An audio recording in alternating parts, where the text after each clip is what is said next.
All right, the committee will come to order. Without objection, the chair reserves the right to declare the committee in recess at any point. Before we begin, I want to remind those in the audience that this hearing is open to the public, but actions that disrupt or distract the proceedings will not be tolerated. The chair reserves the right to remove disruptive persons from the hearing. The U.S. Capitol Police are on hand to assist with that task, and I thank them for their service. One housekeeping note before we get started, we are expecting to be called to the House floor for votes around 10:30. We'll go as long as we can up until those votes, and then I ask members to come back as soon as they can after voting. Upon conclusion, well, I also want to ask members, when you're entering and leaving the chamber, because there's hearings going on all across the Capitol because this time of day, please go in and out through the side door. Those doors make a lot of racket when you come in and out, so ingress and egress through the anteroom. All right, with that, I want to welcome our witnesses and thank them for their service to our nation. We are meeting today to review the Pentagon's FY27 budget request. Each year, the budget presentation gives us the opportunity to take a hard look at the threats we face and our ability to deter and defeat them. It helps us decide on a level of investment that will actually secure our homeland and protect our interests across the globe. Here are the facts that underlie this year's budget request. We are confronting an unprecedented global threat environment with multiple adversaries working together to undermine our security and that of our allies. They are building alliances and supporting each other with drones, munitions, missile technology, and energy supplies. And China is leading the charge against us. As you can see from this graphic, 25 years ago, the PLA was just a defensive force with little ability to project power beyond their borders. Today, the PLA is a modernized military force capable of projecting power well into the Pacific. Their rapid military buildup has delivered thousands of new ships, subs, missiles, and space assets that severely challenge our ability to safeguard our national security interest in the Indo-Pacific. China continues to invest heavily in the PLA's military modernization, announcing another 7% increase in defense spending this year. As a result, they are spending more of their GDP on defense than we are.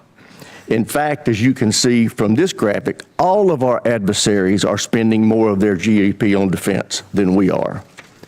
Meanwhile, our defense spending as a percentage of GDP has been steadily falling since World War II. That yellow line that you see on the graph cutting across that bar represents 4 to 5% of GDP spending. History has shown that meeting or exceeding that level of investment ensures we can truly deter our adversaries. That's also the level of investment we're asking our allies to make. But for years, we've chosen not to make that same level of investment ourselves. Since World War II, defense spending has shrunk significantly as a percentage of federal outlays, as you can see from the red line on that chart. Nonetheless, non-defense spending, on the other hand, accounts for over 85%, and it's been increasing for that same period of time. This underinvestment in our defense has had very real consequences. Our defense industrial base, long the envy of the world, has atrophied significantly. We're no longer capable of manufacturing for our warfighters at scale or speed. Just look at shipbuilding. China builds 47% of the world's ships. The U.S. builds 0.1%. We build fewer ships than Croatia or the Netherlands. Our global munition stockpiles are low, and we lack the capacity to rapidly restock magazine depth. We have very little industrial capacity to mine, refine, or process critical minerals. As a result, many of our defense supply chains are reliant on the very adversaries we seek to deter. Beyond the impact to our industrial base, the inadequate investment in our defense has resulted in a vicious cycle that has pitted sustainment against modernization. For years, administration after administration comes to this committee with budgets asking us to decommission weapon systems that they admit we still need. or to cut funding for training, parts, and supplies, or to put off needed maintenance to the facilities where our service members live and work, or to reduce the number of military personnel. These budgets have asked us to make these sacrifices and accept the near-term risk so we could afford to reinvest in military modernization, which is something we desperately need to do. But we in Congress consistently rejected this mutually exclusive choice. Instead, we divided up the limited budget we were given and made a worse choice. We underfunded both sustainment and modernization. The result is we don't have near enough munitions, ships, aircraft, or autonomous systems to ensure dominance against every adversary. And the ships and aircraft we do have suffer from unacceptably low mission-capable rates. Fortunately, that's about to change. This president has requested a historic $1.5 trillion budget for our national defense. For the first time in over 40 years, we've been presented a budget that accounts for the true cost of American deterrence. This budget fully funds both sustainment and modernization. It provides a 24% increase in operation and maintenance, including a 20% increase in core readiness programs like flight hours and combat exercises. It includes a 115% increase in funding to repair and improve facilities for our service members and their families. It increases military end strength by 44,000 and provides for a historic pay raise for our service members. It calls for an unprecedented 76% increase in procurement and 64% increase in research and development. This will enable us to truly catch up in our modernization efforts by quickly fielding new munitions, aircraft, ships, land, space, and autonomous systems to replenish and expand our arsenal. It directly confronts the challenges in our defense industrial base with over $100 billion in investments to revitalize manufacturing, expand domestic and allied critical minerals projects, and secure our supply chains. Finally, this level of investment gets defense back to 4.5%. That's where we need to be. We want to truly deter conflict. It also ensures that America leads by example as our allies heed the president's call to increase their defense spending and improve their military readiness. I would also note that it's critical that we do not reduce deterrence while we're asking our allies to ramp up their own capacity. And that's something we're going to be paying a lot of attention to in this committee. Before I close my remarks, I want to highlight the bravery, dedication, and professionalism of our warfighters throughout this conflict with Iran. Their tremendous work to achieve the very clear military objectives of this operation has given the president the opening he needs to negotiate a true and lasting peace that will ensure Iran never acquires a nuclear weapon. Mr. Secretary, General Kaine, thank you for being here. I look forward to hearing how this budget request will ensure our military can preserve American deterrence for generations to come. And with that, I yield to my friend, the ranking member, for his opening statement. Well, thank you, Mr. Chairman. I appreciate those opening remarks. I want to start by agreeing with you on the last point. Our troops have performed incredibly well in the last 15 months. They have been asked to do more than anyone expected, and they have demonstrated the incredible capability of the United States military. I think we should all recognize that.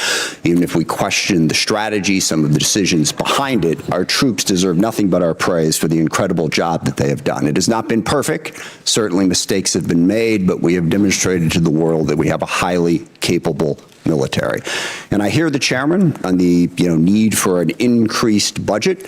I think there's a whole lot of needs across the United States of America that would have the same attitude about health care, about education, about infrastructure.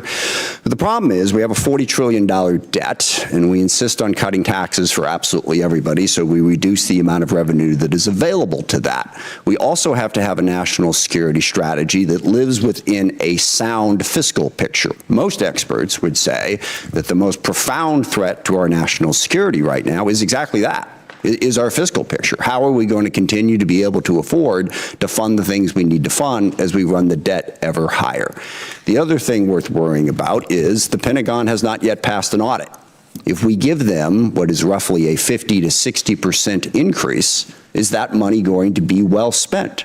We have every reason to doubt that. Now, I will say, and I praise the chairman, this committee, and in a bipartisan, bicameral way, we have tackled the problem of acquisition reform. I think last year's bill put us on a good trajectory to get to the point where we can, in fact, innovate faster at scale.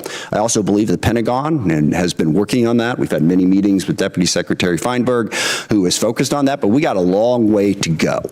Can the Pentagon really absorb another $500–600 billion, depending on what the supplemental and the reconciliation package are? I don't think so. We need to pay as much attention to how we're spending the money as to how much we're spending, and we never seem to do that. But the larger problem is the strategy that has been put before us. I looked through the Secretary's remarks, and I've heard you give speeches before about this, about how realism is our strategy. And I find that absurd, and given what we are doing. You can say a lot of things about the strategy, but calling it realistic? We started a full-scale war in the Middle East against Iran to try to reshape the Middle East. Now, we can talk about that in a bunch of different ways, but it is the exact opposite of realism. And in fact, starting wars in the Middle East that get out of control and lead us to have far greater costs for the benefits is one of the cornerstones of the unrealistic strategy that this administration has criticized over and over and over again. And yet here we are in a full-scale Mideast war, and we've seen the costs of that. Certainly at the top of that list is 13 service members killed and hundreds wounded, but it goes way beyond that thousands of civilians have been killed. Over a dozen countries now have been dragged into this war in one way or another. The Israel-Lebanon war has exploded since this war started. We now have a conflict between the Shia militias in Iraq and Kurdistan that is straining, to put it mildly, our relationship with Iraq, and also causing greater chaos throughout the Middle East. We've seen the impact on the economy. Certainly here at home, gas prices up by over $1. The impact of the fertilizer increase is going to come later as food prices skyrocket. But what is happening to us is a small part of what's happening to the rest of the world. Certainly the Middle East's economy has been tossed up in the air, but dozens of countries are rationing gasoline as we speak and experiencing extreme economic pain because of this war. So there's nothing realistic about that. And one of the big questions that we need to get answered today is, where is this going? What is the plan to achieve our objectives? We've seen the cost, and the cost is very, very high. All we keep hearing on the objectives is we keep seeing all of the targets that we have struck. And again, that is an incredible accomplishment from a tactical standpoint. I think the proficiency of our military has been on display, but we're not in this for a tactical advantage. We're in this to fundamentally change Iran. And as we sit here today, Iran's nuclear program is exactly what it was before this war started. They have not lost their capacity to inflict pain. They still have a ballistic missile program. They're still able to blockade the Strait of Hormuz and have the ships that are capable of doing that. What is the plan to get that to change? And most disturbingly, the president keeps telling us that it's over. What was it, a week ago Friday, the president announced that Iran had agreed to give up their nuclear program, to give up their ballistic missile program, to stop support for terrorist groups, to reopen the Strait of Hormuz. The only problem with that is literally none of that was true. He was completely making it up. It wasn't. Iran hadn't even agreed to meet with us, as became embarrassingly clear as the day spun out and poor J.D. Vance had to keep going back and forth to the airport. We never even had a meeting. So wish fulfillment is not really a strategy. I mean, maybe the president thinks he's doing some sort of Jedi mind trick and he can tell Iran, you will give up your nuclear weapons, and they automatically will, but that's not working. So what we need to hear today is what is going to work. We have 50,000 troops in the region who are still at risk. How are those tactical victories going to translate into some sort of strategic success? And by the way, this is one of the things that realism recognizes. You can win a whole lot of little small battles and lose the war, which is why you don't stumble into the war in the first place.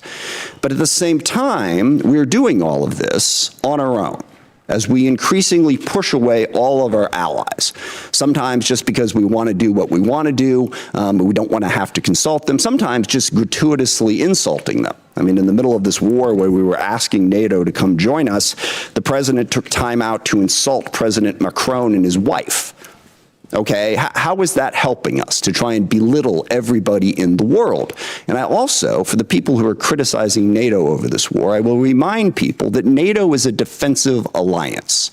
What that means is every country in it pledges to defend a country if attacked. And when we were attacked on 9/11, that's what NATO did. They put in Article 5, and for 20 years they fought beside us. NATO is not if any one of the countries decides to unilaterally and unwisely start a war precipitously that everyone else is supposed to join. That's not the way it works. So berating and belittling our allies after we did that and driving them ever further away from us, how is that realistic? Not only are we going to try to reshape the Middle East, but we're going to do it alone, while we're pushing everybody away from us. And then we have other tools in our arsenal. You see that those numbers on the budget, but the State Department's really important. Development is really important. These are ways to achieve our ends, and we have moved away from that. We got rid of the entire USAID, literally causing the starvation of children in countries where we had pledged to provide food, causing massive healthcare disruptions, people literally dying because we cut that off. In diplomacy, we have sidelined, again, the entire world. France and the UK have brought together 44 different countries that have an interest in trying to open up the Strait of Hormuz. We've pushed them all aside. And then we've even pushed aside our own diplomatic corps. We have a very, very talented State Department. I praise today the talent of our military, and I will stand by that. They deserve that praise. Our diplomatic corps deserves that praise too. But we've shoved them all to the side in favor of two real estate guys who are going to go negotiate all the deals in the world, which to date, by the way, has yielded exactly nothing. So there's nothing realistic about starting a war in the Middle East, going it alone, and pushing aside all diplomacy and all development and all other tools in our arsenal. And on top of that, of course, we also want to dominate the entire Western Hemisphere, including apparently annexing Canada and invading Greenland. How is any of that realistic? And then the administration comes before us and asks for what is a hopelessly unrealistic budget in this environment. Back on that chart there, when we were showing how much money we were spending on defense, we had a balanced budget. We had a surplus many years. We don't have that anymore. So call this strategy whatever you want to call it, but please don't call it realism. It's not. Forgive me, it reminds me of one of my favorite lines from A Princess Bride. It's a tense morning. I want to lighten it up a little bit. And the guy keeps saying, inconceivable, when things happen. And finally, the guy says to him, you keep using that word. I don't think you know what it means. I don't think we know what the word realism means. So please, can we not have the realism conversation? Let's have the conversation about what the strategy actually is. And I'm sure you have a different definition of it than I do. But as I look at it, the strategy seems to be to use as much violence, as much threats, as much coercion as possible to bend the world to our will. I think that is a very dangerous strategy, because one of the oldest cliches in the military is the enemy gets a vote. And we may think that we can stand up and talk tough and talk about how strong we are and how we're burying our enemies and they're begging for a deal. We can do that all day long, all right? But the enemy gets a vote. They don't have to do what we tell them to do. And meanwhile, that coercive, violent strategy undermines our credibility in the world, because the chairman is absolutely right. And this is one area where I strongly disagree with the folks on the far left, who say that we don't really face any threats, that the U.S. is a malign influence in the world and always has been. I don't agree with that. China, Russia, Iran, North Korea, Hezbollah, Hamas, the Houthis, variety of other transnational terrorist groups, including, yes, narco-terrorists and human traffickers over here. They all are trying to weaken us, all right? They don't want a rules-based order. They want to play by their own rules. They want to push us aside. We want to be the side that stands up for the rules. But if what we're saying to the rest of the world is stick with us because we're a better bully than China, we coerce countries more effectively, that undercuts the very message we're trying to spread to build the coalition we need to be successful. I also worry about the values that we're showing the world. When the president threatens to kill off an entire civilization, that is the message coming out of the United States of America. If we are going to be this big, powerful force that throws our weight around the world wants to know, at a minimum, that we're doing it for the right reasons and with a sense of values to protect people, not to destroy entire civilizations. And we all hear that and we all go, well, gosh, he probably doesn't mean it. Well, that is so reassuring, okay, that he's just making it up. We're supposed to be the United States of America. I grew up on stories of the U.S. at the end of World War II being the country that the Germans wanted to surrender to, not the Russians, because they knew they could trust our values. We don't seem to care about those values. No rules of engagement. Give them no quarter, all right? That is not who we are supposed to be. And just one final point on that, the girls' school that got hit in the first days of this war. There is absolutely no question at this point what happened. We made a mistake, and that happens in war. We identified this target based on earlier charts, and yet 2 months after it happened, we refused to say anything about it, giving the world the impression that we just don't care. We do not care about the casualties and the chaos that is caused by our war, and we should care, even if we want to prosecute that war. Now, I agree with the chairman. We need a strategy. We face the most complex threat environment that we've faced in a very, very long time. So we really want to hear from the administration. Don't give us this realism, chest-thumping stuff. What are we really going to do to meet those threats, to deal with the challenges we face? And I'll close just by saying one of the other ironies of this, of course, is we have a great example in the world right now of what our strategy should be and where our values should be, and that's Ukraine. And I'm really curious, here we are, we roll out the red carpet for Vladimir Putin. We belittle and insult President Zelensky in the White House. He has no cards, right? Well, here we are a year after that. Looks like he had a couple cards to play, because Ukraine is actually winning against Russia. Ukraine, a sovereign democracy standing up against a brutal, oppressive, coercive dictatorship. And we can't even bring ourselves on a consistent basis to say, we are with Ukraine and we are against what Putin is doing, and stand up and support them. So I want to see that strategy to meet the complex threat environment that we have. But simply saying we've already won and boasting and bragging and trying to belittle and insult the entire world, that's not going to get us to the posture that we need. So I hope we have a conversation about how we can build a strategy that makes sense and is actually realistic. With that, I yield back. I thank the ranking member for his opening statement. Now I'd like to introduce our witnesses. And we have the Honorable Pete Hegseth, Secretary of War, General Dan Caine, Chairman of the Joint Chiefs of Staff, and they are being accompanied by Mr. Jay Hurst, Acting Chief Financial Officer and Comptroller for the Department. I also want to welcome the Secretary's wife, Jennifer. Welcome to our hearing. Glad to have you here with us today. And with that, Ms. Secretary, we'll start with you. You're recognized. Well, thank you, Mr. Chairman.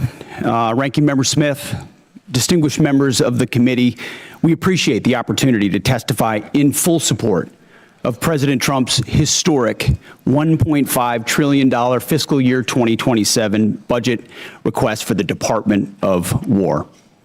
The President's budget request reflects the urgency of the moment, addressing both the deferment of longstanding problems as well as positioning our forces for both the current and the future fight. We think divesting to invest is a strategy of austerity. I'm honored to appear alongside General Dan Caine, Chairman of the Joint Chiefs of Staff, as well as Jay Hurst, our Comptroller, or Chief Financial Officer.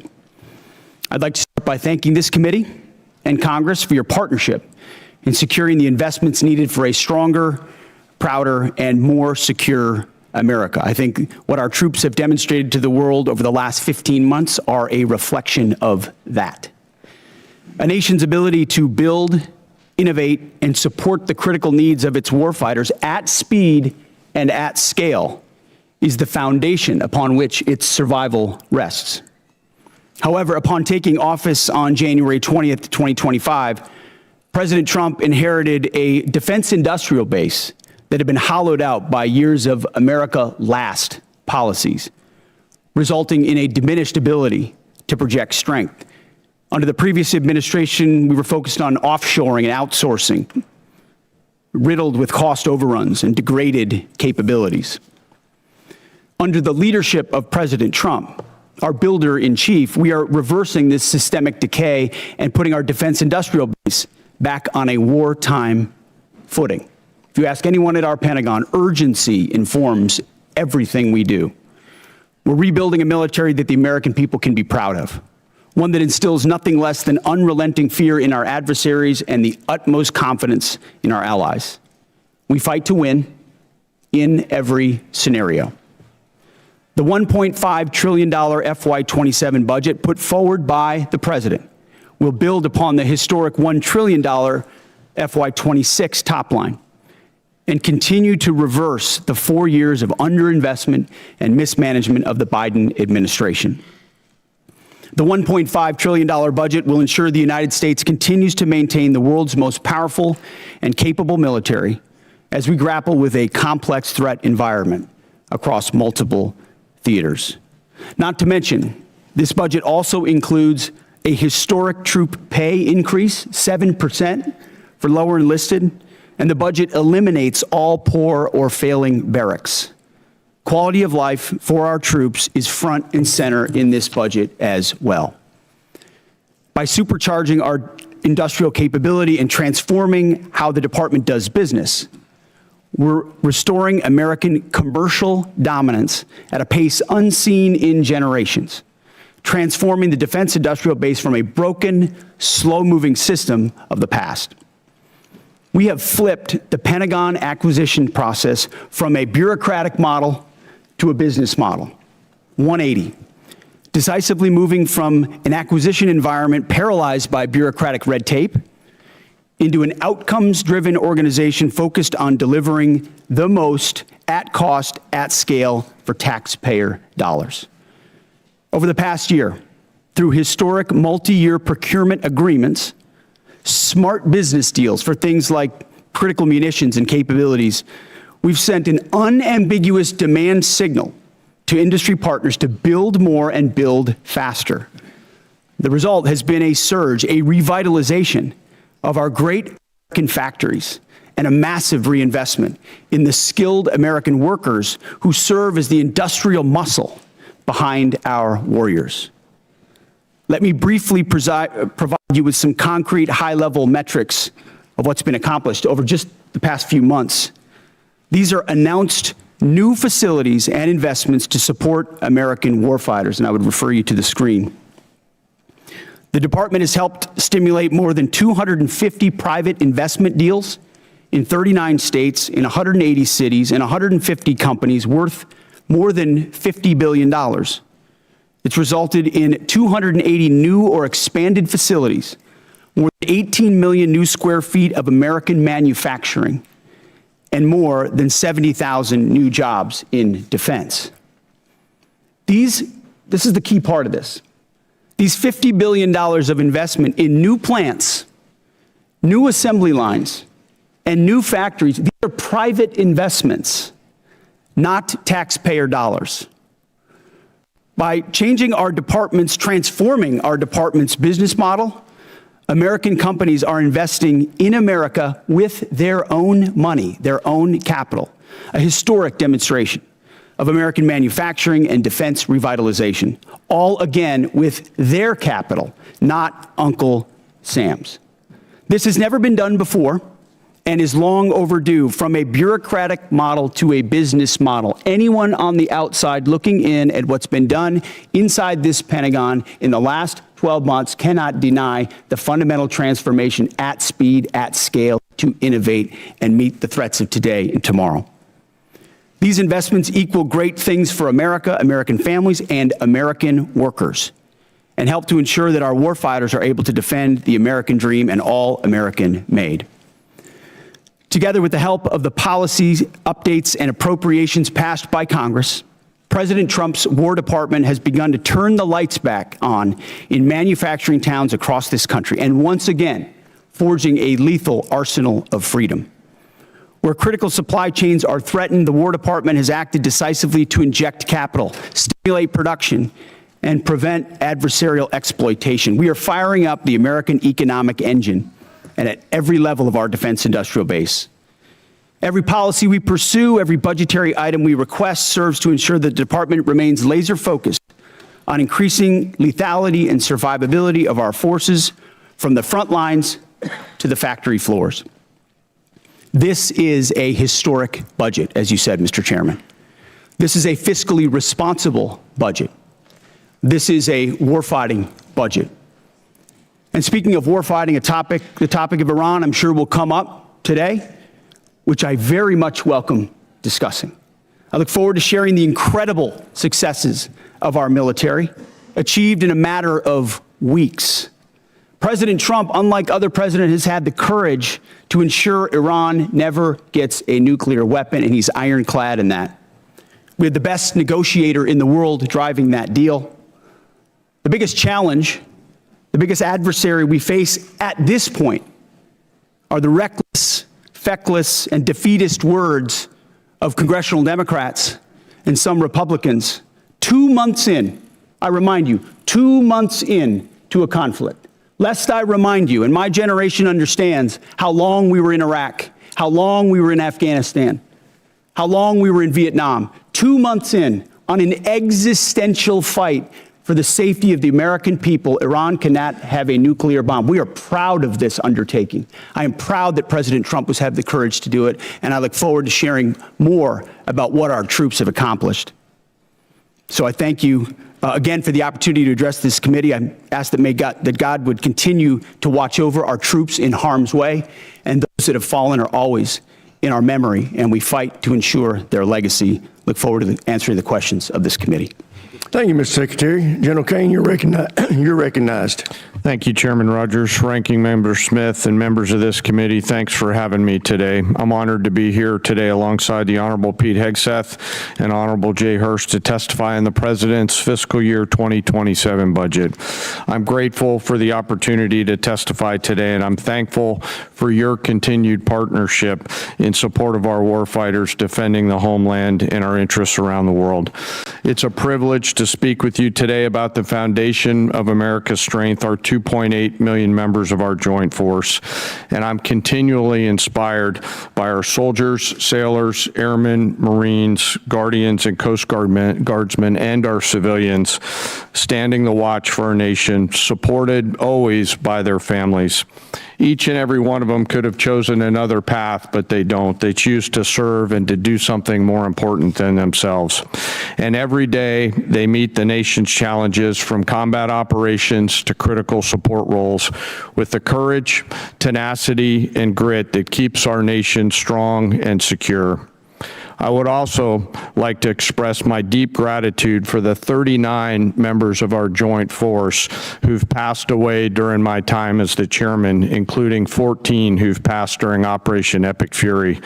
As the Secretary said, we are deeply grateful for each of them and their families, and their names will never be forgotten.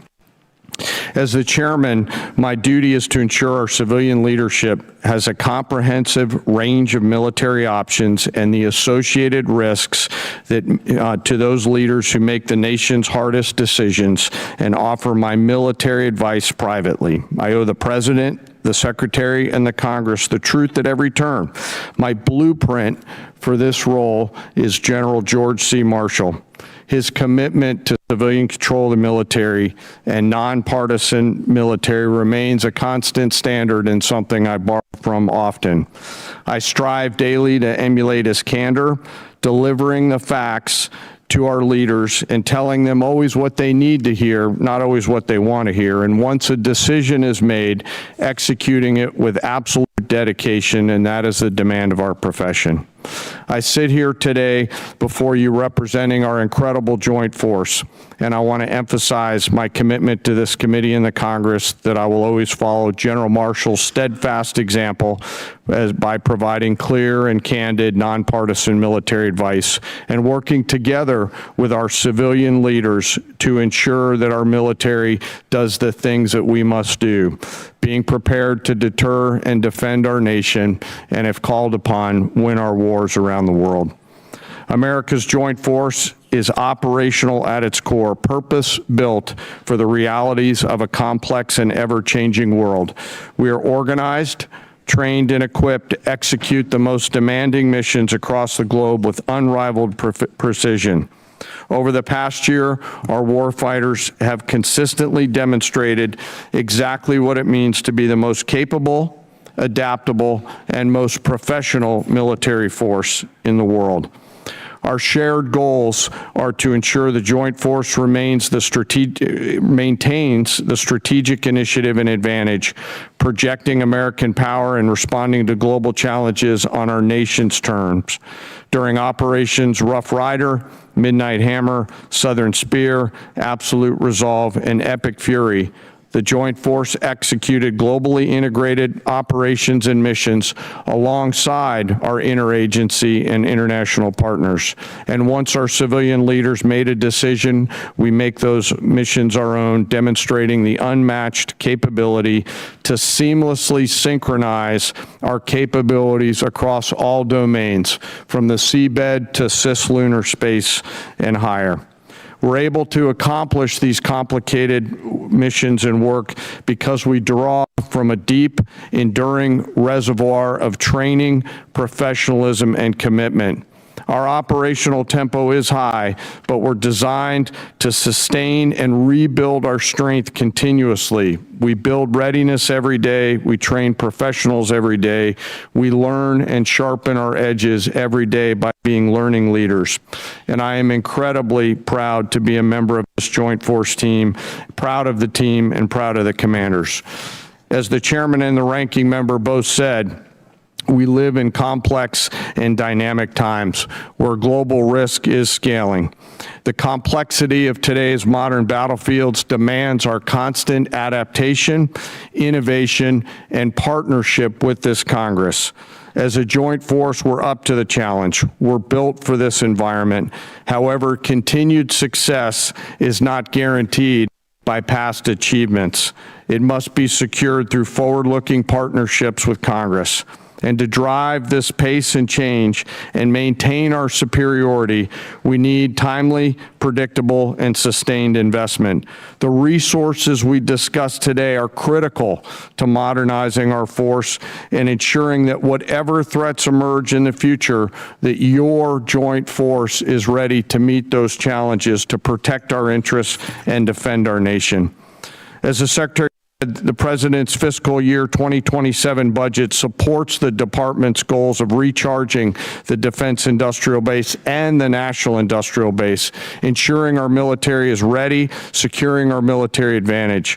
Within the joint force, the uniform side, our priorities remain the same, ensuring our warfighters are properly armed, globally integrated, and ready, while always taking care of our people.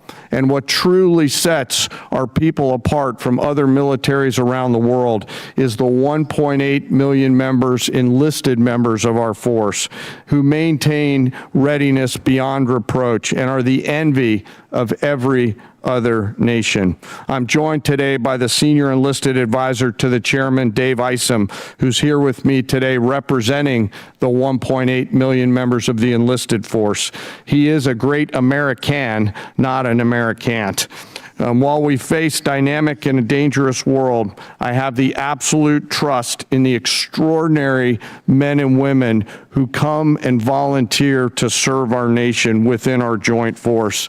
They execute the missions quietly every day, and coupled with the American spirit, outthink, outcompete, and relentlessly innovate, we will maintain our decisive edge, but doing so requires your partnership. We stand ready today to answer our nation's call. It remains the honor of a lifetime for me to serve alongside the members of this joint force. And as we sit here today in this important hearing, I ask us all to remember our deployed teammates who are out there right now doing our nation's business. And may we again always remember our fallen, who've given us the gift of an incredible example, and their family members who continue to show us what courage and grit look like. Thank you again for your enduring support, and I look forward to your questions. Thank you, General. I recognize myself now for questions. Secretary Hegseth, thank you for undertaking the Arsenal of Freedom tour and the great work the department's doing to help enhance our capacity in our defense industrial base. Could you tell us how last year's reconciliation bill helped enable what you're have been able to do, and what you think this year's FY27 budget request will do on that front. Well, Mr. Chairman, thank you for your leadership and your support on that topic. I mean, coming into this position, we fell in on a lot of the reforms you and this committee have been advocating for a long time. Looking for somebody that was willing to run with them, and our department have run with those. And that reconciliation bill last year was kind of the rocket fuel to initiate President Trump's priorities in this department. So we fell in on a department that was focused on a lot of the wrong things, going in the wrong direction. And with reconciliation, we're able to put, $22 billion in shipbuilding, $22 billion into Golden Dome, $25 billion into munitions, established drone dominance, which we're continuing to do this day in this next budget funds. So getting in front of that budget cycle, which had been notoriously unpredictable, coming out of the continuing resolution of FY25, to fund this and then a historic bill in FY26, laid the groundwork for this historic budget to ensure that we're not coming at a cold start here. We came into this administration. Reconciliation was a beautiful tool. We were able to use that through that one big beautiful bill to fund the priorities of this department. We spent on $4 billion on barracks, started immediately getting after the quality of life of barracks. Because of the austerity of the Biden administration, we traded off of maintenance, traded off of quality of life to try to fund other things operationally. This budget stops that cycle and both invests in sustainment and modernization, which is something that's critically important. So without that reconciliation bill, I think, Mr. Chairman, we'd be in a very different place. So thank you for that. Great. Well, as you are aware, the expansion of the defense industrial base is the principal focus of this year's NDAA. So in addition to enacting this budget request that's been submitted, we want to work with you to enhance the department's statutory authorities to improve the capacity of our DIB. What additional changes in law, such as the additional multi-year block buy authority, would you recommend that we pursue in this year's NDAA? A few aspects of the acquisition transformation that's been undertaken by Undersecretary Duffy in acquisitions and sustainment. So there are some aspects of that we'd like to codify even more. But you mentioned it, multi-year procurement is incredibly important and one of the most important parts of this bill.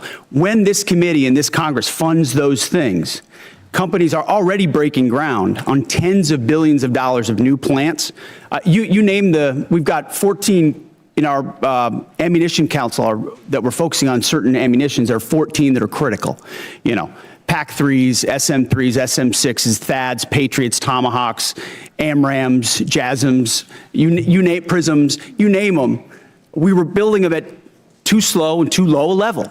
Now the companies are going to pay for those factories and those production lines. And when Congress gives those 5 to 7 year demand signals, they'll then fund it, not just, hey, can we get 10 more per month, but can we 2x, 3x, 4x the production, pay for it now, and the companies invest accordingly. So it's been a critical aspect of some of what we've done so far, but we need more of those 5 to 7 year investments. Great. General Kaine, what does the $1.5 trillion budget mean for the warfighter and our ability to project forces and secure our interests around the globe?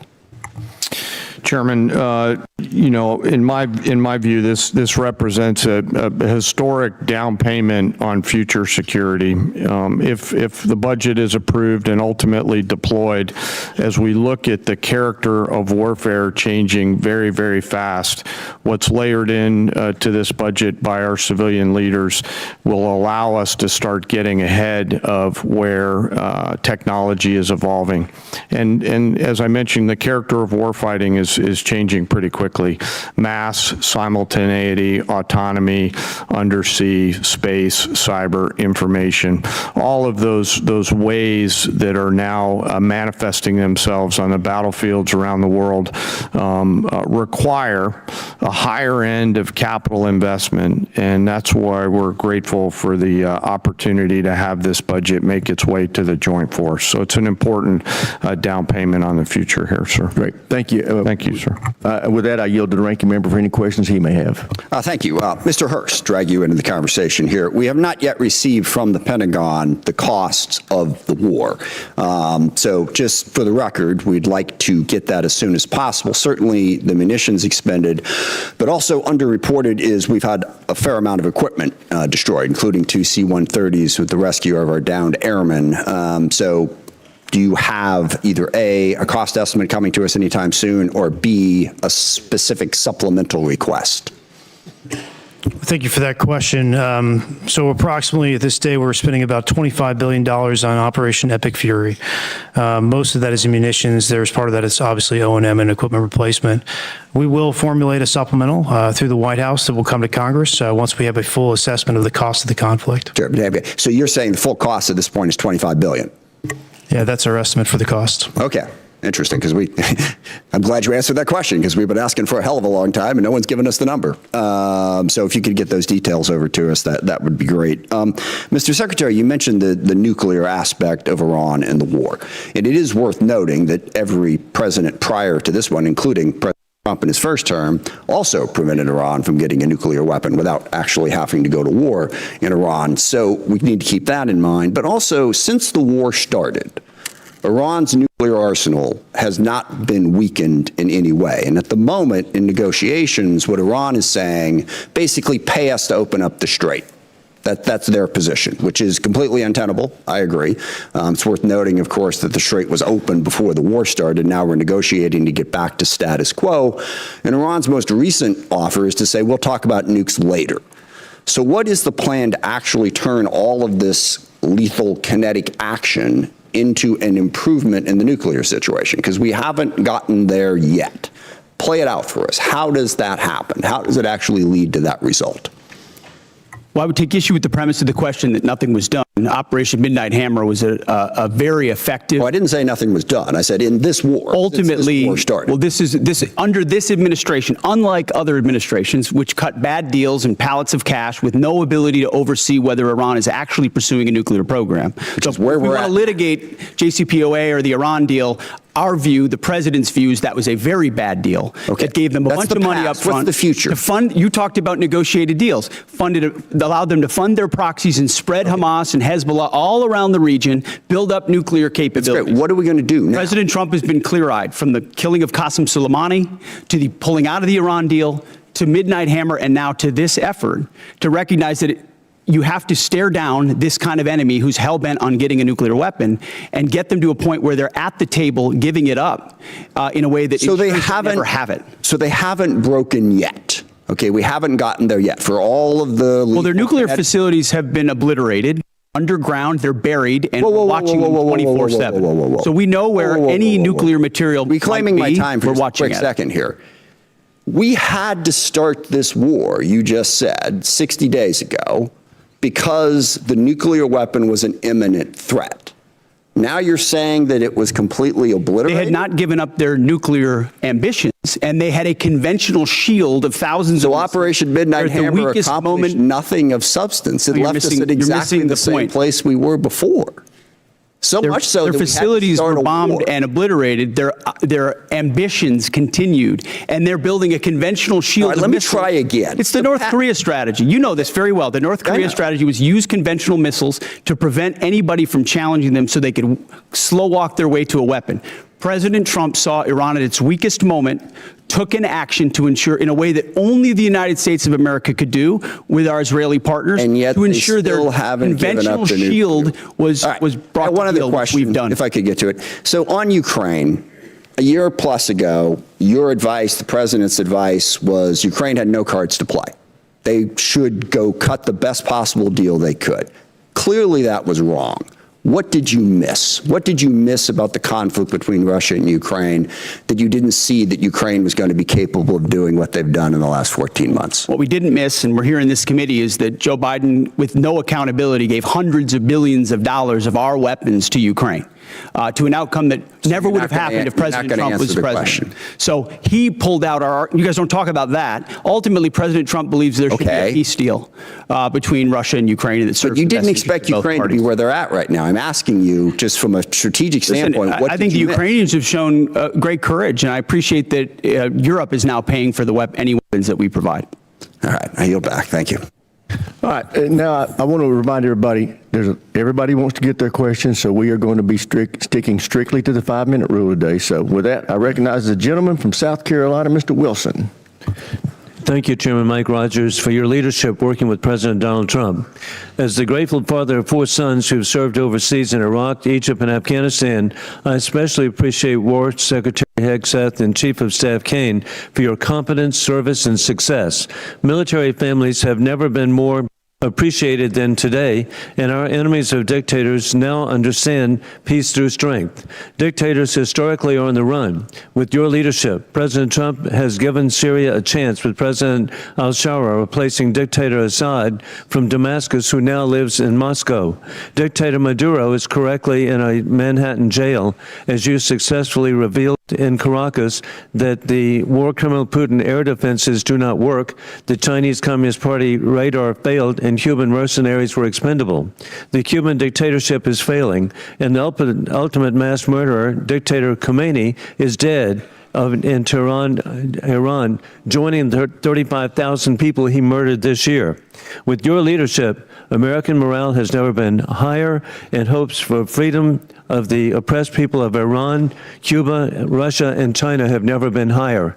And it's just an exciting time to be here with you. And Mr. Secretary, we continue to see the growing nuclear threat of our adversaries as they expand their capabilities, with the largest military buildup in peacetime in world history by the Chinese Communist Party. How critical is it that we continue, as at the Savannah River site in South Carolina, to develop the plutonium pit processing so that we have modernization? Well, Congressman, I appreciate that question. On nuclear modernization, this budget funds $71 billion to modernize the triad in ways that we had neglected to do, and our nuclear triad underwrites everything. But I really appreciate your opening statement. I think something that obviously the media doesn't want to cover and doesn't want to talk about is the historic, record-breaking surge in recruiting in our ranks. 30-year record in recruiting of Americans wanting to join our joint force, wanting to put the uniform on. We're meeting recruiting goals halfway through the year. We couldn't meet our recruiting goals under the previous administration. Under Joe Biden, Americans didn't want to join the military. We couldn't get it. Now we have to turn people away and push them to the next fiscal year. That's why this budget grows our force by almost 50,000.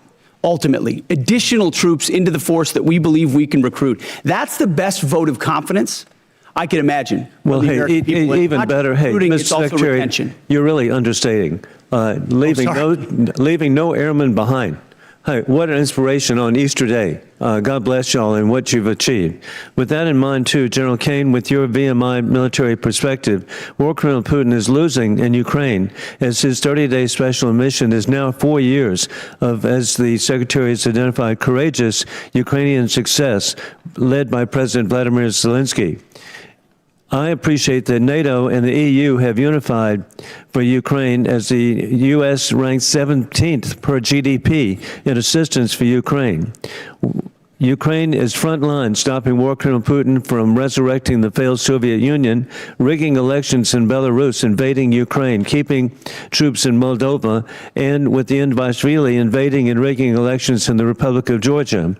As we're transitioning greater responsibility to our NATO allies, how do we ensure seamless integration to have deterrence during this shift? Congressman, we're very fortunate to have great leaders out in the European theater right now. General Grinkowicz and his leadership team are committed to ensuring that integration and transition takes place in a most combat capable and effective way. Very entrepreneurial leaders out there across the components, and with General Grinkowicz, and he's doing a great job out there, as the committee knows. And indeed, as we conclude, historically, President Trump, Mr. Secretary General, you have united the Middle East nations unprecedented to ally with the United States. You have united Latin America unprecedented to ally with the United States. You've united the Indo-Pacific unprecedented to ally with the United States, and united NATO and EU unprecedented to ally with the United States. States. You're achieving peace and deterrence through strength. I yield back. Gentleman yields back. Chair, and I recognize the gentleman from Connecticut, Mr. Courtney. Thank you, Mr. Chairman. Mr. Secretary and General Kaine, this morning's Wall Street Journal's lead headline reads, quote, Trump tells aides to prepare for an extended blockade of Iran. It goes on to describe, again, the thinking behind the strategy, but also talks about how prolonging the blockade is going to continue to drive up energy costs all over the world. Given the ever-changing messages from this administration on the war strategy and timeline, I really honestly don't expect you to confirm or deny the Journal story. But one thing is clear. The number of transits across the Strait of Hormuz has dropped to the lowest level since the war began, and commodity markets have stopped listening to the happy talk, and crude oil prices this morning have risen to the highest level since the war in Ukraine started in 2022. AAA reported this morning that the average price of gas is $4.30 a gallon, up 30 cents in 1 week. Diesel's average is $5.45. My friend Mr. Garamendi says in California it's closer to $8 a gallon. And fertilizer prices have also hammered farmers at exactly the same time they're beginning planting all across the country. Aside from the damage this war has done to American consumers, farmers, and small businesses, I want to focus for a minute on the cost of the war and our military readiness, particularly to other combatant commands. Mr. Secretary, you put out a national defense strategy in January, which listed the threat assessment facing our country. China was number one, with the second largest, most powerful military in the world, of course. Russia's nuclear force, clearly it was number two in terms of the threat they pose to the homeland. North Korea, which has missiles that actually can reach U.S. territory, was ranked number three, and Iran was described as, quote, and accurately, after Midnight Hammer, that Iran's regime is weaker and more vulnerable than it has been in decades. Again, this was before February 28th, when the decision was made to go into the military strikes on Iran. So today, we have 3 carrier strike forces in Central Command. The Indo-PACOM, which is where Russia and China are operating their navies, 52% of the globe. We have 1 carrier strike group in Japan, George Washington. And the imbalance in terms of just, what our commitments and frankly, what our national defense strategy, is just blindingly obvious in terms of what this war is doing.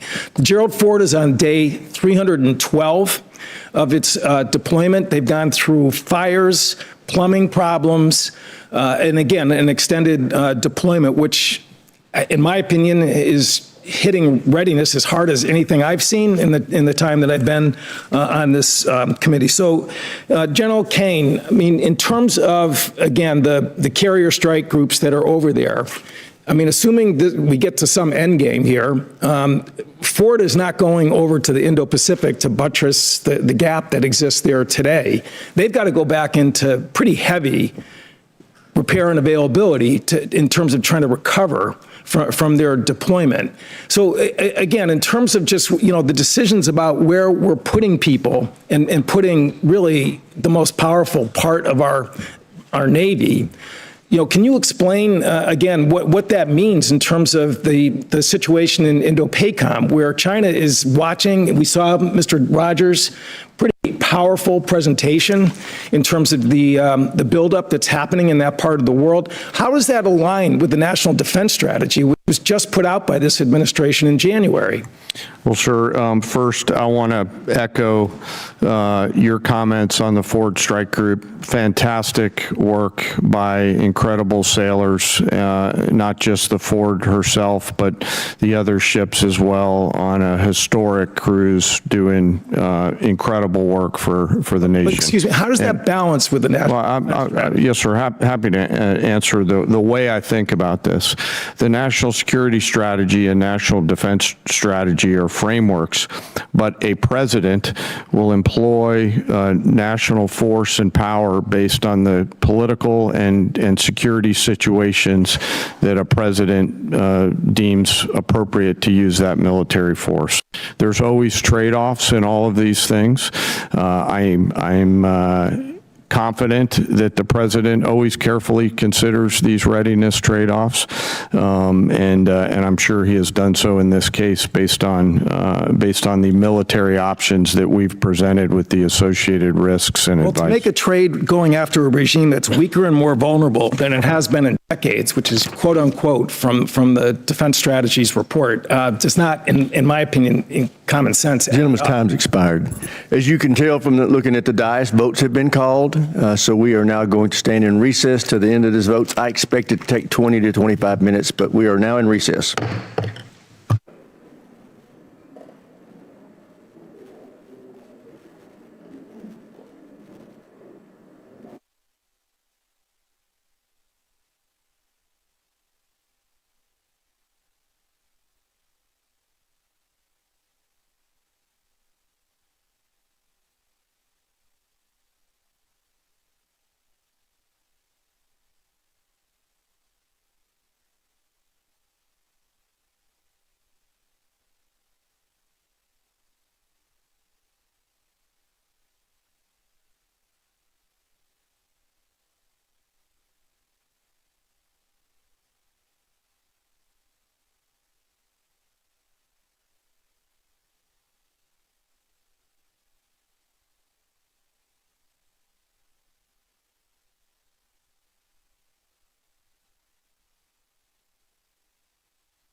The hearing will come back to order. Secretary, can you hear my voice clearly? General, can you hear my microphone now? Okay. Yes, sir. Gentleman from Ohio, Mr. Turner is recognized. Thank you, Mr. Chairman. Secretary Hegseth, your written testimony on page 20 includes a statement concerning the importance of FISA and Section 702, which is incredibly timely because this body is going to be voting today on 702, which could be expiring this week. You state this vital tool keeps Americans safe, provides critical intelligence to our warfighters, and is subject to a rigorous system of oversight by all three branches of government to guarantee the protection of the constitutional rights of the American people. Thought I'd give you a moment to expound on that because this is going to be very important because there's several people who right now in this body are going to be considering their support for 702's reauthorization. Well, thank you for that opportunity, Congressman. Yes, this department strongly supports the reauthorization of FISA 702. And it is not hyperbole to say many of the most important missions we have executed could not have happened without the intelligence gathered through FISA 702. So we would urge members to support that so we can continue doing the good work of the American people. Thank you, Mr. Secretary. I appreciate your comments that Iran must never be permitted to obtain a nuclear weapon. There have been many comments that have been made concerning allies who have not assisted or supported the effort.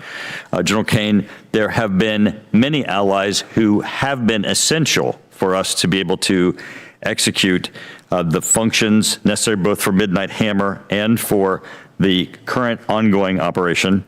I'd like to ask you to speak for a moment about the essential aspect of the allies that are supporting the effort. There are bases that are necessary, are forward operating facilities, both our allies in the Middle East, both our NATO allies, those in Europe, throughout. We would not be able to undertake this current operation without the use and support of facilities that we have in our bases throughout NATO, Europe, and the Middle East. If you could, for a moment, expound on the integral nature of our facilities that include those bases that are located within our allies. Well, Congressman, from a purely military standpoint, allies and alliances are important. They allow us, you did a better job than I could on articulating the importance of access, basing, and overflight considerations. You know, who those allies are and the quality of those alliances are left our civilian leaders, but certainly we appreciate those allies who've helped us and assisted us along the way. General, you would describe them as having been essential. Yes, sir. Because it's very important. I mean, we want to make certain that, you know, that we treat adversaries as adversaries and allies like allies, especially those that are essential. The King was here yesterday, and as he was speaking, he received a standing ovation when he implored this body to continue our support for Ukraine. In the 2026 National Defense Strategy, it assesses Russia will remain a persistent, manageable threat. It specifically identifies Russia's continued threat to Ukraine, and we have, of course, currently the presidential continued drawdown authority that can support Ukraine, and also the President Trump announced Pearl, the prioritized Ukraine requirements list, and in the FY 2026 NDAA, there is the $400 million that is included in the European capacity building within the defense security cooperation. General, the last time it went on the House floor with respect to funding for Ukraine, there was a vote in the House of over 300 members of the House that supported Ukraine. Could you please give us a description of some of the things currently that we're doing operationally to support Ukraine? Congressman, a few of those are probably left for classified session. We continue through our security assistance group, Ukraine, to assist with some information sharing matters. UCOM continues But you would to describe help. it as continuous and ongoing and essential for Ukraine with U.S. support. So much of the relationship. Gentleman's time's expired. Chair now recognizes the gentleman from California, Mr. Garamendi. Thank you, Mr. Chairman. Mr. Secretary and General Kaine, let me begin by thanking the men and women of the United States military for their service and their bravery. I recognize that our service members have performed with extraordinary courage and tactical skill, and they've done incredible things that our country has asked them to. Their professionalism and selfless service are not in question and never have been. What is in question is the purposes and the strategic direction of this war. Mr. Hegseth, as Secretary of the Department of Defense, you are ultimately responsible for the conduct of the Iran war. Any unvarnished review of what is happening right now in the Middle East would reveal a geopolitical calamity, a strategic blunder resulting in worldwide economic crisis. The result of Trump's war of choice is a serious self-inflicted wound to America. It will take years and a new administration to recover from the grave damage to our standing in the world, as well as our economy and our military. We must remember that 13 Americans have been killed in action, hundreds wounded, and thousands of civilians killed, including more than 100 school children. The risk of this conflict was foreseeable. I'm certain that the Department of Defense knew that it was likely that in a war with Iran would create an international economic crisis by blocking the Strait of Hormuz and thus stopping 20% of the world's oil. Was this existential threat considered? Apparently not. During the 60 days of Trump's Iran war, critical munitions have been expended at an alarming rate, depleting magazine levels below what is thought necessary to hold China at bay. It will take years and tens of billions of dollars to restock. A significant part of the necessary Navy and Marine force in the Pacific has been removed and sent to support the Iran war. Our support of Ukraine has suffered as supplies and defense systems are diverted to the Iran war. America has lost irreplaceable aircraft, radar systems, and strategic bases have been shown to be vulnerable. The continued lengthy deployment of ships, equipment, and personnel has sacrificed readiness. We know what we have lost, but what have we gained? Let's consider that the regime in Tehran is still intact, with new and more radical leadership, as are Iran's ballistic missile and drone forces, as is Iran's ability to rebuild their military industries. Also, as is Iran's coordination with China, Russia, and North Korea, and Iran's ability to choke off global energy supplies, and their stockpile of highly enriched uranium, which they only built after President Trump shredded President Obama's Iran deal in 2017. Secretary Hegseth, you have been lying to the American public about this war from day one, and so has the President. You have misled the public about why we are at war. You and the President have offered ever-changing reasons for this war. You've misled the public about the progress of the war. While the military has executed this war with tactical success, the strategy has been an astounding incompetence, doing immense economic damage to America. Mr. Chairman, and the Mr. world. Chairman, with the personal attack on the Secretary, he should have an opportunity to respond. He certainly Thank will. you. When No, at the time I you're am doing it. finished. It's the gentleman's time. He can use it as he sees fit and add an extra 5 seconds to Mr. Garamendi's time. Thank you. You and the President are ever-changing reasons for the war. You have misled the public about the progress of the war. While the military has executed this war with tactical success, the strategy has been an outstanding example of incompetence. This war of choice is a political and economic disaster at every level. Despite the president's promise to lower the cost of living, gas prices are up 40%, and inflation is soaring so much for lowering the cost of living. The president has got himself and America stuck in a quagmire of another war in the Middle East. He's desperately trying to extricate himself from his own mistakes. It is in America's and indeed the world's interest that he succeed in that. I yield back. Gentleman yields back. Chair, and I recognize the gentleman from Virginia, Mr. Whitman. Thank you, Mr. Chairman. I'd like to thank our witnesses for joining us today. General Caine, Secretary Hegseth, Mr. Hurst, thank you so much. I want to go to a statement I've been making here for the last several years, and that is we are in the most dangerous national security position that this world has been in since 1939. And we know that it's a critical effort that we undertake to make sure we can deter through the concept of peace through strength. Mr. Secretary, I'd like to start with you. We know that peace through strength has a number of tenets. I think the most important of those is presence. And we know that the United States has the Marine Corps Amphibious Ready Group, Marine Corps Expeditionary Unit, that provides us that presence. We know there are over 2,000 Marines and an aircraft combat unit that are on board those vessels, and they let us do a number of different things. That's the crisis response team that gets to go around the world. Today, as we speak, we have 3 ARGMUs that are deployed around the world. Unfortunately, that's an anomaly. It should be standard.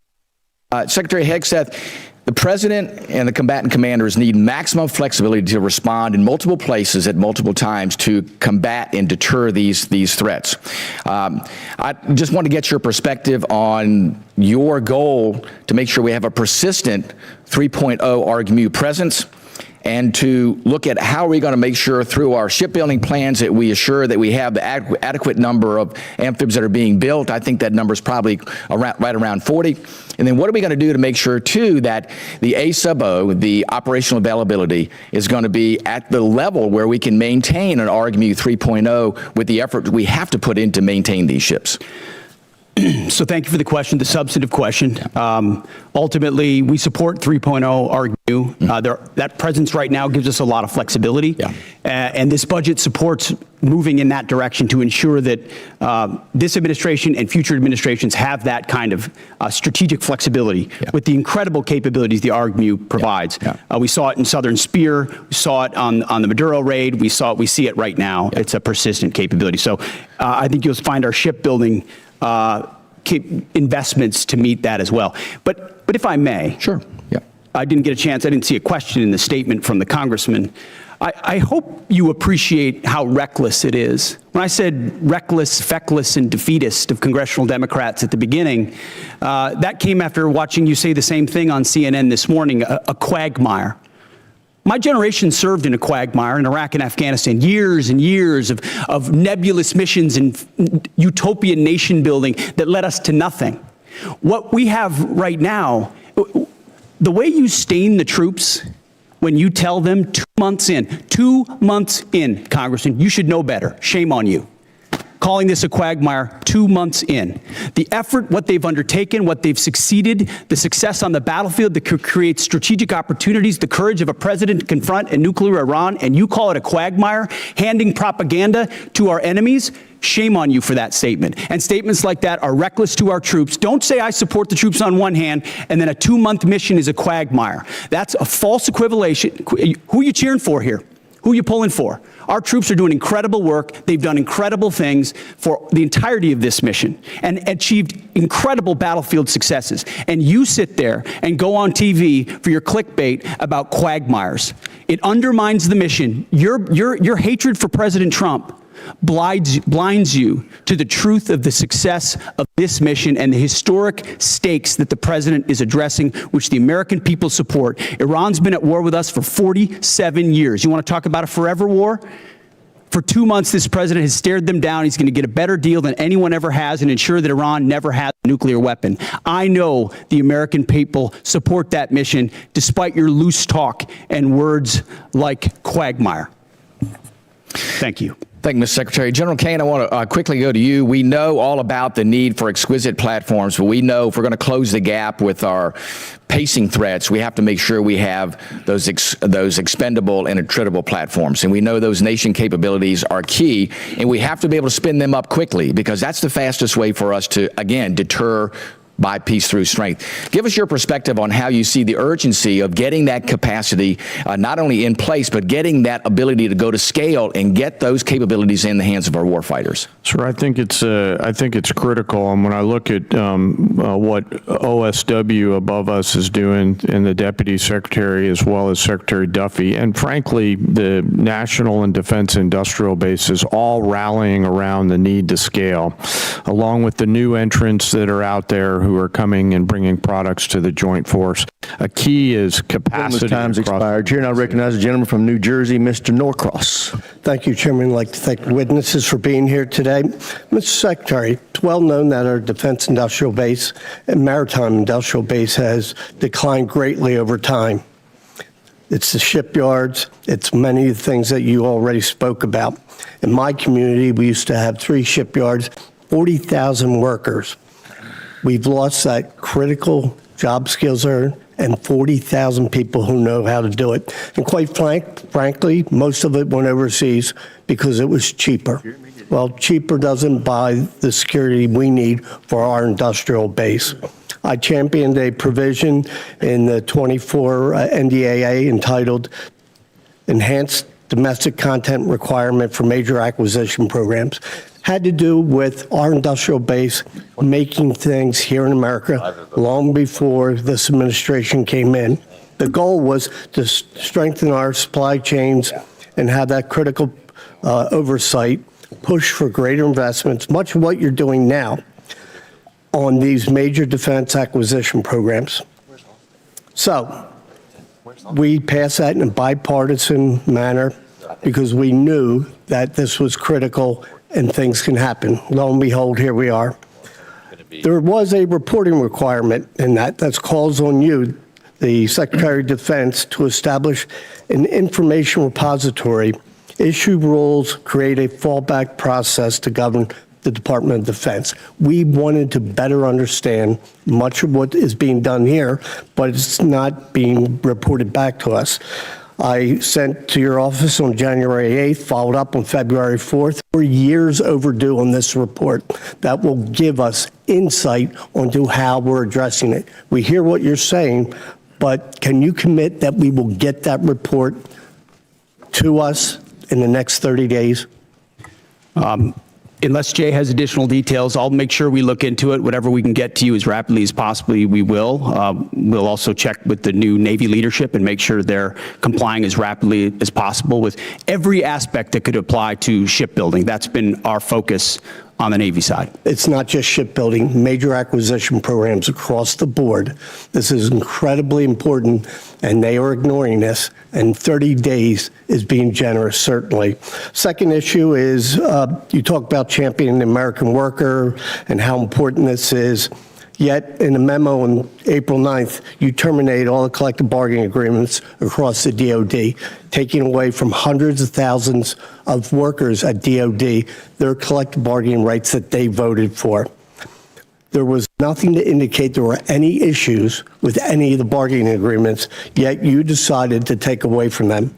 Over the last few years, we have increased the wages for those warfighters, incredibly important. This year, up to 7%. Yet on the other side of this, you talk about supercharging the defense industrial base. We are in this. How do you go and say, yes, we support the war fighters? They can't do their job unless we are building things that they can use. Yet no evidence to prove that these collective bargaining agreements were a problem anywhere across the Department of Defense under Democrat and Republican administrations. How do you kind of square that circle that you care about this, yet you take away their voice in the job? Well, certainly, sir, the great workers that whether they're contractors or DoD civilians that do the important work for us, the great ones are going to stay. And we've invested more in merit bonuses for civilians than any administration previous. So if you're doing great work, you're going to stay and you're going to have even more opportunities. But with our ear to the ground in those shipyards and other factory floors, there were issues with collective bargaining, which led to restrictions to the workforce and our ability to move faster. If I may, just and in point that out, case, those are we made the outside decision to provide contractors. additional flexibility. You didn't that we take it can move away faster. from the shipyard workers. You took away from Department of Defense employers where there hasn't been any issues. Let's be clear. Those are independent contractors, and they had their collective bargaining agreements. The ones that work for you. The ones that work for us should be at will like anybody else based on their performance. And if they're performing well, which I'm sure they are, as you've represented, they will have a job at the department. So where is the issue that you took away their collective bargaining rights? Why did you do it if it wasn't a problem?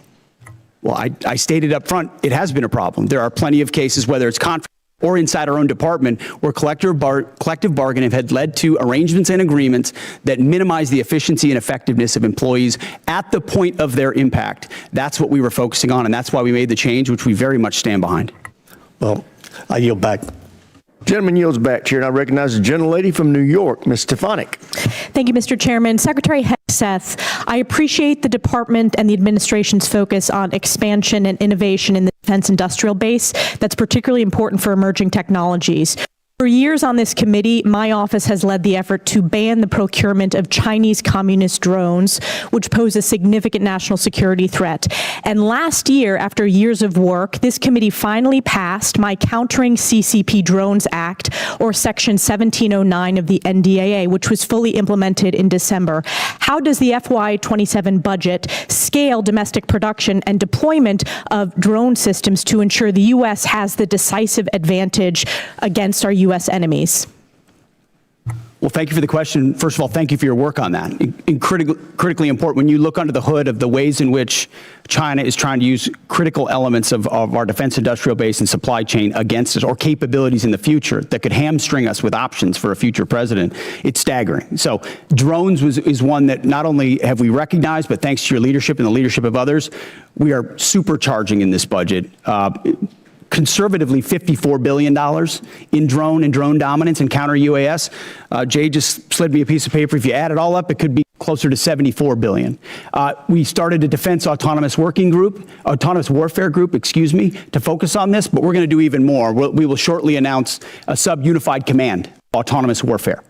Drones are so central to the future of warfare and where we get them from that we have to be able to both make the exquisite ones better than anybody else and also the attritable swarm and then the ability to defeat them ahead of our adversary, learning from battlefields like Ukraine and Epic Fury. So thank you for your leadership. It is front and center in this budget. I very much appreciate all that the department is doing under your leadership. One of the concerns I have is recent reporting indicates that while DJI, which is a communist Chinese drone company, is prohibited from receiving new FCC authorizations, there are still DJI products such as the DJI Avata 360 widely available in the U.S. through major retailers. These received FCC authorizations before my provision in the NDAA was fully implemented. So my question to you is, we need to close this loophole to protect our national security. Will you commit to working with this committee and my office to ensure that these products that pose a significant risk to our national security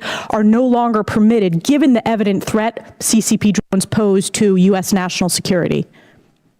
Congressman, yes, the department will commit to working with your staff and looking at that loophole, which we are aware of. And I missed in my first response, of course, that $54 billion is American-made drone dominance. Yes. That is exactly where they need to be, and that's where our focus is. Great. Another emerging technology that's very important and has a strong tie to my district is quantum computing. China continues to invest heavily in quantum computing, sensing, and secure communications for military advantage. I represent Rome Air Force Research Lab, which is a hub of research when it comes to quantum. Secretary Hegseth, how does the budget proposal position the U.S. to maintain leadership in operationally relevant quantum technologies? The country that dominates in quantum will dominate the future in C2, in comms, in every way that we fight. And so this makes the maximal investment possible here at home to ensure that quantum compute, and working across the interagency, by the way, this is not just a DOW issue, this is an interagency issue, to ensure that we've got the ability to scale and outcompute adversaries who are racing for the same code. General Kaine, throughout my time in Congress, I've pushed for the department to optimize its approach to quantum and develop a strategic roadmap. In your opinion, which quantum capability areas offer the most immediate benefit to the joint force and should be priority investments moving forward? Probably some of the work in crypto and quantum to make sure we can see, sense, understand, defeat, and protect our own stuff. So that's where I'm most interested in it right now, ma'am. Great, and I also want to use my remaining time. I just want to invite both of you to visit Fort Drum, home of the 10th Mountain Division, the most deployed division in the U.S. Army since 9/11. In the first Trump administration, I had the honor of hosting President Trump, where he signed the NDAA in my district, and it's been a privilege to represent them. So encourage you to visit that installation before the end of this year. Thank you very much, and I yield back. Gentlelady yields back. Chair now recognizes a gentleman from Massachusetts, Mr. Moulton. Thank you very much, Mr. Chairman. Mr. Secretary, you and I agree that Iran is a national security threat to us and our allies. Now, earlier you called us feckless for questioning your war. Do you think Congress was smart or feckless when it failed to ask tough questions of the Bush administration and gave them a blank check for Iraq? Well, if you're trying to compare this war to the Iraq I'm just asking war, you, do you think it was smart or the feckless? first one to call a stupid war, then it's a false comparison. Okay, well, probably a good idea to ask tough questions. So let me just ask you a few questions. Did you advise the president that we should attack Iran? We were, first of all, in this position in the cabinet, we never talk about what we would advise the president to do or not. Do you think the president or you deserve more? I've been in every meeting. I understand that, the chairman and everybody else as those Secretary, I'm asking decisions the were made, and he got every perspective possible when it came. I'm just asking what your perspective is. Are you afraid to take ownership of this? Do you think it was a good idea or not? As I've consulted the president, do I think it's a good idea to confront a nuclear bomb to start this in the war? hands of the? Imagine what the world would look like right now if Iran had a nuclear weapon. Okay, so let's just imagine. Which, by the way, if they had one, every which the previous Obama deal was going to allow them, including the first Trump administration, they had one, prevented them from having a nuclear weapon. So, listen, how is this war going? Do you think we're winning? Militarily on the battlefield, it's been an astounding military success. No, but are we winning the war? Absolutely. Okay, so do you call Iran closing the Strait of Hormuz winning? Well, I would say the blockade that we hold that doesn't allow anything to come in or out of Iranian ports. Okay, so we've blockaded their blockade. So they blockaded us, and then we blockaded their blockade. That's like saying, tag, you're it. Or, you know, if President Madison had said, well, the British just burned down Washington, but don't worry, we're going to burn it down as well. Chairman Kaine, did the military have plans for the idea that Iran might blockade the Strait? Sure. Thanks for the question. I'll answer it this way. You know, in this job, I have to maintain trust with a variety of constituents. Okay, I'm just asking if the military yes, had sir. plans. As always, my point in this is, as I explain the role, my point in this is we always offer a full range of military options that are carefully considered with the associated risks with those options and the considerations therein. So, Mr. Secretary, did you consider this risk? Of course, this department has looked at all aspects of this risk. And so then because why did you this send the department minesweepers, the only minesweepers we had in the Gulf, to Singapore weeks before the war started? We have lots of capabilities that you may or may not be aware of at the classified level. Okay, and to deal with by the way, would the mines. Trump-class battleships have helped with this? You're talking about a prospective future battleship, which we welcome in the fleet. Okay, so you're supportive of the battleships? Yes, sir. Okay. How much has Iran profited from your administration lifting the sanctions on Iran when you started this war? I can tell you Iran is financially devastated right now. Okay, well, in conjunction with the they've Treasury earned about and $14 billion. Operation Economic Fury. They're at a point where between the blockade and what we've done to them militarily, remember, they don't have a Navy. They can't contest the blockade. Okay. Between what we've done to them militarily and financially, they're at a place $14 billion? They have very few options. How many Chinese missiles can they buy for $14 billion? Does that sound like winning? They're not. We're ensuring, and they're not buying Chinese missiles. Okay. You know, at the end of the day, this also has a cost to us. if let's say this war costs $100 billion, I mean, you've already said, give us more time. It's only been 2 months. It could go on for 20 years like Iraq and Afghanistan. Let's just say it costs $100 billion. What is that to the average American taxpayer? Do you have any idea? Well, unlike foolish previous administrations, it won't go on. No, I'm just asking. For years and decades. But let's just say Sitting in it's this $100 billion. position, it's hard to imagine how you know that? we've allowed those things to happen. You were a part of that the war. answer to that? So was I. And I never. I'm just asking if you know what your war costs the average American taxpayer. What is the cost of Iran having a nuclear weapon that they wield? I'm just asking if you know the cost of the average American taxpayer. I'm asking you what the cost would be of that. So for the American taxpayers out there, my constituents, some of the constituents you wanted to represent in Minnesota, I'm just wondering if they have an extra $600 lying around to pay for your war. I think that's just a question that we ought to ask. Now, quickly, on March 13th in a press conference, you said we will give them no quarter, no mercy. In order for no quarter or no survivors is a war crime under the Geneva Conventions. You understand that's murder. Do you stand by that statement?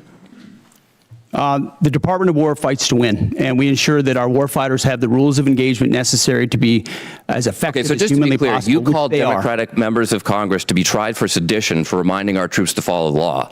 But when you tell them to commit a war crime, you stand by yourself. For insinuating that the laws that we're giving them are Gentleman's unlawful. time's expired. Chair now recognizes the gentleman from Tennessee, Dr. Desjardins. Thank you, Mr. Chairman, and I thank our witnesses for being here today. And I'd like to thank you for your commitment to our advancement in space, Golden Dome, and nuclear modernization, all which are critical. And also, I understand we're going to start some reproduction of the MQ-9 Reaper drones, which you, Mr. Secretary, and Ms. Secretary share my great state of Tennessee, and we know the 118th Air Wing, the National Guard operates Field and conduct many of these missions, and they do so with great precision. So thank you for that. Secretary Hegseth, you commissioned as an infantry officer in the U.S. Army National Guard in 2003. You've been deployed to Iraq, Afghanistan, Guantanamo Bay. You have been awarded 2 Bronze Stars, the Combat Infantryman Badge, Joint Commendation Medals, 2 Army Commendation Medals, among other recognitions. You have seen military actions from both an operational and service member perspective. Have you ever seen operations with the scope and scale and complexity of Midnight Hammer, Operation Absolute Resolve, and Operation Epic Fury? Thank you for the question, Mr. Congressman. Not only have I not seen missions like that, but if you earnestly go into our formations right now, and you talk to colonels and majors and staff sergeants and 2-star generals, and you ask them about the environment of our military right now and its capabilities right now, compared to under the Biden administration, under Obama, they will tell you it is night and day. Even the ranking member acknowledged that the troops performed incredibly well over the past 15 months and have demonstrated to the world. These are not new troops in a lot of cases. These are the same troops with new leadership under President Trump, who gives them every authority, under a department that ensures they have what they need. I have operators looking at me saying, for the first time ever, we have everything we need to accomplish the mission, both in equipment and in authorities. That matters when you go 37 hours around the world for Midnight Hammers. That matters when you go downtown in Venezuela and grab the indicted dictator of a country in the middle of the night in the most fortified location. That matters at the outset of the Iran conflict. It matters during Operation Rough Rider, which there's a reason why the Houthis aren't in this fight right now, because they experienced 50 days of the American military under President Trump. That matters in the Caribbean and our fight against designated terror organizations. This military is unleashed, and morale is at a level that this country has not seen for decades and decades because of the leadership of President Trump and because this War Department allows them to get back to basics. No more distractions, no more debris. It's simple accountability, training, standards, lethality, and they respond to it. And it's that response that's manifest in highly and historic successful military operations led by our incredible joint force, who are grateful to have a commander-in-chief that has their back. Well, I can tell you for that, our nation, myself, and all of us are incredibly grateful. Secretary Hegseth and General Kaine, with your vision and steadfast commitment to our nation's service members, you have both overseen the beginning of a generational transformation of our armed services. This budget request reflects that commitment by building and sustaining our defense industrial base, increasing service member pay, housing and benefits, robust funding for Golden Dome missile defense and space capabilities, and the emphasis on the peace through strength doctrine outlined in the National Defense Strategy. Based on the Defense Department's recent track record of successful missions, can you share some examples of military action that illustrate exactly how your leadership and vision for the Department of War is translating the peace through strength doctrine into an operational reality, and what psychological impact that may have on our near-peer adversaries such as China and Russia? And I'd like to get both yours and General Kaine's perspective, if you can take 30 seconds each. I'll keep it brief. Reestablishing deterrence was one of the core pillars of what we set out to do. After Afghanistan, after October 7th, after the war in Ukraine, after Lloyd Austin went AWOL for a week and no one seemed to care, the world took notice of that, and through the actions we've taken swiftly that I just laid out, the world has recognized that American power is back, and the willingness to utilize it shows that we can achieve peace through strength. And General Kaine, in terms of our adversaries? Yes, sir. You know, when we look at the totality of actions that we've done over the last year, one thing leaps out at me that I think is clearly and unambiguously seen by our adversaries or those that may consider it, and that's our ability to integrate and synchronize a whole range of capabilities that we have in the joint force, information, cyber, deception, jamming, air power, sea power, land power, et cetera. And I think that ability, and I'm so proud of our joint force, those young... Gentleman's time's expired. Chair, and I recognize the gentleman from California, Mr. Carbajal. Thank you, Mr. Chair, and thank you, General Kaine, Mr. Hegseth, and Hurst for being here today. I associate myself with the comments of Ranking Member Smith and Mr. Garamendi, so that I won't repeat a lot of what has been said. Mr. Hegseth, I recently realized that we have something in common. I'm also a fan of Pulp Fiction. And no, the movie is not an accurate portrayal of the Bible. You know what I'm talking about. This president and his administration have claimed to be the most transparent of all time. With that in mind, I'd love to get some straightforward answers today. Some estimates show that the Trump administration's war of choice in Iran is costing taxpayers around $1 billion every day. In addition to spending taxpayer money on a war they don't want, it is also driving up costs. The cost of gas, while the cost of living is skyrocketing under this administration's policies. To me, and I assume to the American people, it is unclear why we started this war, how it will end, and what anyone gained from it. Mr. Hegseth, about how much money has been spent on this war to date, and how much more do you anticipate spending? Well, as our comptroller laid out, the estimate is less than $25 billion at this point as far as an expenditure. And the question I would ask this committee is, what is it worth to ensure that Iran never gets a nuclear weapon, considering the radical ambitions of that regime? I mean, almost every member of this dais at some point has said, whether it was Thank you for your answer. I'll proceed to my next question. Thank you for your answer. President Trump is the one that's willing to make sure it doesn't happen. Supposedly, we had taken care of the nuclear capability last time around. And now this war, we're at it again, because obviously we said we did, but we didn't. In a way that we know, the United States military can do. I want to reclaim my time. We know that the cost of oil and gas has gone up as a direct result of this war, and the American people are feeling that pain at the pump. In an attempt to alleviate the high price of gas caused directly by this president, he lifted sanctions on Russian oil. The way I see it, this is a massive gift to Putin and Russia's struggling economy. Mr. Hegseth, is there any concern that easing sanctions against Russia will allow Putin to continue funding Russia's illegal war against Ukraine? Well, we've seen Russia's and Putin's inability to make effective battlefield gains, just like their inability to defend the Maduro regime with the billions of dollars of systems the Russians sent to Venezuela in order to defend him, which were defeated in 15 minutes. So Russia's military capabilities are no match for ours. And you don't believe easing the sanctions is helping Russia? We have the best energy team in the planet it's just a yes or no. White House, and we're going to ensure that this is not deja vu. It's a simple yes or no. I understand the energy dominance that this administration has unleashed. All right, well, I'll proceed to my next question. Strategy. Last week, it was announced that the Department of Defense is no longer requiring service members to get their annual flu shot. Now, this is an easy one for you. It's a softball. Don't screw it up. The rationale was to, and I quote, restore freedom to our joint force. This has been a requirement since 1950 because it is an effective at preventing the spread of flu among our troops. It's not some new woke requirement as you like to lean on for much of your rhetoric. This decision is actively making our military less safe and less prepared. Mr. Hegseth, at this time, are there plans to remove the mandatory requirement of other vaccinations like measles, mumps, and polio? We made very clear in our announcement that it applies to service members having a choice as it pertains to the flu vaccine. Don't you think that's a little reckless?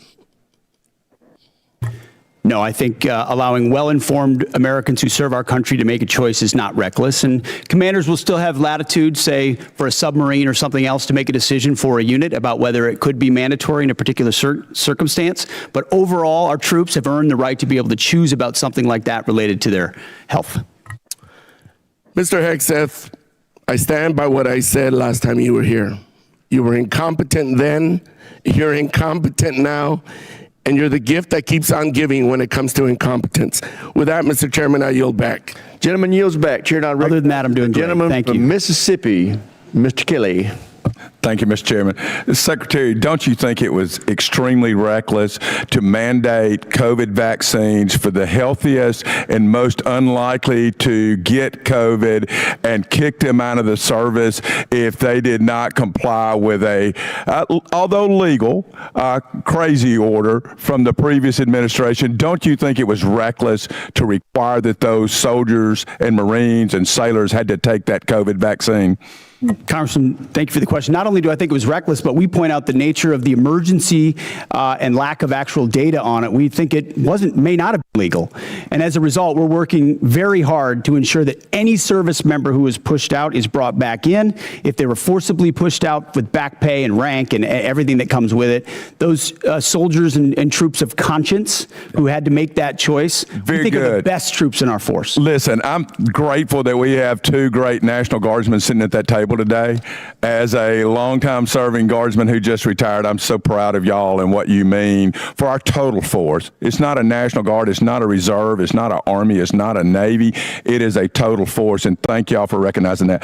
I just want to go back to some of the Iran stuff. I don't know, maybe they're in a different world than I'm living in, but from where I live since 1979, Iran has been at war with the United States, although we refuse to acknowledge it, whether that's Hezbollah, whether that's the Houthis, whether that is Hamas, whether that is trying to build nuclear weapons, exporting terror everywhere. I know for a fact when I was in Iraq, both tours, that EFPs made by Iranians killed our troops. I know for a fact that many of the munitions, I know for a fact many of the militias in Iran that were Shia-based were there to attack Americans at the willing knowledge of the Iranian government. Do you agree they've been at war with us and are still at war with us and the world since 1979? Of course, for 47 years from Beirut to Baghdad, Iran has sought the most dangerous weapons in the world to try to achieve death to America. And if they were to get the most dangerous weapon in the world, a nuclear weapon, they would most certainly use it, which is why this is at the level of seriousness that President Trump is willing to address it. And that's what I think so many in this body misrepresent. North Korea is the lesson. Everybody thought North Korea shouldn't have a weapon. Under the Clinton administration, they gathered so many ballistic missiles that their ballistic missile shield allowed them to blackmail the region and the world to say, we're going to get a nuke and you can't do anything about it. Under this administration, them weakened by the 12-day war and what happened with Midnight Hammer, the president made a bold choice on behalf of the American people to say never will Iran with their view of death to America and death to Israel, have a nuclear weapon, because if they have it, they'll use it. And he's taken that bold action in a way I think the American people, when they understand the nature of that threat, and they do, they support it. Chairman Caine, wow, I've been around a long time. Can any other military in the history of the world pull off Venezuela, Midnight Hammer, and Epic Fury the way that our great warriors that defend and project power for our nation are you aware of any other nation in the history of the world that could have done that? I'm not sure, and I remain very proud of the Joint Force. I'll also say that we're a learning organization, and we're going to continue to look at the things that go right in any operations that we're tasked to do, and we're going to get better every day. So we do not want to sit on the successes and assume future successes. We owe it to the nation and to the citizens to constantly improve no matter how well something goes. So I'm incredibly proud of the Joint Force. That said, I'm even more proud when they come back after that. They go into a team room and they start debriefing to make sure that we do it better next time, whatever it may be. And my final point, I just want to talk about what a stroke of genius it was, greater than I would have thought, to blockade the ports of Iran. And that blow economically to their entire economy and to their leadership and everything else, it's going to take a little bit of time to play out. But that was so smart because it is more effective than any bombs. And those bombs were effective in Midnight Hammer. They continue to be. But until we kill their will to create a nuclear weapon, they will always be a nuclear threat because they've advanced far enough along. But that blockade was so important. And it amazes me now we're crying about high gas prices when they were $2 a gallon more just 4 years ago or 5 years ago under the previous administration. With that, I yield back. Gentleman yields back. Chair now recognizes the gentleman from California, Mr. Kaine. Thank you, Mr. Chairman. Secretary Hegseth, tomorrow is 2 months since the war has begun. You've testified that it was $25 billion in cost in terms of the munitions we used and what we paid for it. But when you add to that the damage that was done to our bases, and today's dollars for buying replacement munitions and replacement aircrafts, what has the total cost been over the last 60 days? That number right now reflects the total cost that we're seeing. Including buying in today's dollars the new weapons and replacements, and including the damage there? That's your testimony? If there's adjustments to that, I would defer to the comptroller on that. And how much are you seeing in terms of, are you asking in terms of supplemental funding just for the Iran mission from this committee? If and when a supplemental is submitted, the majority of it would not just be for, what would be the ballpark for Iran? Munitions related to the entirety of what we want to get done. A number, what would you submit? It would be within on Iran, it would be less than 25 billion, but there's a lot more we would ask for beyond just Iran. You're saying it's 25 billion. Okay, I would just, if you come back, you want to revise those numbers because all the experts are disagreeing with you when it comes to today's dollars and damage, but you can revise it. How much did it cost American taxpayers in terms of the strike to the Iranian school where kids were killed? Do you have that number in terms of the missiles we used? As I've said, that unfortunate situation remains under investigation. You don't know how much it costs the taxpayer? But I wouldn't tie a cost to that, to anything. It's a reasonable question, no, sir? I mean, our taxpayer money was going there. Do you know how much it will cost Americans in terms of their increased cost in gas and food over the next year because of the Iran war?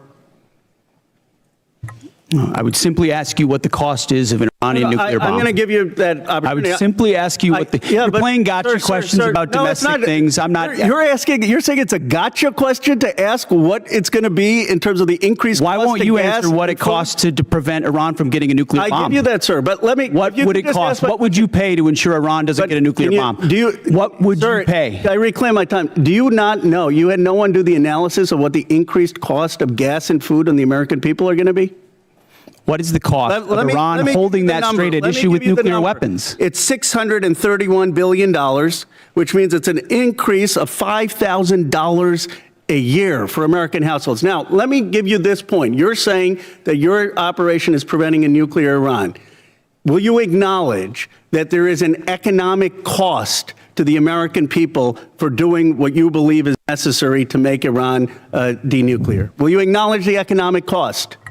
We have an incredible economic team that's managing this better than Yeah, but what the previous but administration did to our economy, what the previous administration did with inflation, don't even know you know what's upsetting. I reclaim my time. COVID, and you're going to lecture this administration about the economy? You know what is upsetting? Incredible. You didn't even do the analysis on how much it's costing the American people. It's one thing if you said, okay, it costs the American people $5,000, but we think it's worth it. That's what we've done in World War II and other wars. Here's what it costs. You got to pay for it. You don't even know what the average American is paying. You don't know what we paid in terms of the missiles that hit the Iranian school. You don't know what we're paying in terms of gas. You don't know what we're paying in terms of food. Your 25 billion number is totally off.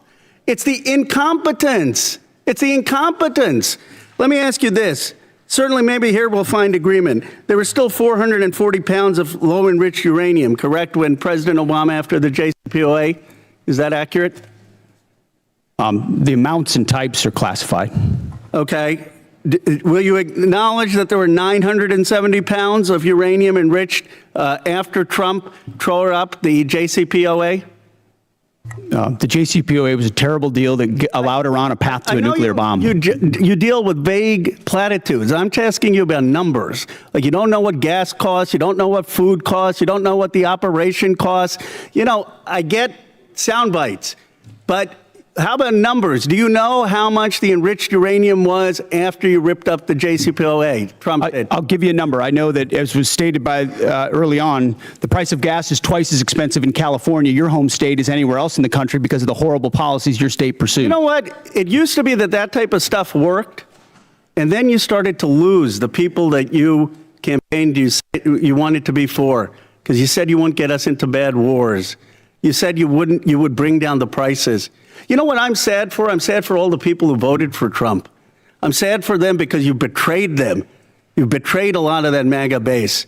And you know who knows that? J.D. Vance knows that. Gentleman's time's expired. Chair now recognizes the gentleman from Nebraska, Mr. Bacon. Thank you, Mr. Chairman. I thank all three of you for being here today. It's a real privilege to be a part of this committee. We're the most bipartisan committee out of 20 in Congress. We have a tradition of voting on NDAAs with large majorities year after year. And it's important not to be a Republican first in here or a Democrat first. We're Americans trying to ensure that our country is well defended. And in that spirit, I compliment the operations in Iran. I served 30 years in the Air Force. We were attacked repeatedly by proxy groups from Iran on every deployment I was on. They were the #1 threat where I was located. I've lost friends, like at Khobar Towers. Iran with a nuclear weapon would have been an existential threat to our country. And if they had a missile that could hit New York, they would have done it. They would have done it 2 months ago. So I support our operations there. I think it was good that we got Maduro out. You know, I would say it would be important to get the representative government that duly won their election there, and not good to replace one dictator with another dictator, but Maduro was bad for their country. And I support our 5% GDP spending. There's no way to modernize our nuclear force, 6th-generation fighters, take care of our men and women in uniform without being at 5% GDP. But also in the spirit, I share a bipartisan concern of the firings that we've seen at the Pentagon. 4 of the 6 service chiefs, for example, the Coast Guard. We had a huge bipartisan majority here that had confidence in the Army Chief of Staff and the Secretary of Navy. And I would just point out, it may be constitutionally right. You have the constitutional right to do these things, but it doesn't make it right or wise. Now, my first question is dealing with the housing allowance, something I've been working for the last 2 or 3 years. Our housing allowance is underpaying people in certain areas. And the department, and that hasn't started under this administration, it's been going on for a while, they take out 5% of the housing allowance. They send it to other needs. But that means we're underpaying our servicemen and women living off base by 5%. So we tried to fix it with a $2.9 billion line item to fix housing allowance. But that money was moved. So Mr. Secretary, could you tell us how we're going to fix this? Because we have a shortfall in housing allowance, and we tried to fix it out of here, and I'd like to get it fixed. Congressman, I agree with you. I think that is precisely the kind of quality of life issue that's been ignored time and time again. Oftentimes with good intentions of trying to do some trade-off with something else. But I mentioned the 7% pay increase. That's just for junior enlisted. It's 6% from E6 to 03, and it's 5% from 04 all the way up. But closing that gap, TRICARE reimbursement's a big one we're going to look well. If we reimburse TRICARE lower than Medicare, then no one wants to take TRICARE, and now you don't have a real network for service members. So those places where we pinched pennies to try to eke out additional budget space have really hurt service members. So I'm committed to working with you on that to close that gap and ensure that folks can live where they are asked to serve because they can afford housing. I think this has already been addressed to a degree, but I just want to emphasize we did put $400 million in for Ukraine. I asked you to execute it. It's important for most of us in here. It has overwhelming support. Also, I'm the chair of the Baltic Security Caucus, and we've put money in for the Baltic Security Initiative. These people love America. They love freedom more than anywhere I've ever been, and they need us. They're on the front lines with Russia. Mike, I have a question for the chairman. So we did 29 years of the nuclear alert, airborne alert, the Looking Glass mission. In 1991, we turned that off because the Cold War turned to our favor. But I think we're back to where we were at. Russia's a threat. China's building a nuclear force to match ours. I think we need a Looking Glass 2 and restore that nuclear command and control survivability that gives us deterrence.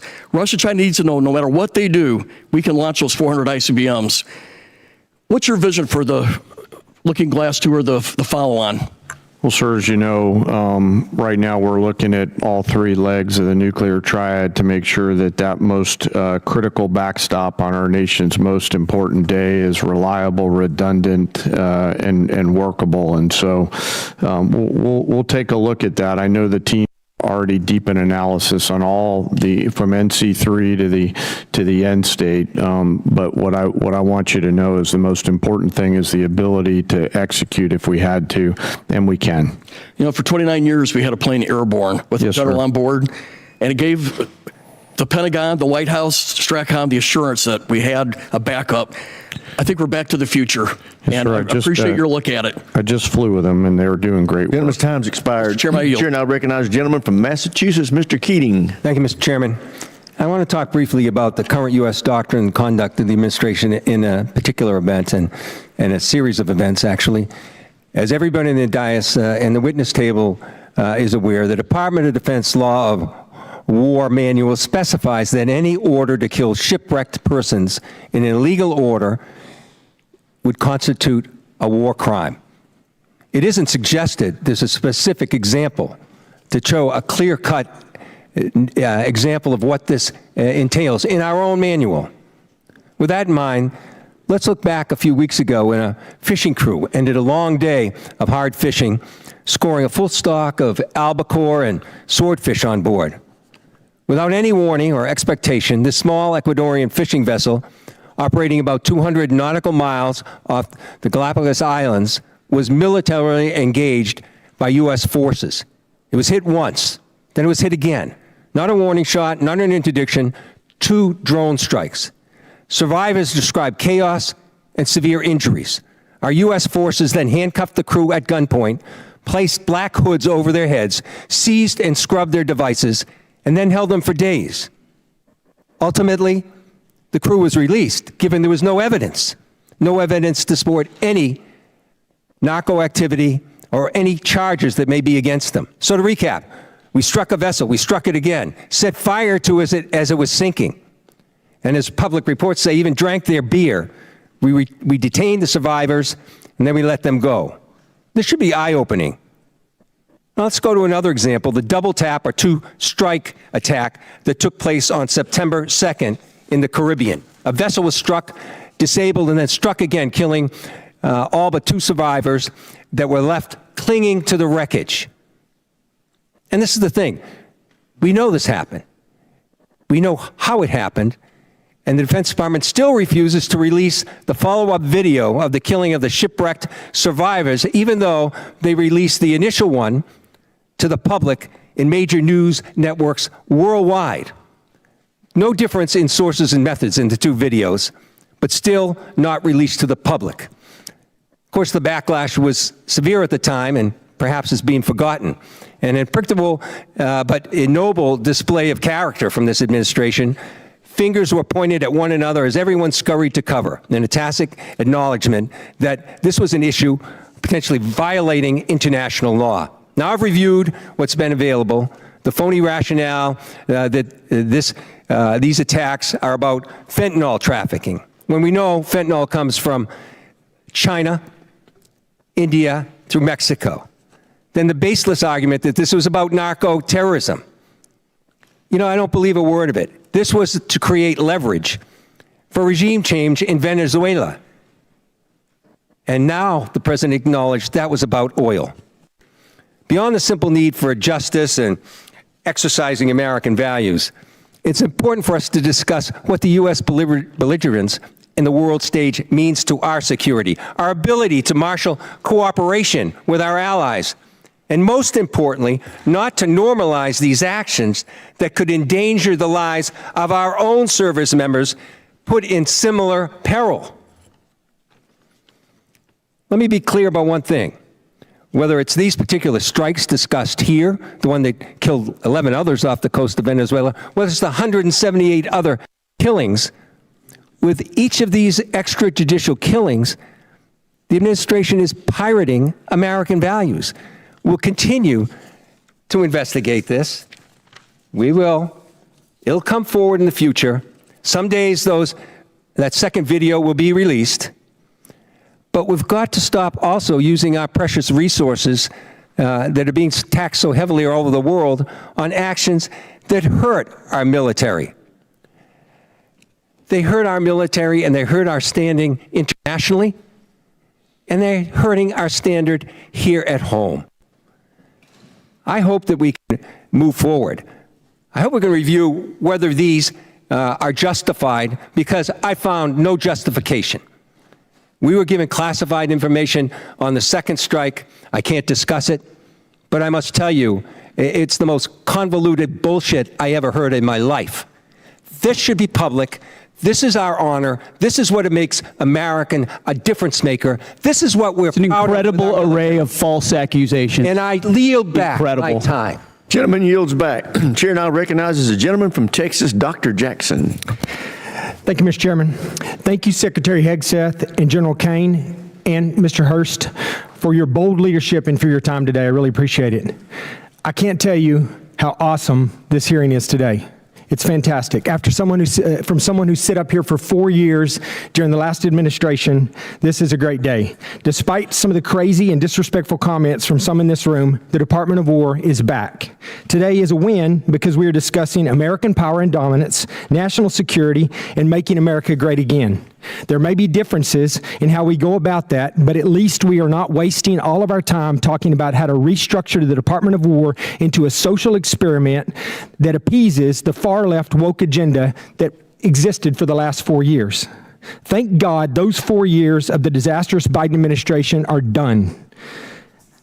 On behalf of someone who served 25 years on active duty and almost everyone I know currently serving in uniform, thank you, Mr. Secretary, for saving the department. Okay, my question. The U.S. Special Operations Command budget has been relatively flat over the past decade, failing to keep pace with inflation and reducing the command's purchasing power by 14%. I was disappointed to see that SOCOM's FY27 budget request was only $223 million higher than last year's enacted level, dropping even further from an already less than 2% to now just above 1% of the department's overall budget. All of this comes despite being increasingly asked to do more. From 2023 to 2025, there was a 35% increase in combatant command demand for soft capabilities. And last year alone, SOCOM was unable to satisfy roughly 70 mission-specific requests due to resource and capacity restraints. Secretary Hegseth, I have appreciated the opportunity to meet with members of your team and leaders like ASW Solik Anderson and SOCOM Commander Admiral Bradley as we work to grow the SOCOM top line for future fiscal years. Can you discuss the critical role soft plays in underpinning deterrence, and do you agree with the urgent need to grow the SOCOM budget accordingly? Well, Congressman, thank you for your words, and I wholeheartedly agree. When you look at the burden that SOCOM shoulders on behalf of the Joint Force, it's incredible and it's significant, and so many of the things we have accomplished would not have been possible without the incredible leadership of Admiral Bradley, General Braga, and others inside that community and what they do. I recognize your desire for increased funding beyond what is in FY27. We have and will continue to look at that. That needs to happen.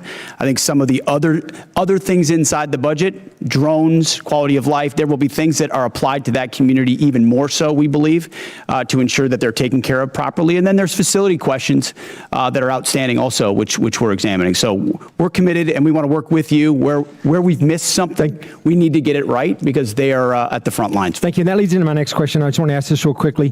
This year's budget request of $54.6 billion for the DAWG, for the Defense Autonomous Warfare Group, is a vital step to unleash American drone dominance and rapidly integrate autonomous and unmanned systems across the joint force. And we've talked about that a little bit here.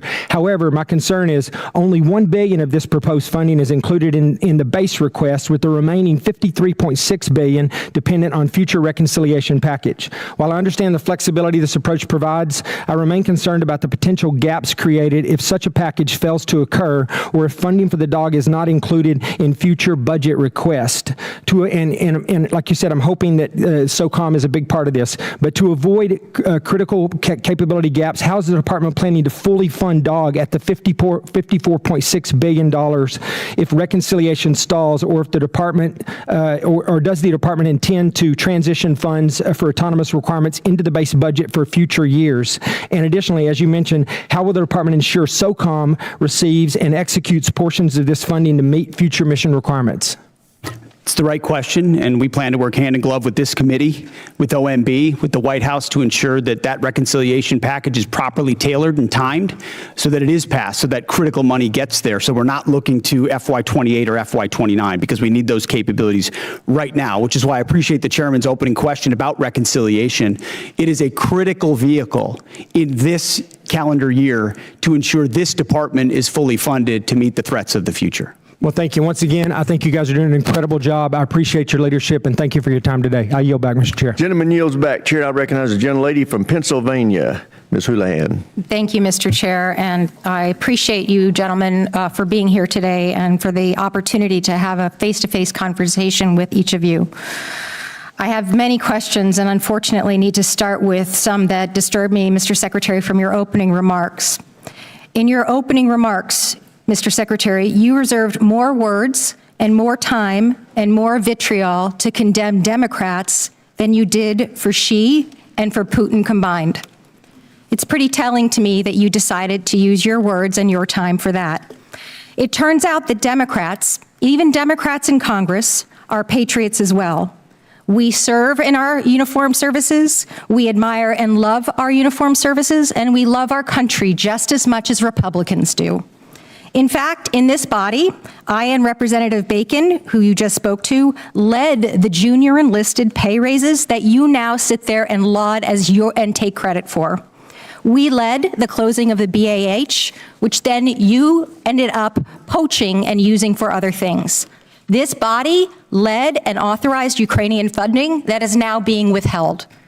You also, in your opening remarks, strangely admonished us here for not being patient with the results of your 2-month war, a war of your suggestion to this president, a war of your choice, a war you executed without congressional consultation. And so it shouldn't be shocking, sir, Mr. Secretary, that we have questions. Indeed, it's constitutionally our right to do so. So to be clear, despite a brilliant performance by our men and women in uniform, despite thousands of tactical successes, Iran still has nuclear material, still has air defenses, still has small boats, and still has the Strait. So despite the fact that your recent comments indicate that operations appear to be finished, there clearly is more work that needs to be done. As mentioned, today is indeed 60 days. So Mr. Secretary, how many more months, just order of magnitude, do you think that you're going to need to be able to conclude operations successfully? And how many more billions of dollars do you think you're going to ask this body for? Well, as you know, and as the president has stated, you would never tell your adversary, especially once you've that is the line that you always. Especially once you've give me an order of decimated their military and you control their strait. 4X. How long you would be committed to the mission? And the next thing that you mentioned in your opening remarks, Mr. You would never do that. Secretary, is that you called on, which astounded me, examples of the Afghanistan war, the Iraq war, and the Vietnam war. Those are stunning examples to me of something that didn't go our way. We had the opportunity to execute on those wars quite well, but we didn't accomplish any mission, in my opinion, and I think you would agree on that as well. My point is this effort So is not those efforts. That's exactly it. Is this war shaping up to be that war? Because it has every We're shaping up to get the same kind of Democrats we got in those wars who were naysayers from the beginning, undermining the progress of troops. Have a conversation about the country and the nation and not about parties. The Democrat Party wanted to socially engineer the Department of War.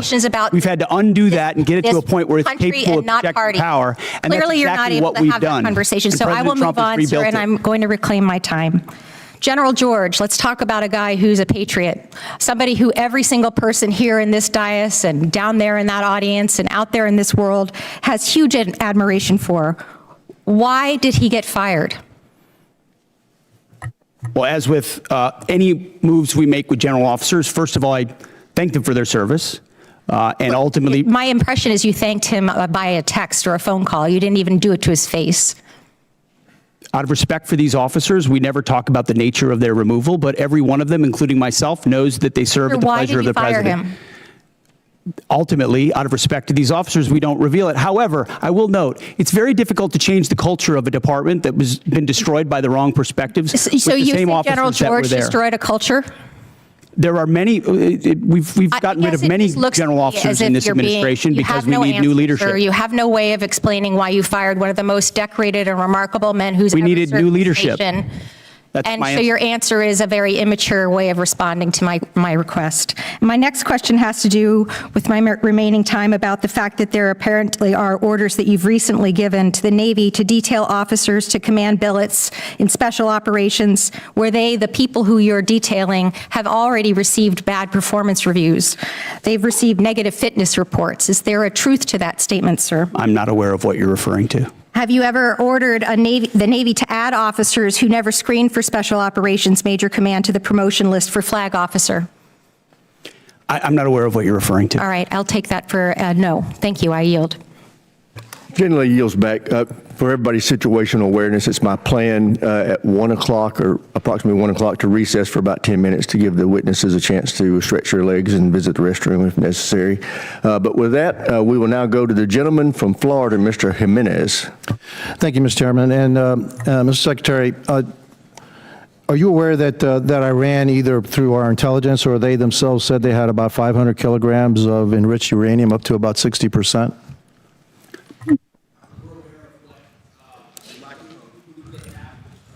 We're aware of what they have or what they believe they have and what we know they have, but all of that is classified. Fair enough. And if indeed they had 500 kilograms of enriched uranium, how long would it take it to weapons grade? Quickly enough that it's a serious national security problem for the United States of America. If I said days or a few weeks, would that be inaccurate? You might be somewhere in the ballpark. Okay, thank you. Actually, you can just get that from ChatGPT. It'll give it to you. Okay. So it's not that classified. All right. Would you say that our primary mission in this war is to deny Iran the capability to develop a nuclear weapon? Yes. And would you say that a regime that's capable of killing 35,000 of its own people within a 2-day period, are they capable, if they had the delivery systems, to carry out their threat to destroy Israel and also to harm the United States of America? Any regime willing to kill 35,000, and we think it might be more, 45,000 of their own citizens in cold blood, would most certainly be willing to use the most dangerous weapon in the world, especially as history teaches us, when a nation says they will do something, you ought listen. And when they chant death to America or death to Israel, if they got that nuclear weapon, history tells us they might use it. Well, Hitler said he was going to kill the Jewish, and he was going to try to eliminate the Jewish population and Jews from the face of the world.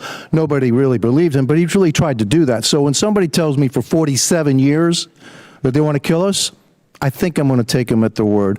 And so would you also agree that now another goal of ours is to make sure that Iran never blockades the Strait of Hormuz, never has control of the Strait of Hormuz. Would that be an objective of ours?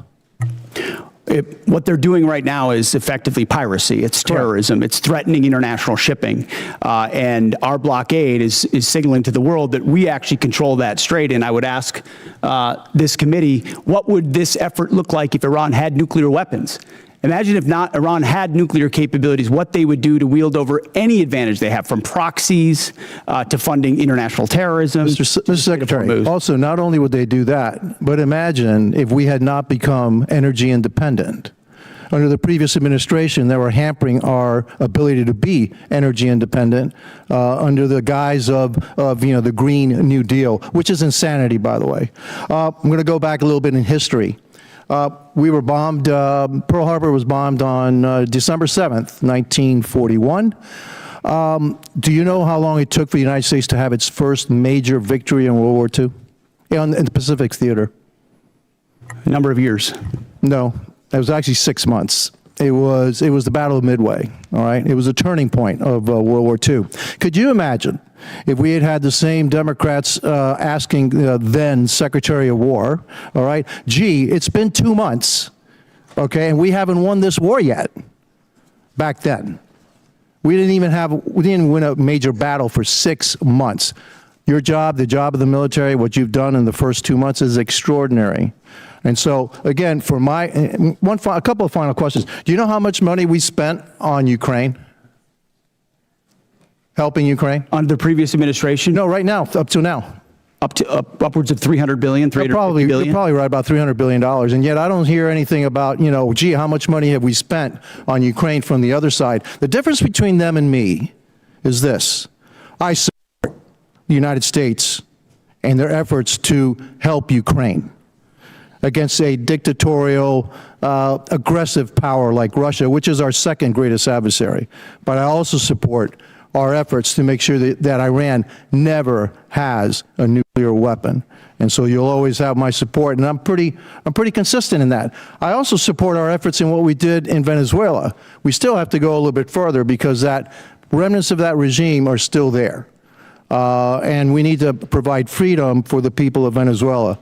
And also, one thing, for me, I guess what I'm looking for in this war with Iran is to make sure that Iran never has a nuclear weapon, that we have established an inspection protocol to make sure they never get a nuclear weapon, and that we control the strait, and they never can control the strait. Gentleman's time's expired. Chair, now recognize the gentleman from Colorado, Mr. Crow. Thank you, Chairman. Mr. Secretary, I want to go in a little bit different direction. Timothy Parlatore served as your private attorney, correct? Correct. And Mr. Parlatore also served as private attorney for President Trump's campaign, correct? I'm not privy to every professional position that he's held. Well, I'll help you out. He did. And you appointed Mr. Parlatore as your senior advisor, correct? He does reserve duty on behalf of the Navy. His title is senior advisor. You gave him that title, correct? And I would count him as very much an advisor of mine. Yep, he travels with you, correct? Tim Parlatore has been a long-term friend. He's a great patriot. He travels with you. That's not what I asked. I reclaim my time. He travels with you, doesn't he? He travels with you, doesn't he? Correct? There's public Instagram that shows this. Just say yes. Yes, of course. Okay. He sits in meetings with you and advises you, doesn't he? He sits in some meetings on occasion. Yeah, well, he maintains a desk in an office in the Pentagon, does he not? I'd have to check. You don't know? It's a big Pentagon. You directly commissioned Mr. Parlatore in the Naval Reserve as a Navy commander in March 2025, did you not? I was very proud to do so. And when you did, because he's a Navy Reserve officer, he didn't have to go through the PPO process, the White House Presidential Personnel Office, right? He wasn't vetted by White House PPO. Oh. Uniformed service members don't get vetted by... The answer is yes. He didn't have to be vetted by White House PPO. He didn't go through the Senate confirmation process either, did he? The answer is no. I don't know what you're getting to, but Tim is a fantastic... I'll tell you what I'm getting to. The answer is no, right? He does great work. Okay. He didn't maintain a security clearance when you appointed him as special advisor. Is that right? I'd have to check. You don't know? I mean, anybody that has access to sensitive material is going to have the appropriate clearance. Okay, so when you appointed him as special advisor, he had a security clearance? You're trying to piece together a timeline. No, I'm asking a simple question. One of your special, most sensitive advisors, did he have a security clearance? No, you're playing a gotcha game like you do on TV and everywhere else. You're trying to thread together details that are connected about something else. Clearly, you're concerned about my line of questioning, aren't you, Mr. Secretary? Because you know where it's going, don't you? I think you do. So, does Mr. Parlatore represent foreign governments? He has a private law practice, does he not? From what I understand of his law practice, he does a lot of great work for service members in the military and other. He maintains a private law practice. Does he represent foreign governments or foreign persons in that private law practice? I don't know. You don't know. Somebody who's sitting in your meetings, a special advisor, you don't know. Does he represent any senior officers who are currently under consideration for promotion by you or your office? The only person that makes determinations about senior officers is me. Answer the question. Does he represent senior officers who are under consideration for promotion by you? No, I'm the one that makes decisions about choosing. Does he represent them, Mr. Secretary? Does he represent them? He doesn't represent anyone. He's a legal advisor and always has been. But he has clients, does he not? He's a legal advisor to me on reserve duty, and he always has been, and he does a fantastic job. Is it true that Mr. Parlatore was removed? I reclaim my time. Is it true that Mr. Parlatore was removed from an investigation by the White House last year? I don't know what you're referring to, but not that I'm aware of. You're not aware of it? Was it true that you were also removed from that same investigation? The answer is yes. No, not that I'm aware of. You're not aware of it. That's interesting. Well, is it true that Mr. Parlatore disparaged President Trump? I don't know what you're referring to, but no. Is it true that Mr. Parlatore was accused by President Trump and his lawyers of lying? What you're accused of is a cute line of questioning that's going nowhere. Well, it's going somewhere, which is why you're not answering the question. Was it true that he was accused of lying by the president's legal team? I'm not familiar to. You'd have to give me the context. Well, it's right here. You want to look at the statement from President Trump's legal team? Anybody could blow up a quote and claim it says something, and that's what you're doing in a little stunt. Secretary Hegseth, what I'm really concerned about is you purport to have unfaltering loyalty to President Trump, and yet you are continuously going. Oh, you care a lot about President Trump, don't you? You are going behind his back. Waste of your 5 minutes. A huge, waste of your 5 minutes that led nowhere. I reclaim my time. You are repeatedly going behind the president's back. Gentlemen from Colorado's time. Go ahead, Mr. Carl. You are repeatedly going behind President Trump's back, appointing people who he is accused of lying, who the White House is accused of lying. Gentleman's time's expired. And you are not being honest with the gentlelady from South Carolina, Ms. Mace. Thank you, Mr. Chairman. Thank you, Mr. Chairman. I request unanimous consent to enter a number of documents into the record. The first of which is a statement from Corey Mills, First Sergeant, stating his forms and accounts of his military service are falsified. The second document is a picture of Corey Mills wearing a Bronze Star from 2019 before he ever got a Bronze Star. The third document is a document that conveys a Bronze Star medal and his life-saving care to the wounded, and according to the soldiers who were there, they said it never happened, according to the men who were there.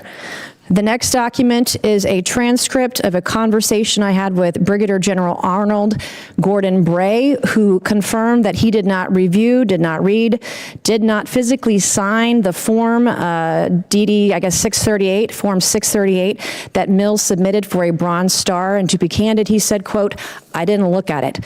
I asked to review the email that he sent to Mills' staff about authorizing his signature for a form he did not review, and he said that he would not share it with me.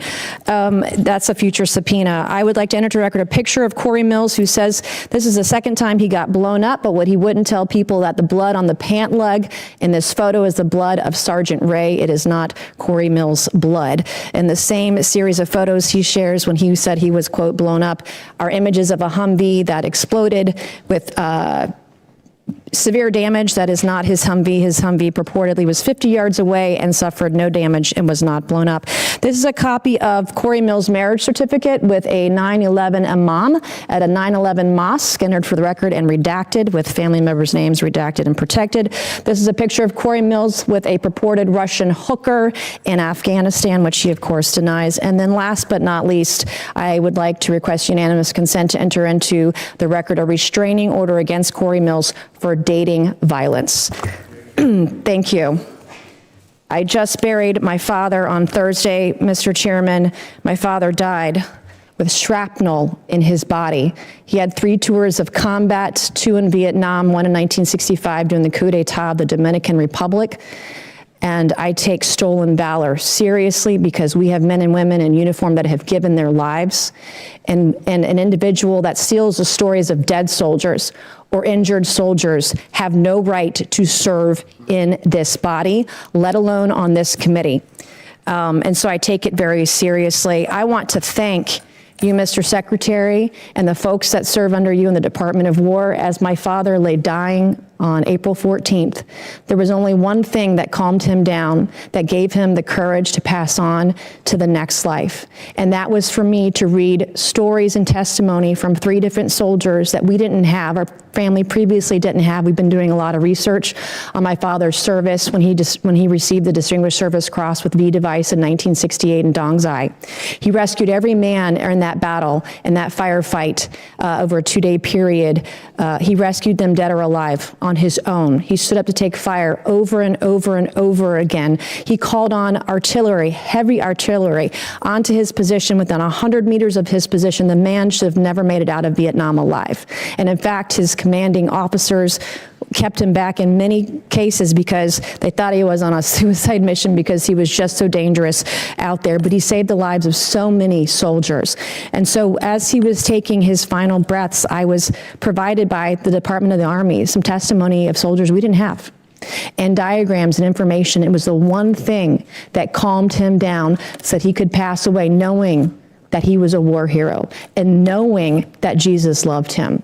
And it changed our family's life, and it changed his life in his last moments, his last breaths, his last hours.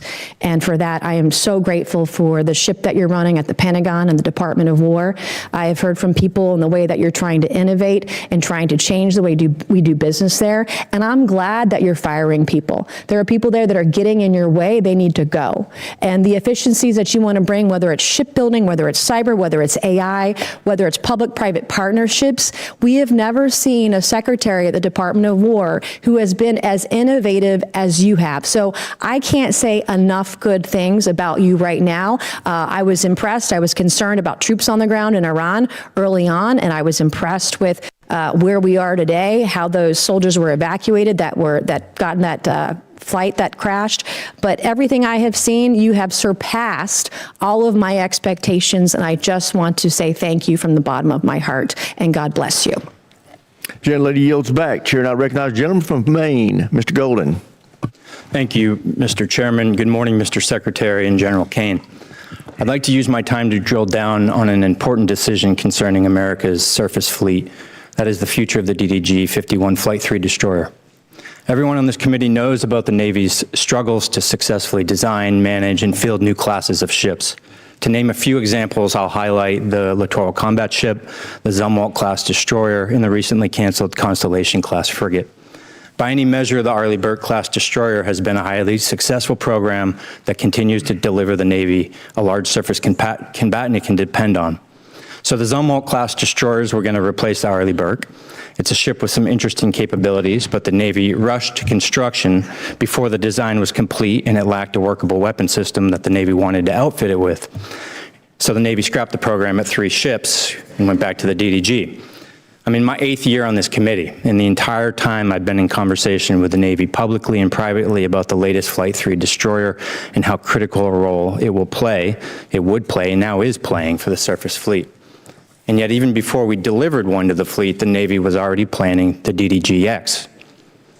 I'm skeptical about the transition to yet another new class of surface ship, given the troubles I've laid out already. From my perspective, we have a proven hull for an Arleigh Burke destroyer that is described by CNO after CNO again and again and again as the backbone of the Navy's surface fleet. But now I'm even more skeptical.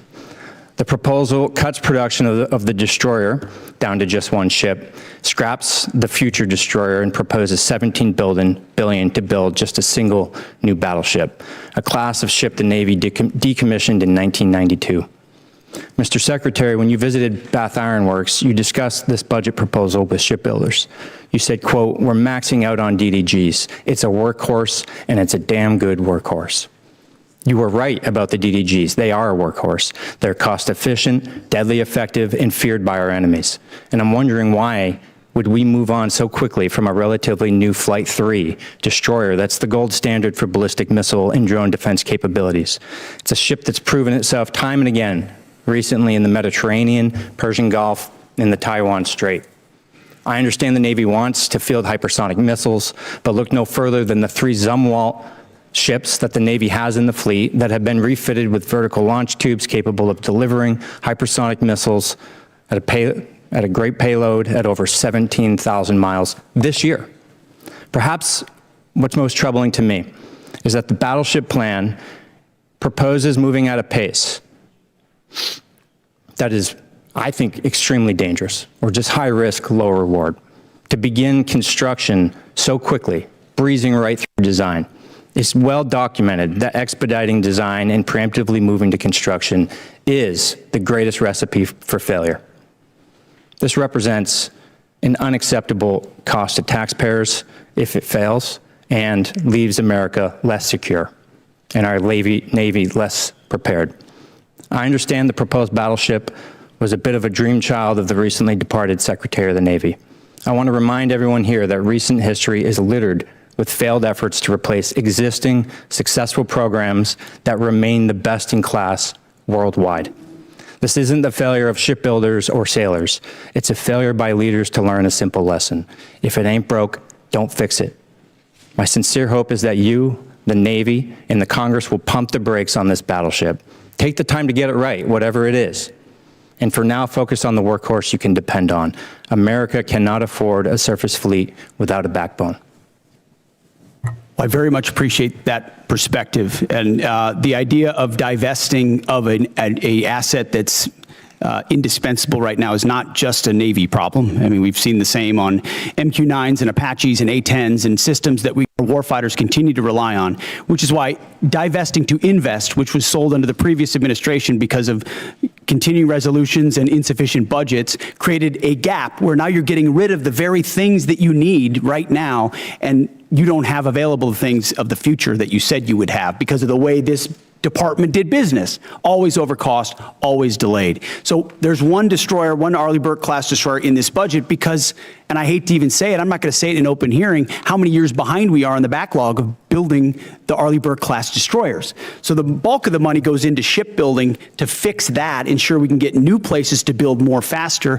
Then you can fund additional, whether it's this class or the next class. But the Arleigh We're almost over time. I'm going to reclaim and just say in my last seconds here, careful with the pace moving through design to construction so quickly as proposed by this budget. Thank you. Gentlemen's time's expired. As announced earlier, we're going to now recess until 10 minutes past the hour of 1.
We will call this hearing back to order, and we now recognize the gentleman from Texas, Mr. Luttrell. Thank you, Mr. Chairman. Mr. Secretary General, thank you for your service and your continued service to this great country. Mr. Secretary, a few weeks ago, our Commander-in-Chief, the President, signed an executive order over research on psychedelic medications hovering over the veteran space as well as active members. Could you, and I know you're aware of this, and the health and well-being of the service members and the veterans is very near and dear to my heart. We lose over 6,000 veterans a day. A year. I would love to see that trajectory go to zero. Can you, at a high level, is the Department of War interested in kind of coming in with VA, HHS, NIH, and pushing this type of research? First of all, thank you, Congressman, for all the work you've done on this. There's no more passionate advocate for them, and it was great to see you in the Oval Office with your brother and with so many other SEALs who are saying, hey, this option saved my life or gave me a new lease on life. And I've heard that time and time again based on that particular approach that the President has approved through the EO. And I think our department has shown a willingness to be flexible and look at new options and new alternatives. And I think if you talk to Secretary Collins at the VA, the partnership we've had is as deep as any partnership between the Department of War and the VA has ever existed. So we've got regular meetings between us as secretaries, but also our chiefs, and then down into the committees to ensure the flow is consistent. But if there's something that the VA is doing that we should be looking at that enables our service members to be better at their job, we're going to entertain it. So thank you for your advocacy on it, and we'll take a look at it. Thank you very much. And it excites me that the two entities, one couldn't exist without the other. Our veteran. I've had the opportunity to not only travel the country, but travel the world and visit our troops, either OCONUS or CONUS. And I have to say, sir, the morale, the well-being, just the sheer excitement our service members see and how they're acting today, it kind of takes me back to our generation, if you will. Just to see that kind of that forward momentum, that intestinal fortitude kind of glows on them. And I think that's a direct correlation to your leadership, sir, as well as the President. Can you, from your perspective, I'm assuming you're seeing the same thing. And I think that blue line that needed to be popped, got popped, and our service members are absolutely leading from the front. And the world has noticed. Tell me I'm not seeing that just from my own eyes. No, you're not, Congressman. And I meant this when I said it. I would encourage every single member of this committee to talk to lieutenants and captains and majors and colonels and sergeants and staff sergeants and sergeants major and specialists who are doing the job right now on the front lines or across the country. And they have seen a sea change in the environment and the morale and the spirit in their formations. And it isn't some secret sauce. It's don't treat us as a petri dish in your social justice exercise or your social engineering approach. Just let us do our job. Let us get back to basics. Let us train. Let us choose people and elevate people simply on merit and merit alone. That's motivating for people. That's why they join. That's why they do really difficult things like you did and are away from their families for a very long time. They want to defend their kids and grandkids, but they don't want to have distractions and debris on the inside. So when we talk to them, they are so grateful for the fact that we're just getting back to the basics of readiness, training, accountability, discipline, warfighting. Commanders, squad leaders, you name it. And to those watching across the country, ask folks who have served, who've been in it, how they view it, and they see it under President Trump's leadership fundamentally different. And we haven't even talked about the border, which is now secure. I mean, there's the recruiting successes, the fitness and combat standards that have been restored. We're treating everybody at the same level. Sounds like basics, but it all translates into morale. And then morale translates into readiness, and that translates into capabilities. And then when you have a commander-in-chief that unleashes them, it turns into mission success. And then the world pays attention to what the American military is capable of doing. And it's on the shoulders of leaders like you who did it in previous generations, and we're simply doing it again. So thank you for your leadership. Thank you, Mr. Secretary. And for everyone in the room that's in uniform, God bless each and every one of you for your service, as well as your families. Mr. Speaker. Sorry about that. I thought you liked me. I did. I'm sorry. That slipped. Gentleman's time to expire. We now go to the gentlelady from California, Ms. Jacobs. Thank you, Mr. Chairman. Mr. Secretary, as you know, I represent San Diego, the largest military community in the country. Right now, as we are speaking, 2,500 San Diego Marines are off the coast of Iran. Many, many other San Diegans in uniform have gotten 48-hour deployment notices. So this war in Iran is not theoretical for me or for my constituents. It's deeply personal. As you also know, on Easter Sunday, President Trump threatened to destroy Iran's bridges and power plants, writing, quote, "Open the fucking straight, you crazy bastards, or you'll be living in hell. Just watch." And 2 days later, President Trump wrote, quote, "A whole civilization will die tonight, never to be brought back again. I don't want that to happen, but it probably will." My office's phones have been ringing off the hook. I've heard from so many military families concerned about the president's mental fitness and whether he's fit to serve as our commander-in-chief, given that he's sending their loved ones into harm's way. Our troops, who have shown incredible bravery and tactical proficiency, deserve to know that their leaders are focused and stable. So, Mr. Secretary, you are with the president a lot, and it pains me to even have to ask this about our president, but my constituents' lives are at stake. Do you believe that the president is mentally stable enough to be the commander-in-chief? Did you ask the same question of Joe Biden for 4 years? Mr. Secretary, Joe Biden is not the president. Mr. Trump has been president for a year and a half, and I'm asking you did right not, now. and I won't even engage with the level of disparagement that you're putting on the commander-in-chief, who indeed is. Mr. Secretary, every single day. Mr. Secretary, Biden is not the president. He's the sharpest, most insightful commander-in-chief we've had in generations. And you want to compare, you want to ask that question after you and your fellow Democrats defended Joe Biden, who could barely speak and didn't know what day of the week it was? As you know, he governed through an auto pen. You got a Secretary of Defense who went AWOL for a week. I can't be gone for 10 days, for 10 minutes. I will reclaim my time. Gentlelady's time. She reclaimed it. So, as Mr. Jimenez said, we should be taking leaders at their word. So is there a reason that we should not be taking our leader at his word? Iran should not underestimate the will of President Trump and the United States military to achieve our mission. Okay, well, I want you to know this is not a partisan thing. In fact, many Democrats have had, many Republicans have had these same questions. Marjorie Taylor Greene said he's out of control and he's gone insane. Candace Owens said the 25th Amendment needs to be invoked. Megyn Kelly, Tucker Carlson, who you used to work with, Alex Jones, Stephanie Grisham, the list could go on. So how do I explain to my constituents that while they are in harm's way, their commander-in-chief is posting these unhinged posts? How did you explain to your constituents what happened on October 7th?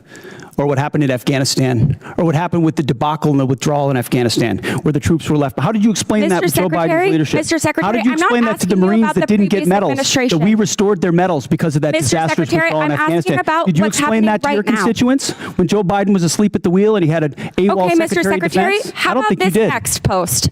How can I explain this next post to my constituents? I'm Jewish, so this doesn't really bother me, but my understanding is that this is quite offensive to many Christians. So how do you explain this post?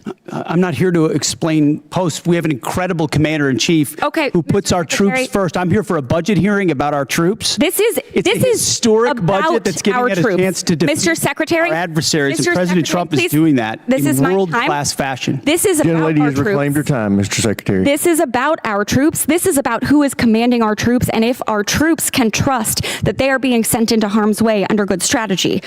The mental stability of our commander-in-chief is deeply important to our troops. It's deeply important to this country. It wasn't important to you during Joe Biden. I'll remind you that when there were concerns, Democrats came together, and he was not our nominee for president. So I encourage you to have the same courage that Democrats had. Mr. Secretary, you keep saying that he is the best commander-in-chief we've ever had, the best negotiator. Talk to the troops. 13 American troops have died. More than 380 have been wounded. The Strait of Hormuz, which was wide open, is now closed. Less than 90% of traffic through the strait is still not going despite the ceasefire.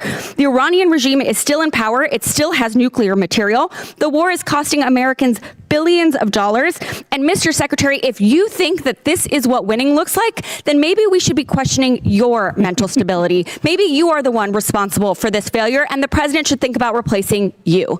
Mr. Chairman, I yield back. Gentlelady yields back. Chair, I recognize the gentlelady from Virginia, Ms. Kiggins. Thank you, Mr. Chair, and thank you to our witnesses for being with us. I have the privilege of representing Virginia's 2nd Congressional District, so Hampton Roads, home to a lot of our East Coast Navy. And I had the privilege of attending the VFA 106 Change of Command on Friday, which is our fleet replacement squadron for the F-8, for the aging F-18s. But what an awesome event. And to talk to some of the Navy leadership that was there and to listen to them say firsthand just about the morale of the squadrons that are currently deployed on the USS Ford, specifically talking to leadership. A lot of our children serve. It's a family business for those of us in naval aviation. And they're like, don't believe the media. The morale's amazing. Those guys are doing tip of the spear mission work.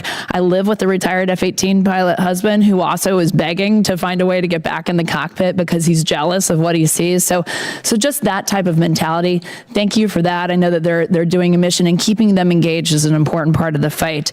Along those same lines about naval aviation, I would love to hear, Mr. Secretary, your thoughts about the future of naval aviation. I know that this is a budget hearing, so last year's budget, we had $900 million that we were looking forward to using in the FAXX program, and then the fiscal year 27 request was reduced to $140 million, and of course, keeping tabs on the Air Force, $5 billion for their F-47 program. So we love aircraft carriers. We love that mobile air superiority piece. What are your plans for the future of naval aviation? I kick and scream every day of the week here in this committee about the F-35s and getting them at our East Coast Master Jet Base.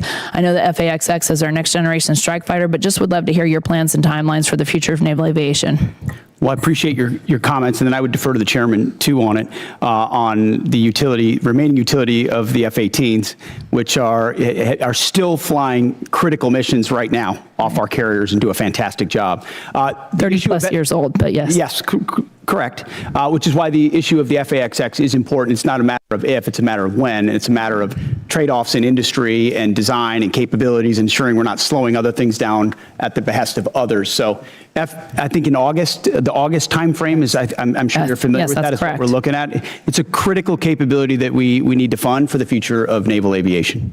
I would defer if anything you want to add. Sure, I think you covered it. We don't need access basing and overflight off of a CSG and a CVN, and so it gives the Secretary and the President a lot of options. So, and I just want to echo the thanks for the Joint Force, on behalf of the Joint Force, for all 3 CSGs that are out there getting after it right now. I share your husband's jealousy, but just want the force to know how much we appreciate him, especially the Ford.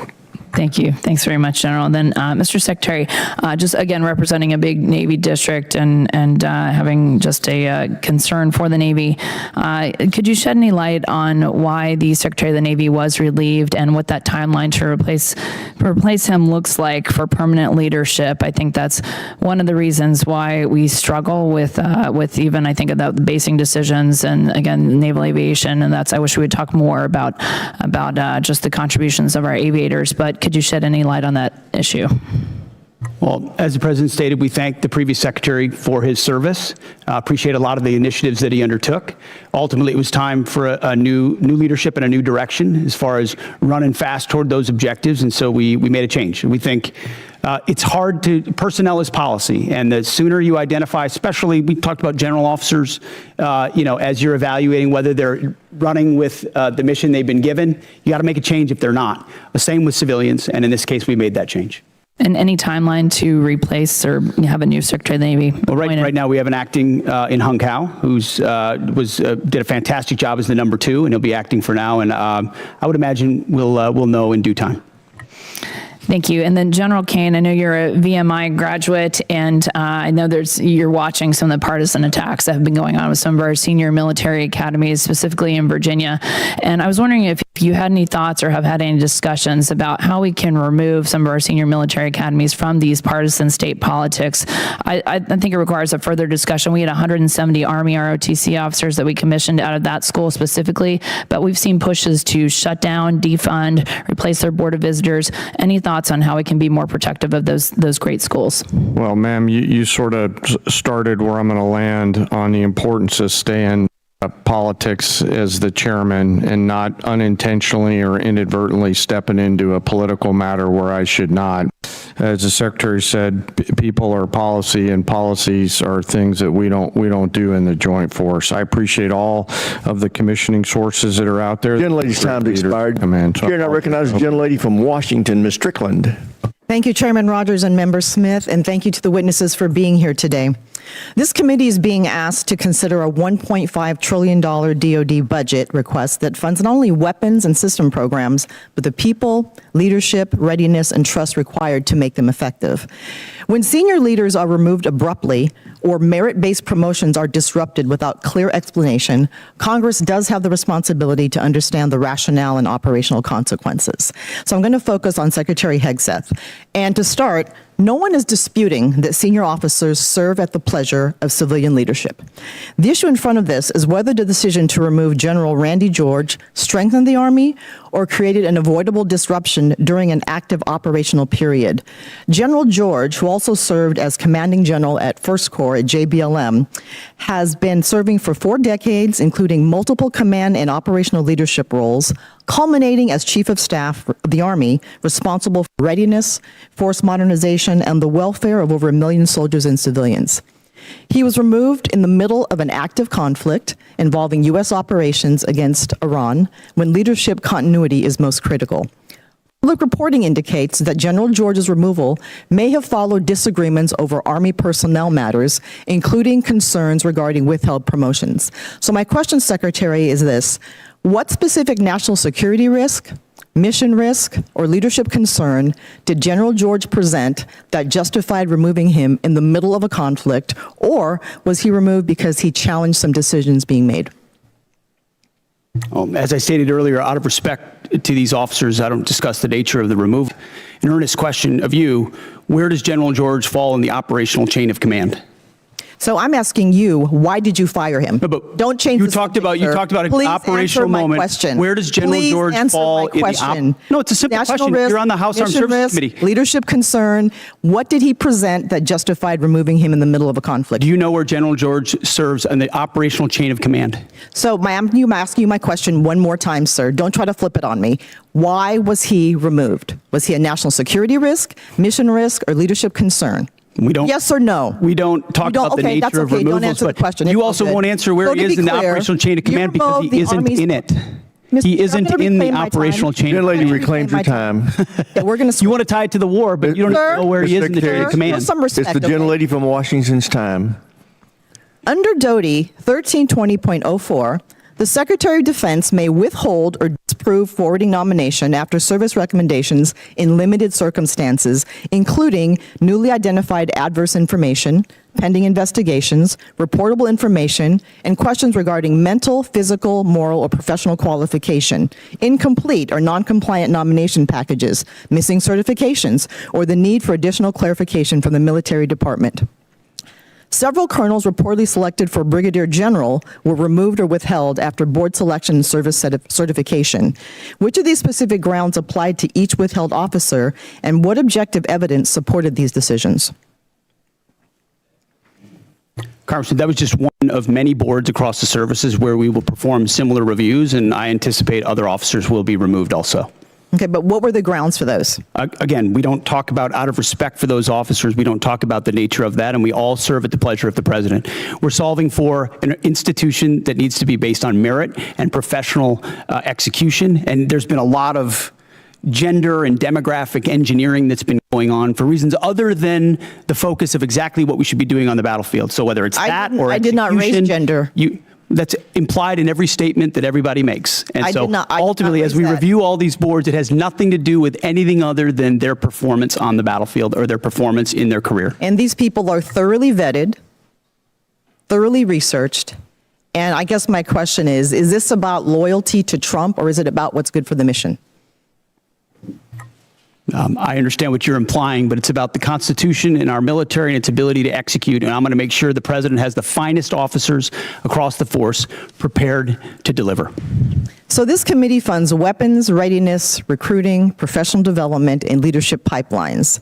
But no amount of money can compensate for a force that may lose trust in the fairness of advancement. And this is fairness. We believe in merit. We have always had a merit-based system. That's not the argument. No, we have not. Not under the Biden administration, we did not. It became social engineering, not merit, and we're fixing it didn't. quick. No, it did not. It did not.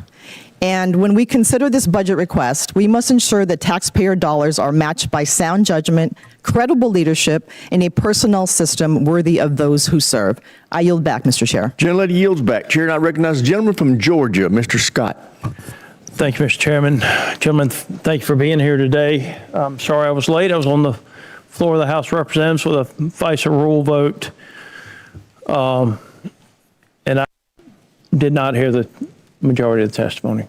But Secretary Hegseth, I respect you. I do want you to know I disagree with the firing of General George. I've sent you a letter. I hope you'll, I look forward to seeing the responses on that. And I mean, it takes 218 votes to get something across the floor of the House of Representatives. And with NDAA and with budget plus-ups and everything else, we're going to lose some Dem votes. I mean, we're going to have, we're going to lose some Republican votes. I mean, we're going to have some Dem votes to do the things that we have to do to fund the Department of Defense. And I just, I would encourage everybody to keep that in mind, because we're going to lose some Republican votes on the plus up. General Kaine, the Joint Staff plays a unique role in our strategic direction. The integration of services is what gives us a coherent joint force. I have seen where disputes in the Air Force and the Army led to the elimination of systems that we needed. As the department has made attempts to right-size various components, could you talk about the importance of the Joint Staff and the value to the joint force? You bet, sir, and I'm incredibly proud of the Joint Staff. You know, our job is to integrate options, to deliver those options to our National Command Authority, work with all the services, and the one area of exclusivity we have pursuant to the 2017 NDAA is as a global integrator, and our J2, J3, J5, J7 team, J8 all do a fantastic job along with the 1 and the 6 every day and the 4 to really bring the totality of American combat capability together into a range of options and risks that we can then bring to the Secretary and the President. So they are extraordinary in everything they do, and I appreciate the chance to brag on them a little bit. Well, I have watched as the Air Force was paying for a system that was predominantly used by the Army in the past. I'm talking about JSTAR specifically. It was the ground moving target indicator that the Army used, but it was coming out of the Air Force budget. And then I think that dispute led to the stand down of a system before another system was ready to go. And that's a dangerous thing. I spent a fair amount of time in Africa from this committee's work and from HPSC's work. We lost Airbase 101 and 201. All of you at that table know what happened there. I blame that on State Department and the way the State Department handled that. How do you intend to handle, one is, are we looking at Niger and the potential to get 101 and 201 back? And I do believe that an apology would go a long way with that country as someone who's met with the ministers over there. And interestingly enough, Minister Toomba wanted tractors. He wanted John Deere tractors is what he asked for. But where will we base out of if we can't get Niger back? And are we looking at getting 101 and 201 back? Yes, sir. Well, we all want tractors. So I echo his thoughts there. You know, I know General Anderson is doing a lot of work right now, leaning forward, doing a fantastic job along with his Deputy Commander, General Brennan, on looking at the total requirements across the western flank for access, basing, and overflight. 101 and 201 are one of many things that they're considering. I think the key is what are they going to be able to do with the resources that they have, and we're always in a resource-constrained environment, Congressman, to put sufficient pressure on the CT adversaries there in order to hold them at bay. Well, the mill-to-mill relationships are still good. Yes, sir. I've been out with some of the ODA teams over there as a civilian, as a member of Congress. Yes, sir. Yes. It does bother me that our footprint has gotten so much smaller over there, but I do know with drones and other things, it makes it much more difficult to have those outposts. But I appreciate all of you being here. Sorry that I have not been here. No, sir. Appreciate the other work. Gentleman yields back. Chair, I recognize the gentleman from New York, Mr. Ryan. Thank you, Mr. Chairman. Head wounds, heavy bleeding, and then just shrapnel all over. So folks are bleeding from their abdomen, bleeding from arms, bleeding from legs. Secretary Hegseth, do you know who said that? I'm not sure I do. It was one of our soldiers describing the devastating Iranian drone strike at Port Shuaibah, March 1st in Kuwait. As you know, 6 of our soldiers killed, over 30 wounded. Secretary, do you know the range of the Shahed-136 one-way attack drone, approximately? It depends on the variant, but it's got serious distance. Several hundred miles. Do you know how far Port Shuaibah is from Iran? There's a reason why we took extreme measures for force protection, because we understood the proximity challenges. Mr. Chair, I'm going to reclaim my time.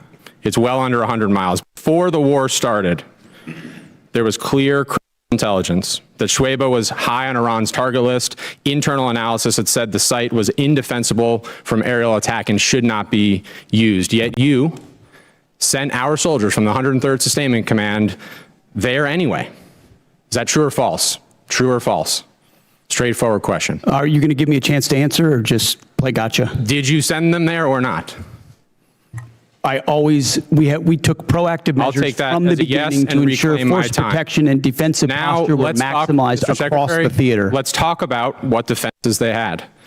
Prior to the attack, officers on the ground knew our troops were vulnerable. In fact, they requested additional force protection. Did they receive it? Wherever humanly possible, force protection and counter UAS was always made available. They did not. In fact, when asked to describe the base's defense, one survivor who's come forward from the unit said, quote, I would put it in the none category. From a drone defense capability, none. So let's be clear, no counter drone capabilities, no counter rocket systems, no counter mortar or counter artillery, not even the basic overhead protection that you and I had 20 years ago in Iraq. And now 6 of our soldiers are dead. The next day, you downplayed the attack. You said it was a squirter that squeaked through fortified defenses. But since then, thankfully, brave survivors have come forward to set the record straight. One of our surviving soldiers told CBS, quote, painting a picture that one squeaked through is a falsehood. Another said the unit was, quote, unprepared to provide any defense for itself. It was not a fortified position. Another survivor said the building's protection was about as weak as one gets. Secretary Hegseth, that is obviously in direct contradiction to what you said from the Pentagon podium the next day. So are you saying that these soldiers, our soldiers who survived this horrific attack, are lying? What I'm saying is before the commencement of the conflict, we put in maximum defensive posture we could. That's a direct We moved contradiction to 70, what they said. in this directing, can I speak, or are you just going to monologue falsehoods all over the place? It's not a falsehood. We moved 7,500 troops off of the Reclaiming X my based time. on the intel. Stop. Based on the intel. Stop. Reclaiming my time. Because you yell doesn't Are make you right. calling- Just because you yell doesn't make you right. I'm reclaiming my time on behalf of these survivors. You just said what they said is a falsehood.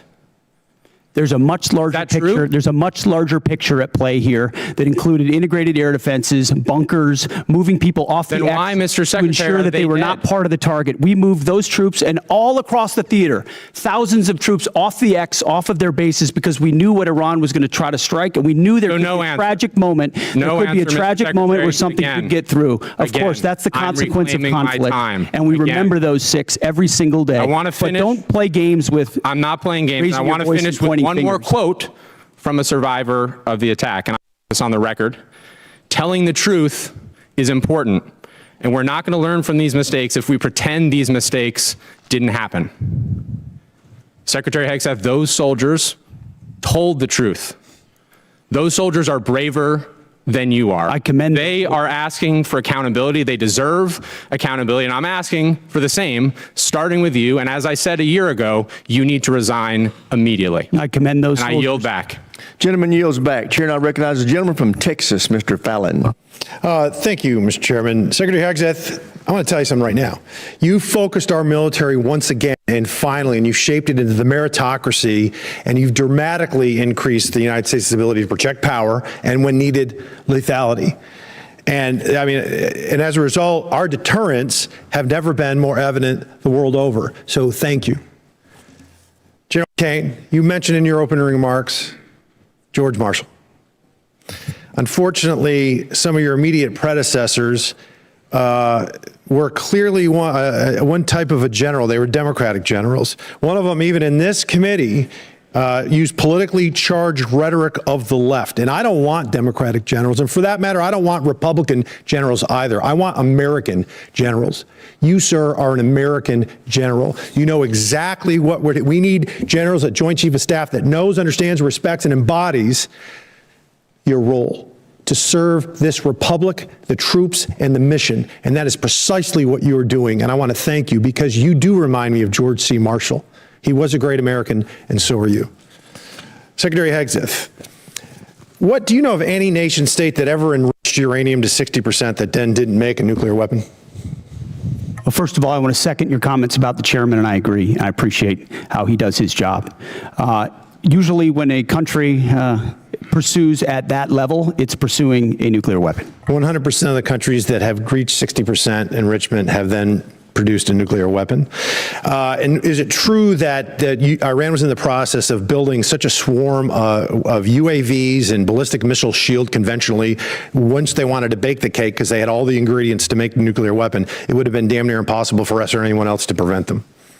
As I pointed to, the president was wise enough to understand that at its weakest moment, following the 12-day war and Midnight Hammer, now is the time to degrade their conventional capabilities, the umbrella they were building of missiles, long-range, short-range, cruise missiles, one-way attack drones, that they were going to use to blackmail the countries around them to not do anything about their nuclear program when they broke out from 60%. We know that to be they knew that to be their intention, and something had to be done about it, and President Trump had the courage to do it. Well, President Trump, there's been a lot of quotes that people have been mentioning his words, and I wanted to mention some that I thought were interesting. Here's a quote: "I will take no options off the table to prevent Iran from obtaining a nuclear weapon, Barack Obama. Iran will never get a nuclear weapon, Joe Biden. I will never hesitate to take whatever action necessary, and I will never allow Iran to acquire nuclear weapons. All options are on the table, Kamala Harris." And this one: "We would totally obliterate Iran. That's a terrible thing to say, but those people who run Iran need to understand that." Hillary Clinton, 2008. So it seems to me that Barack Obama, Hillary Clinton, Joe Biden, Kamala Harris, and Donald Trump had something in common. They weren't going to allow Iran to get a nuclear weapon, and some of them, 4 of them, were all words, and one of them took action. There's 93 million. We're involved in a land war in Asia. I get it. It's complicated. 93 million people, much larger than Iraq, but 80% of their country hates their guts. This is a regime that murdered 40,000 of them and gunned them down in the streets. They're responsible for over 600 American deaths. How long was World War II? You have any idea? In days? I have it right here. In days exactly. I got to multiply by 365, but yeah, it's 1,347 days. Korea was 1,129, and our involvement in World War I, which was rather quick, was 585. How long we've been involved in Iran? Just shy of 60 days. 60 days, 2 months. And what is the degradation of their Navy right now, Secretary? Their conventional Navy is destroyed. They had 3 drone aircraft carriers, they have none. They had 11 submarines, they had none. They had different frigate classes, they have none. They may have small speedboats at this point, Coast Guard type vessels, but their conventional Navy is gone. Air Force? Likewise, functionally destroyed. Command and control? It's hard for them. There's a reason why there's a challenge in communicating around a deal is because their command and control is fundamentally broken as far as who's in control and how they communicate. We could make very good arguments that the serious nature of any action in a country like Iran, there were good things to consider before doing it. There were also very good reasons to do it. The fact of the matter is, ladies and gentlemen, Republicans and Democrats, we're here now. This is an evil regime. We can fundamentally reshape not only the region, but the world. They were the largest exporter of terror and ballistic missile technologies. We need, gentlemen, to win. Secretary, General Kaine, win. I yield back. Gentleman yields back. Chair, and I recognize the gentleman from Pennsylvania, Mr. DeLuzio.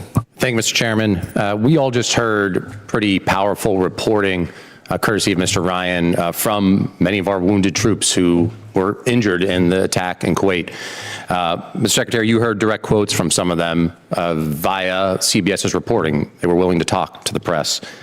Things like they were unprepared to provide any defense for themselves in the unit. Things like we were moved closer to Iran to a deeply unsafe area that was a known target. Your spokesperson, Sean Parnell, in response to that reporting, said it was not true. Do you agree with that? He was calling these guys liars? I'm not calling our troops liars, and I don't know if what you're representing is correct or not. I'll take you at your word on that. But all I know is that we took every effort possible at the commencement of this campaign to ensure the defense of our troops, to include moving them off of known bases to places that were not known, and we had Understood, Secretary. And then those were fortified with bunkers and other fortifications with theater air defenses. Was our concern that something could I'm going to pause you there. I'm going to give you a chance. Absolutely. Secretary, I'm going to You're give you a chance. disparaging me that I don't care. I'm asking you whether you think they're liars or not. You That's what I asked you you. are disparaging me that I don't care about the passing of our troops. Nope. I asked if you thought they're liars, Secretary. That's disparaging and smearing in every way. Nobody cares more about the fate of our troops. Nobody cares about the health of our troops. Nobody wants to bring them all hope more than I do. I understand, but he controls the time. He controls the time. You get to control your answer. And the gentleman's right. If we're allowed to answer. Mr. Chairman, thank you. Secretary, my question was clear, whether you thought they were liars or not. You don't seem to want to answer it. We can move on. The other part of what your spokesman said, and you just reiterated here, was that, and I'm quoting your spokesman, every possible measure has been taken to safeguard our troops, end quote. You mean to tell us, and I'll give you a chance to clarify, there is not a single additional thing you could have done to protect those troops who are now wounded, 6 of whom are dead? I'm telling you that as a department, we did every conceivable thing at my level and every echelon down to ensure the maximum force protection for our troops. We live in a dangerous world, in a dangerous place against a determined enemy that can't have a nuclear weapon, and that requires sacrifice and risk. And it tragically, in this case, it meant 6 Americans lost their lives and others were wounded. And we all know that, and that's part of the cost. But it does not mean we didn't care. It doesn't mean we didn't commit. I didn't ask you that. It doesn't mean we didn't do saying everything possible, which we did. But let's be clear about what was done. There were T-walls there, essentially. There was no overhead protection. The known threat in that environment, and I think we all here understand it, is overhead drone strike. There was no protection for overhead drone strike. So I'm struggling to understand how your answer and your spokesman's answer is that every possible measure was taken. We can move on. Mr. Chairman and Chairman Kaine, I want to ask you something on a different topic. Folks at home know you're the senior military officer in our armed services. They may not have as much of understanding of your role in the chain of command. You're outside the operational chain of command, but you are the president's and the secretary's senior military advisor. So I want to ask a very basic thing, what you would expect our commanders in the field, our troops to do should the enemy lay down their weapons and try to surrender. What would you expect commanders in the field to do? Well, sir, I think I'll go back to something I said earlier with deep respect for your question, but I think you're trying to take me to a partisan place here, and I can't let you do that. General, as always, I respect your no, sir, desire to avoid it. I'm not trying to put you in a partisan place. And I know that, but our officers and enlisted service members always follow lawful orders. There's a checklist for them to do that, and I'll stay in the middle. Very good. Understood, General. Secretary, let me give you a chance, and you've been asked about this earlier. You said in, I think, your press conference, essentially, and I'll quote you here, "No quarter, no mercy for our enemies." That's the end of the quote. Is your guidance that you expect our troops in harm's way, if there's a foreign enemy surrendering, laying down their arms, they're supposed to provide no quarter and kill them? You denied it, but you were indeed trying to take the chairman to a partisan place. That was General Milley.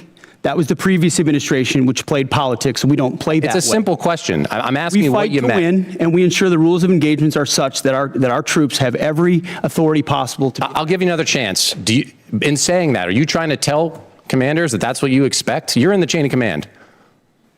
It's a simple question. I understand that. My commanders know exactly what the guidance is with each and every mission, and they know every tool. Secretary, in refusing to answer it, I think you speak volumes. I think that's a dangerous thing. We all know the expectations.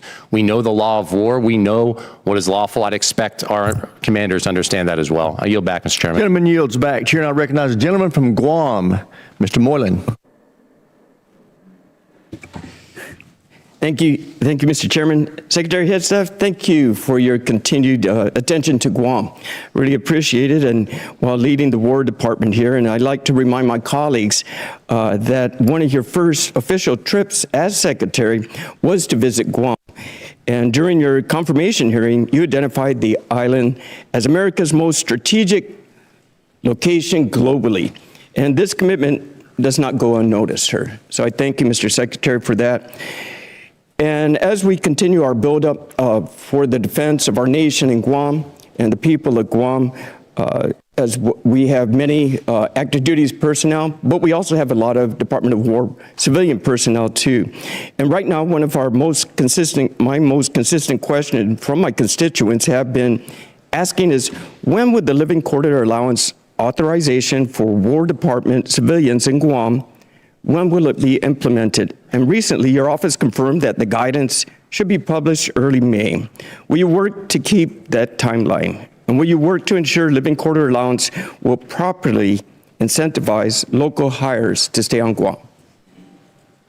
Well, if that's what we stated, we need to stick with it. That's been our pledge. And I think it reiterates that the amount we're paying to pay for housing and for quality of life and living at certain, especially unique locations, is usually mismatched, and it causes staffing and workforce problems that we need to address in a tailored nature to some of those unique locations, like Guam, like Hawaii, and others in Europe. So yes, we're committed to that. And I would just note that in our budget, we've got almost $1 billion for the Guam defense system. Also, we're investing in ensuring that critical location you described is part of our theater umbrella.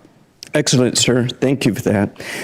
Another longstanding request I have from the War Department has been the increased support for Guam's power grid. As you know, we all, the one island approach there and working together, our water, our power, our port, our airports, our hospital, it's all in support, working together with the military. But one of the important ones for us is Guam's power grid. And most of Guam's grid is owned by the department and is leased to the Guam Power Authority. And as the military demands upon the power grid increases, do you see either O&M funds or military construction funds being the best path for the department to support Guam's power grid needs? I would welcome your input, first and foremost, as we have throughout.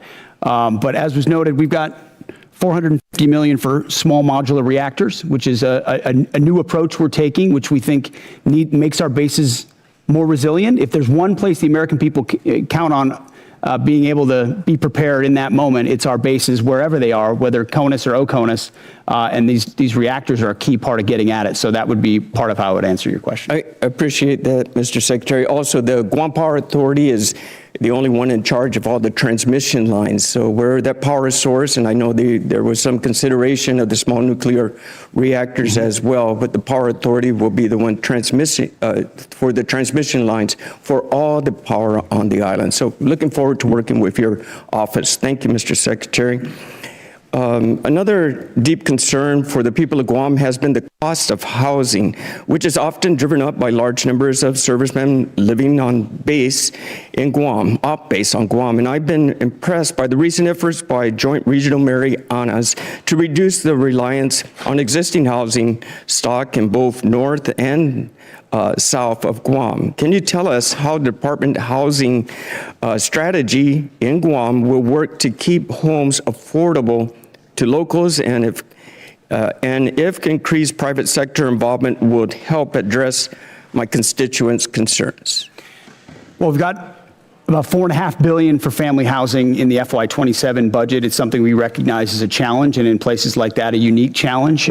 There's also been a bureaucratic construction process, which has been a huge impediment, and you can imagine President Trump has demanded that we do something different and accelerate a different process to deliver those things in a more of a private sector, less bureaucratic fashion, and we look forward to employing those. Excellent, sir. And finally, we did have one discussion when we first met on Guam regarding the Medal of Honor possible recipients that are deserving of this. Now, Guam has never had any Medal of Honor recipients, and there's three names that we've... Gentleman's time's expired. Thank you. I would like to point out, once I recognize a member, they have control of that 5 minutes. If they want to give a speech, they can give a speech. If they want to ask questions, they can ask questions. But if you ask a question, I would hope you give the witness a chance to answer. But if they choose not to, then the witness has to recognize it's their time and cut it off and go back to them. But I want to stick... Sorry, go ahead. I want to be respectful of each other and be able to make sure we maximize the use of this time. But everybody has to understand it's the member's 5 minutes once I recognize. Did the ranking member want to offer something? Yeah, I just want to second that. Yeah, it is member's time. I do hope members, you do ask a question. Got to allow for more than 2 words. Yes, if they filibuster or don't answer the question, feel free to interrupt. But I hope we can keep this respectful and it's more productive for us and for the witnesses and for those watching. So thank you, Mr. Chairman. And with that, we will recognize the gentlelady from Hawaii, Mr. Kuda. Thank you, Mr. Chair. On February 2nd, President Trump said we should take over the voting in at least 15 places.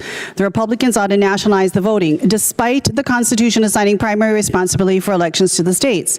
Federal law also draws very clear limits. Under 18 U.S. Code Section 592, military officers are prohibited from deploying troops or armed personnel to polling places unless necessary to repel armed enemies of the United States. That is this exception, not politics, not suspicion, not conspiracy theories, armed enemies.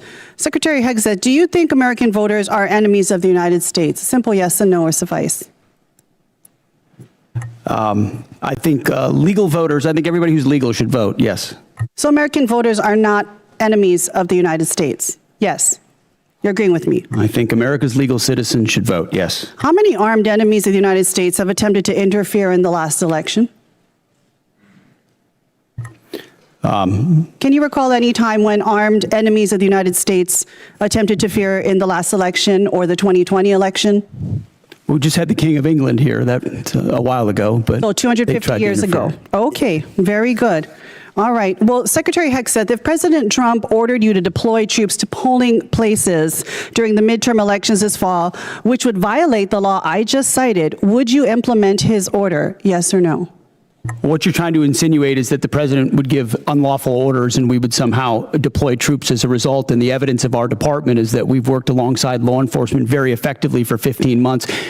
Los Angeles would have been on fire for the summer had we not come across I humbly disagree with that, but this is not a hypothetical situation that I'm inferring on. Your president in January of this year told the New York Times that he regretted not ordering the National Guard to seize voting machines in key states after the 2020 election. Last I heard from you, the last time we had any kind of armed enemies at any type of voting places was 250 years ago. We're talking 2020. So if the president, again I'm asking you, orders you to break election law, violate the Constitution and the law, would you follow the orders of the president, yes or no?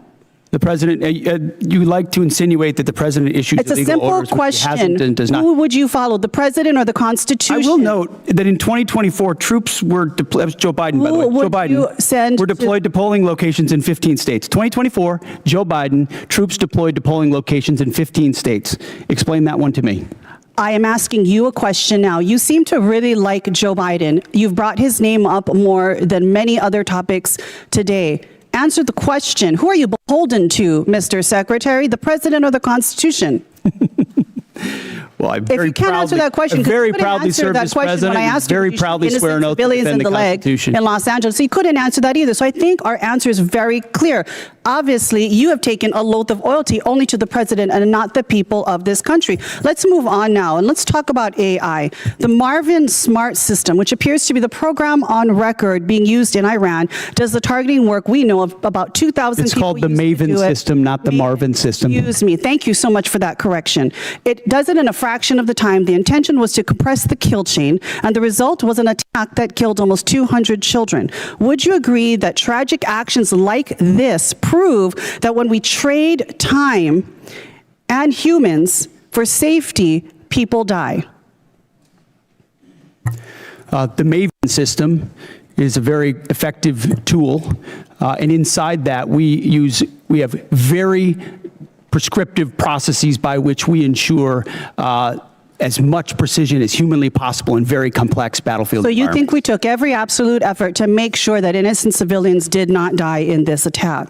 I know that there is no country on planet Earth that takes more measures to ensure that civilian harm or civilian casualties are minimized than the United States of America and this War Department, and that is a fact. In human Okay, and yet, Mr. Secretary, you eliminated the department's civilian harm reduction staff. You eliminated for a country that takes great efforts, makes great efforts to make sure human casualties are reduced or eliminated. Don't you think that that goes actually counter to what you just said? Would these children not still be alive if you had not eliminated all of these staff working within CENTCOM? We didn't eliminate them. We made sure that those things that they normally accomplish are at the field level, which they are, and all of these processes are in place Would you at not every agree level. that something clearly every has single failed, level. whether it's our implementation of AI, whether it's understanding our human dependence on AI? Would you not agree something failed because almost 200 children died in Iran as a result of our bombing? You're insinuating something where an investigation is not complete. Gentlelady's Mr. time's Chair, expired. yeah. Chair now recognizes the gentleman from Georgia, Dr. McCormick. Thank you, Mr. Chair. Gentlemen, I'm happy to have you here today and really excited about the things you've been able to accomplish. I'm going to summarize just sitting here for a few minutes, listening to everybody politicize what we've done.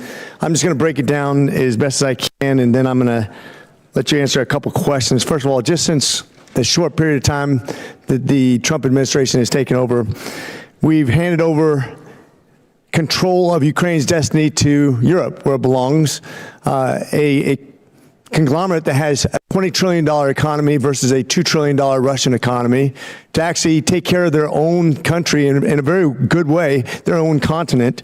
We've kept Iran, who has literally talked about raining down fire from heaven and talked about us being the great Satan, from becoming a nuclear power. We've reshaped the geopolitical space in the Persian Gulf. We've reestablished the Monroe Doctrine in the Western Hemisphere. We've basically executed two of the most amazing raids in history, almost flawlessly, that will be studied for a generation at least. We reduced senior administrative billets, thank you. We've defeated Iran with under $30 billion spent, with minimal civilian casualties compared to any other war. People forget that in World War II, in one night we lost 100,000 civilians, totally innocent, in fire bombings. That's before we dropped the nuclear bombs. War is a horrible thing, but I think we've executed it as best as possible in a very hard and consequential environment. That's just to sum up a few things, not to mention the recruiting that went from dismal and really something that could have crippled our military to now a surplus just by a change in administration.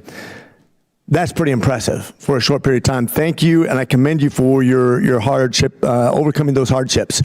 A couple things that I wanted to get through. One thing is we talked about the Incentivized Saving Act, which is something I wanted to apply to all bureaucracies. But when I was in the military, as both an operational officer and a logistics officer for my squadrons and my jump places, we got to the end of fiscal year. If we didn't spend it, what happens? We lose it, we get our budget shrink. Everybody knows that in the military. Everybody knows that in every bureaucracy in America. One of the things that I came up with is at the end of the fiscal year, if you don't spend it, you don't have anything. We save 10% of our budget for emergencies like we're facing right now. If you don't spend it, instead of spending it, you actually can save half of it. 49% rolls over to the next year. 49% goes back to debt and deficit. 2% to reward the people for being good administrators of the money. I don't see any downside. This is the way that we reinvent government, the way we spend money. And I just thought, I wanted your opinion on something like that. I thought was thinking outside the box because I've seen waste, fraud, and abuse. We're trying to address that. This should be a bipartisan, bicameral approach to actually doing something right as we expand the budget, but also give us some wiggle room for putting money back and being good stewards of people's money. What do you think about an idea like that? I very much like an idea like that, which creates all the right kinds of incentives. And I would just add, in addition to that, which is the type of thing our department would support, the deals that we're cutting with these private sector companies on munitions ensures they build the plants, they build the assembly lines, which is exactly the right kind of incentive. If you spend on facilities, you're going to make sure you make money on those facilities and the munitions that you produce. There's ownership in that stake. There's the right incentive. And overturning the entire way the department does business. So I agree with that. We're pointing at the defense contractors, as the president has, and saying, you need to do your business differently. This is not a gravy train of the government. You need to you're beholden to us, actually. So I think the spirit of that is infused into everything we're doing at the department. And I think it's right in line with what you're talking about, running it more like a business where we have accountability and we're pointing in the right direction. We do have a lot of old programs that we need to update. One of the things you talked about is a 5 to 7 year period of time of updating. I think almost year by year now, it's going to be how we're going to have to look at how we budget things and contract because the technologies are so dramatic, as General Caine pointed out. I know I'm running out of time real quickly, but I want to also revisit the fact that you are still invited down to University of North Georgia, one of the elite 8 schools. We're looking forward to PTing with you. I owe you that. Appreciate you guys being here today. God bless you, and God bless our military service members. With that, I yield. Sir, I got to say, this guy over my left shoulder is a University of North Georgia graduate. He doesn't want me to tell you that, but he is. The president would be very happy. The president of the university, he's great. President Shannon would be very happy to hear that. Gentleman's time is expired. Chair, I recognize the gentleman from North Carolina, Mr. Davis. Thank you, Mr. Chair. Also, thank you, Mr. Secretary, Chairman Caine, and Mr. Hurst. Shout out to Winterville. 13 U.S. service members killed, 13 families forever changed. 13 heroes who put the uniform on, paid the ultimate sacrifice. We owe remembrance, those families. Just want you to know we see you, we stand with you, we'll never forget. There are Gold Star families who are here today, sitting in the room, carrying the honor and remember flags. Remember the sacrifice, and when we do so, words can't fully capture it. April 3rd, F-15E Strike Eagle pilots were rescued because we live by a simple promise: we do not leave anyone behind. The same spirit must be extended to those who are killed in action. That's why I arise again today and raise this question of the importance of passing H.R. 1363, honor and remember flag recognition. Mr. Secretary, I raised this with you before, and actually I come today to thank you for the response from your office and actually engaging with us in this. I rise again today and bring this up because we must never lose sight of the true cost of war. As we commemorate 250 years in this country, the first call for independence, Halifax County delegates move forward with the first official action in my district. Our service members are the reason we are here today. They've delivered freedom, and I believe it would be amazing if we could deliver for their families, those who've sacrificed this flag, something to help them, ideally by Memorial Day, or at least commemorate their families. I would simply ask, you have any thoughts whatsoever how we continue to lift and honor those who have been killed serving our country? Well, thank you for what you do on that topic. I think first and foremost, we do it by doing right by the legacy of those that we lose, whether it's those 13 from this conflict or any other conflict. I've been at Dover every single time, as is the chairman, as is the president, the vice president, when they can, to greet that and respect and honor that. In our department, we established the first ever Gold Star task force, where we've got a Gold Star advocate right in our front office working these issues on a daily basis, which is why it doesn't surprise me that we so quickly got back to you. These are deep in our DNA, things that we care about, how you treat a family who's given everything in that moment, not just at Dover, but in every step of that process is a reflection of how Mr. Secretary, thank you truly just for time here. And I've served mortuary and I've been to Dover. I deployed to Dover, so thank you there. I want to shift to Army Cadet Command.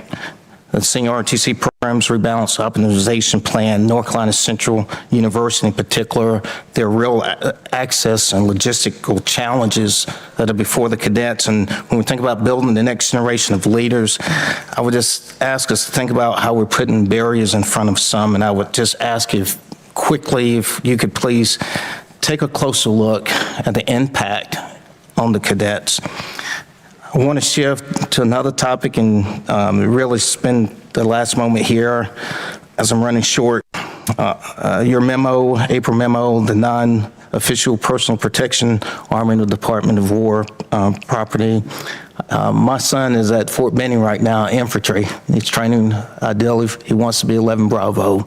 And I shared the memo with them, and he shared it with his battle buddies to see the response. And he's definitely Second Amendment enthused, an advocate, and they're really interested, in this. My question is simple.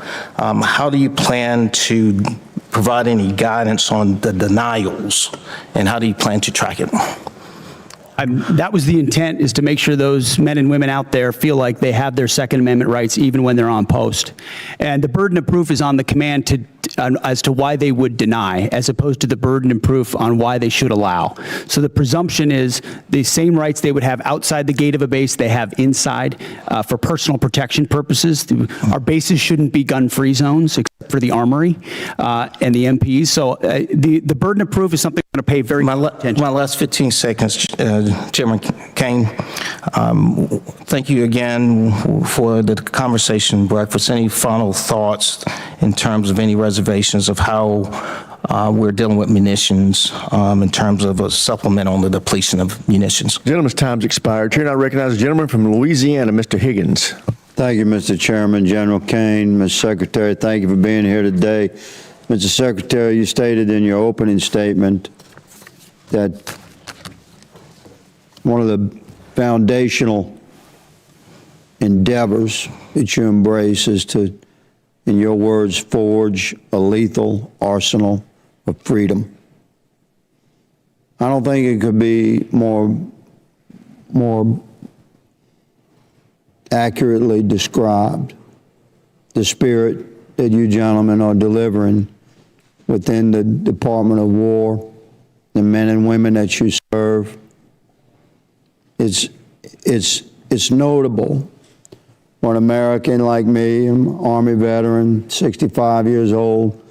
I don't believe in my lifetime I've witnessed this level of rebirth and hardcore focus that I'm witnessing out of the Pentagon right now. And I just commend you for driving that. And please know that you have a great deal of support, not just in this body and on this committee, but across the country. Regular Americans that have served or have families that have served have taken note. General, you said in your opening statement that if called upon, we win our wars around the world. Those are your words. And we're going to make certain through this committee that you have the support, the equipment, and the funding that you need to, if called upon, win wars across the world. But we expect a lot out of you, gentlemen. We expect you to liberate and secure the entire Western Hemisphere. One of my colleagues across the aisle stated that in a negative way. Let me flip it to positive. We absolutely do expect you to liberate and secure the entire Western Hemisphere. We expect you to drive Iran to its knees and free the world of the Iranian terrorist threat. We expect you to leverage NATO into an indomitable force. We expect you to set China back on its heels worldwide. We expect you to drive peace and stability through the projection of military power. We expect you to secure the transit of affordable, transportable American energy product as the indisputable cornerstone of economic prosperity for every allied nation. That's a lot of expectations. And what you gentlemen have laid out today, as you've answered questions, solid, you've made it clear that that's the path we're on. And I support you. My Democrat colleagues have made it clear today that after careful study and thorough research of world history, they've come to the conclusion that soldiers, sailors, airmen, and Marines are far safer if they're never deployed into conflict. You've made it very clear that you take your business seriously, and we support you. I certainly do. Mr. Secretary, in consultation with your staff, reflective of your goals and your mission and your stated intentions, in consultation with your staff and personnel and readiness, I propose legislation to codify your guidance that combat fitness standards must be rigorous with no separate scoring scales, adjusted standards or accommodations, but there to be only a single uncompromising standard, not to exclude any American from any opportunity, but to ensure we have the best, most capable Americans in the most critical positions. Would you welcome this body making your guidance into law in the NDAA? I would welcome, Congressman. Thank you, Mr. Secretary, for clarifying that. A question about Iran, and I'll give you the final 30 seconds to answer. Was Iran moving precipitously towards nuclear weapons capability, Mr. Secretary? Even after the obliteration of Midnight Hammer, what was clear is that the intention of Iran remained in the pursuit of nuclear weapons. And after, as hard as they were hit by Israel, it created an opportunity to get rid of the conventional shield. That's why we talked about missile production and the Navy and the defense industrial base, to set them back from blackmailing the region and the world in pursuit of nuclear weapons, because we understood how much they could continue to pursue them. Roger that. Thank you, gentlemen. Mr. Chairman, I yield. Gentleman's time's expired here, and I recognize the gentleman from California, Mr. Cisneros. Thank you, Mr. Chairman. Thank you and the ranking member for bringing us here today for this hearing. Very important to the nation. I want to thank our witnesses for all being here today. Mr. Secretary, the President recently made an announcement that the state activated National Guard would start receiving active duty pay for federal missions, and I believe you kind of made similar remarks as well. I'm happy to see that announcement because it brought the much needed attention to this disparity. Whether you agree with missions or not, when guardsmen are called up for active duty and they really have no choice in the matter for homeland missions, often they are receiving inconsistent pay and benefits depending on their status. This issue has persisted for decades.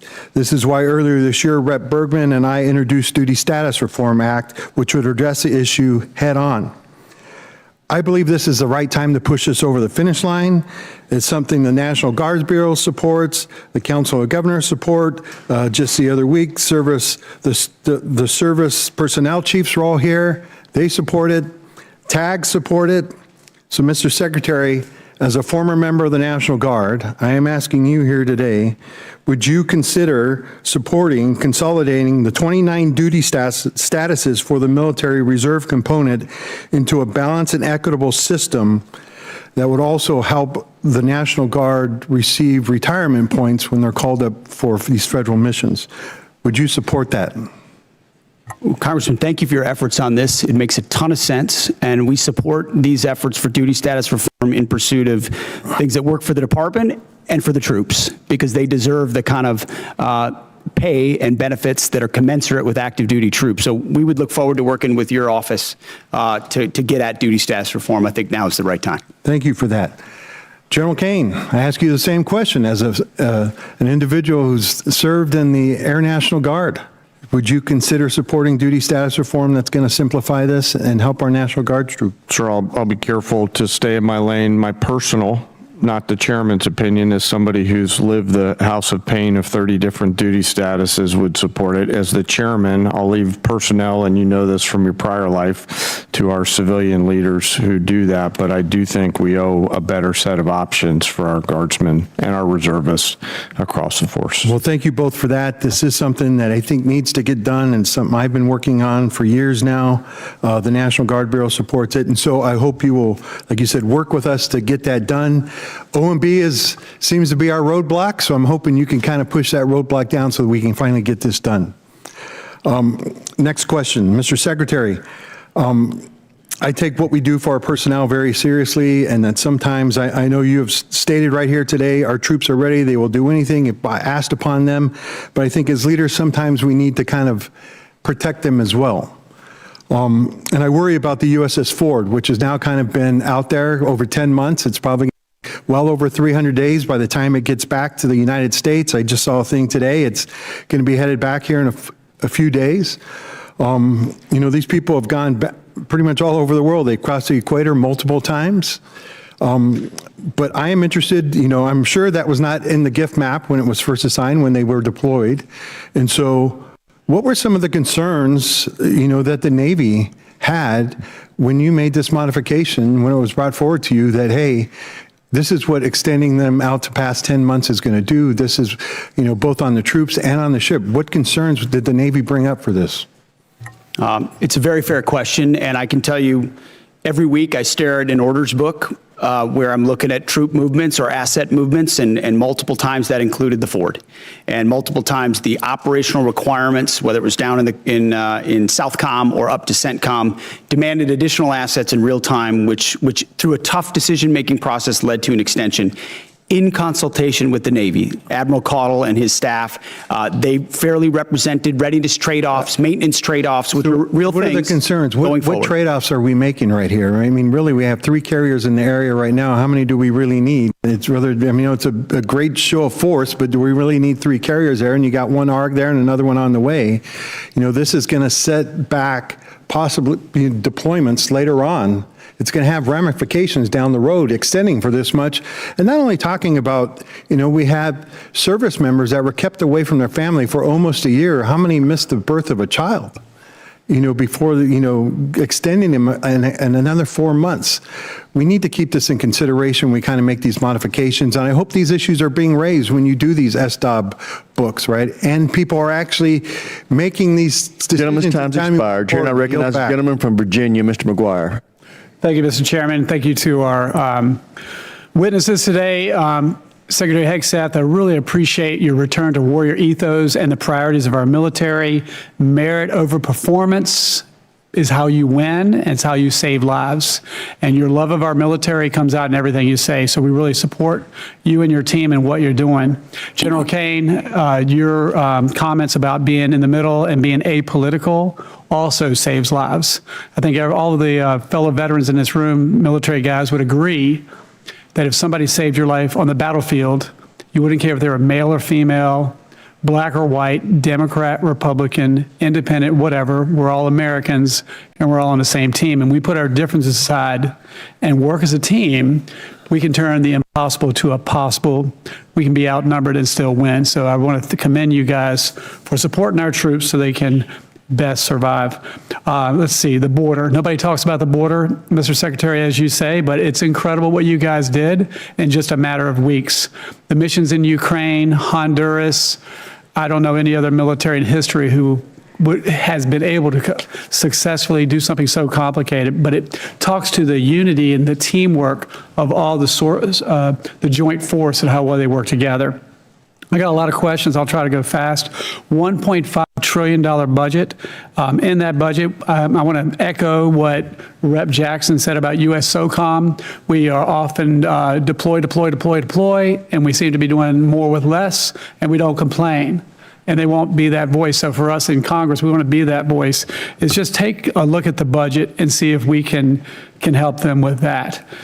Also, I want to talk to you guys about solid rocket motors. I know that the Secretary of War, I know that in this budget, we've picked one particular company that we put a lot of money in, and I think it's a great company, and they do a great job. But what is your plan to also have other companies come to the table to help us with a shortfall with solid rocket motors? You're right on SOCOM, and we will absolutely work with you and look at that. On solid rocket motors, it's such a critical component. You got to go with your fastest runner to get caught up as quickly as you can and giving them incentives. But we've also learned on multiple domains that just one option means zero options when you're stuck. You know, one is zero, two is one is none. So we need multiple avenues on that approach, and we look forward to finding other companies that can do it as well. Thank you. General Caine, National Guard. I'm thinking about counter-drone with FIFA coming up, Super Bowls and all these things going on. Have you considered, and if you haven't, will you consider training National Guardsmen, send them to counter-drone schools so they can come back and train law enforcement so we can increase our ability to protect critical infrastructure? Sir, for sure. They may already be doing that. Please let me take that one and come back to you. I know the Title 32 force, in advance of all the domestic things that are on the horizon here with America's 250, are looking at a range of capabilities. So if you'd be okay, we'll get back to that. Thank you. On Ukraine, whoever could answer this is, they have 60% enriched uranium. They say they have enough to build 11 bombs. And even at 60%, is that enough to make a dirty bomb? Is that a yes or no? Does anybody have an answer for that? I mean, I wouldn't want to state anything that might be classified, so I wouldn't talk about that in this setting. And by the way, in World War II, a congressman was in a closed briefing and learned that the reason the Japanese hadn't sunk any U.S. submarines is they didn't know our submarines could go below 250 feet. So he went out to the media and told them that, and we started losing submarines and losing American sailors. So a lesson for all of us in Congress, be careful how we, so thank you for considering that. I would say this, if they had a nuclear bomb, would that kill hundreds of people potentially, thousands of people potentially, or millions of people potentially? The history shows us what the lethal potential is of a nuclear weapon, and so you'd have to assume the higher end of that range, and given the radical nature of this regime and the likelihood of them to use it, it gives you a sense of the threat. Well, I think the threat is too great to wait, and I have to commend this President Trump for having the fortitude, and the Secretary of War and the joint force for making sure we stop this threat for the world. Also, I'm a big supporter of the AH-64 Apache. I understand in operations Absolute Resolve and everything else, it's been very effective in countering drones. I'm glad that in the NDAA, we're keeping that program going. And I just saw that you're going to keep the A-10 program going. And a good friend of mine said, long live the Warthog. But if there's ways that we can bring some of the Warthogs back, and or are there any other capabilities that can replace the Warthog? I don't think so. Is there anything that can do what the Warthog does? Gentleman's time's expired. Chair, and I recognize the gentleman from Illinois, Mr. Sorensen. Thank you, Mr. Chairman. To General Caine, on behalf of myself and my constituents, we thank you for your service and your leadership. To our military men and women, to our service members and the veterans that I see in our committee today, thank you for your support of our great country. Mr. Hegseth, I hear from your officials in our briefings here on the Hill, and because I live in an Army town, I now hear from neighbors at the grocery store who are worried about our munitions stockpiles that are now down to critical levels, and they sure don't want another forever war. So, Mr. Secretary, first of all, talk to us about the need to renew munition stockpiles, and tell us what happens when munition stockpiles become depleted. Well, first of all, I would note that, as you know, we give weekly briefings on munitions to this committee, so it's not something that's withheld from any of the members here. We appreciate that. But it's also a topic that isn't something that should be publicly discussed as far as any shortfalls that may exist. But I would assure you that there are not shortfalls that exist in our ability to execute the missions around the world. And the reason we're investing in the defense industrial base with $1.5 trillion is to make sure the greatest companies in the world, which have been falling behind for decades, are running faster than ever before to give us 2x, 3x, 4x of the critical munitions, your Patriots, your THAADs, your SM-3s, every other standard missile and And my name it, neighbors work really hard to make sure that we can. It's jobs in America. It's Right. what our warfighters need. So, We're focused could you on it. tell me why we're firing the people at Joint Munitions Command for no cause other than just telling them they're overhired or they're surplus employee? I would At have to Joint look- Munitions Command? I would have to look into the particular circumstances of that, but there have been places where we haven't been moving fast enough with munitions, and when people don't move fast enough in the Department of War, we find someone else that will run fast. This is Joint Munitions Command. I mean, your department says that you're prioritizing munitions, yet you cut 58% of Joint Munitions Command at Rock Island. But let me move on. My district is also Munitions are not built by commands. Munitions are built by they're the businesses. ones that are And we are going to very get good it at building commands and bureaucracies and slapping 3- and 4-star generals in charge of things that don't move things any faster. So our job is to unleash the How private are we going sector to get it done provide if these we things. don't have Joint Munitions Command? But let me move on. We also have Army Sustainment Command in my district. Could you tell me why we're firing folks at Army Sustainment Command when now is the time that we should be giving our soldiers every piece of sustainment that we can give them? Because as I've stated, the status quo at this department before the Trump administration was unacceptable and changes had to be made. Do you think it's acceptable to fire veterans from jobs where they've been, you know, I talk to my neighbors at the Arsenal, and they've worked there 20, 30 years on top of their service to this country, and they're doing it exemplary. Great performers will always have a job at the Department of War, and when you reestablish merit, sometimes things happen, but we're grateful for all the vets that serve. And in fact, we've created a Patriot pipeline for service members to get into the defense industrial base manufacturing business, to consider that as a second career. So we're leaning into vets and service members as the workforce of the future in our department. And this isn't me. I mean, they tell me that, you know, they feel you're taking a wrecking ball to the civilian workforce. But, you know, I want to go and follow up on Congressman Norcross's questions about why you terminated collective bargaining earlier this month. This affects hundreds of thousands of hardworking DOD employees. So many of them are veterans who have honorably served our country. You testified that if you work hard, you do the work, you keep your job. But that's not what's happening. And you allege it is being done to maximize efficiency? Explain that. I thank you. Asking that question, I'd love to clarify. I fundamentally believe the Department of War should not be subject to collective bargaining, full stop. So people shouldn't be able to fight for good wages and being treated well? I think our department does a great job evaluating and providing pay and benefits for folks across the I would spectrum. love to invite you to the Rock Island Arsenal so you can look these patriots in the eyes and tell them that. How does creating chaos for long-term civilian workers actually maximize efficiency? Do you have any comment on that?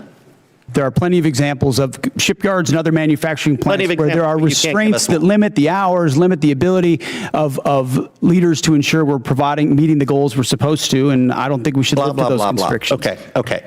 Well, you know what? I want to use the rest of my time to the men and women of our armed forces. Please go forth with the integrity and the morality that you've carried before this administration took us down a path that has allies turning away and American citizens objecting. Do what's right, even if you're asked to do otherwise. Mr. Chairman, I yield back.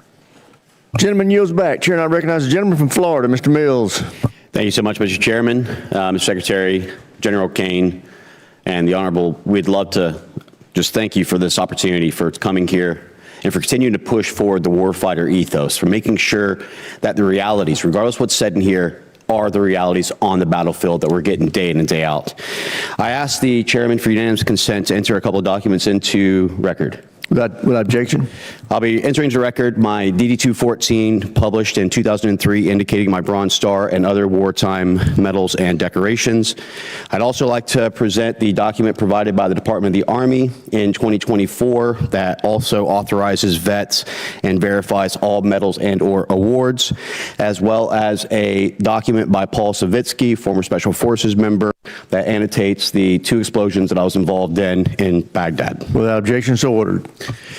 Mr. Secretary, as you know, you're pretty familiar with the ideas of slander, defamation, and attack on character, so I apologize for having to take that moment to be able to go ahead and correct the record, but it was necessary. I would also note that my OMPF file that was FOIA'd by the Department of the Army, or that was FOIA'd, was actually released by the Department of the Army the same day as yours was, so everything is sitting on the actual website itself if people aren't too lazy to look at it. Secretary Hegseth, thank you for your testimony. and for the time that you have here today. As the chairman noted, President Trump's incredible $1.5 trillion investment into our national defense is set to reverse the years of atrophy that our defense industrial base has faced over time, especially small innovative businesses and needs of a solid demand that signal that our War Department is ready to buy American. I witnessed myself as I was with you in Merritt Island, Florida, as we went on the Arsenal tour, and unfortunately I didn't get to do the cool things like fly in a jet really quick and buzz around while we were all actually doing hard work here. But I wanted to just say, Mr. Secretary, that can you detail for us how the Department of War has eased the path for American small businesses to contract with the department? Well, Congressman, thank you for the question. That has been core to our mission, is the recognition that we have a problem at the department, previously the Department of Defense and now the Department of War, and that problem is us. That problem is our bureaucracy, our process that is meant to block out new competitors and protect existing primes. And there are great primes that provide great products, and we continue to support them.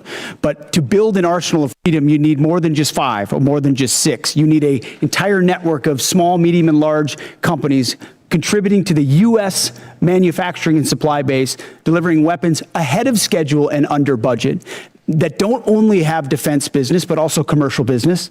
And when we need something, they can move quickly and adapt accordingly because there are multiple options. So our acquisitions transformation, a speech and memo and directive we rolled out on that, the Arsenal of Freedom tour, going out there with the hard hats and saying, you are part of the workforce, you have the backs of our warriors, just changing the entire dynamic to say, you shouldn't have to sue the department in order to get a contract with the department.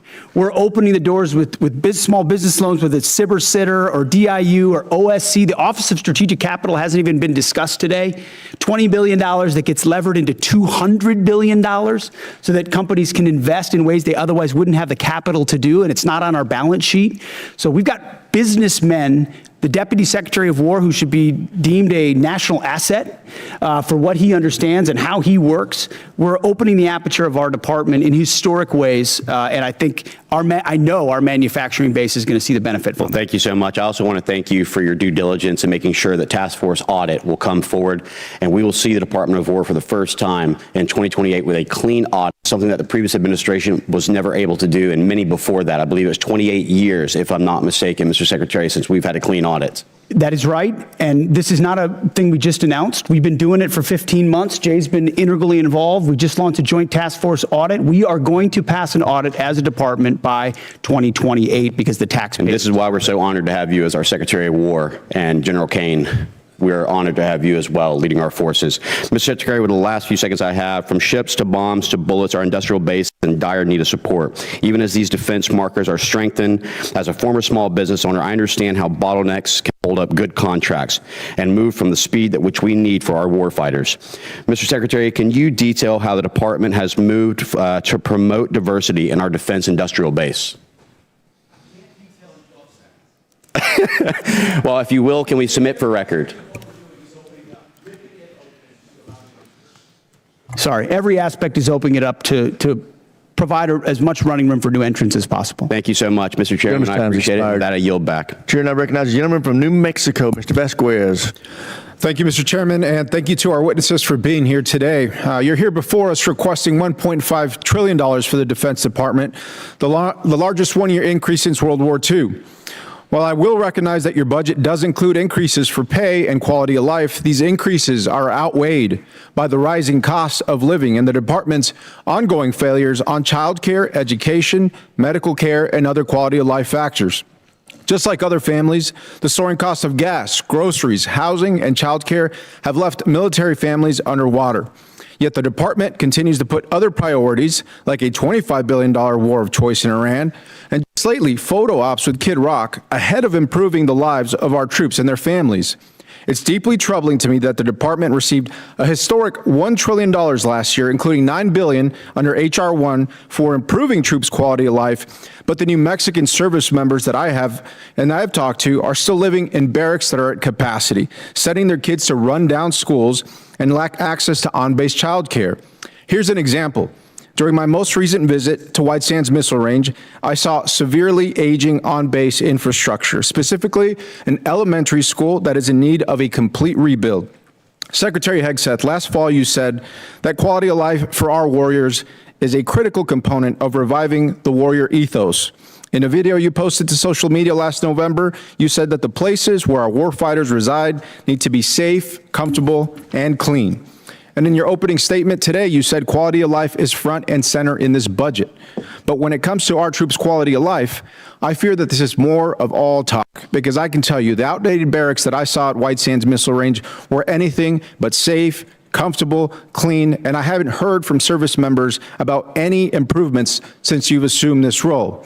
As Secretary of Defense, do you take any accountability for the continued quality of life concerns that New Mexico's military service members and family face today under your leadership?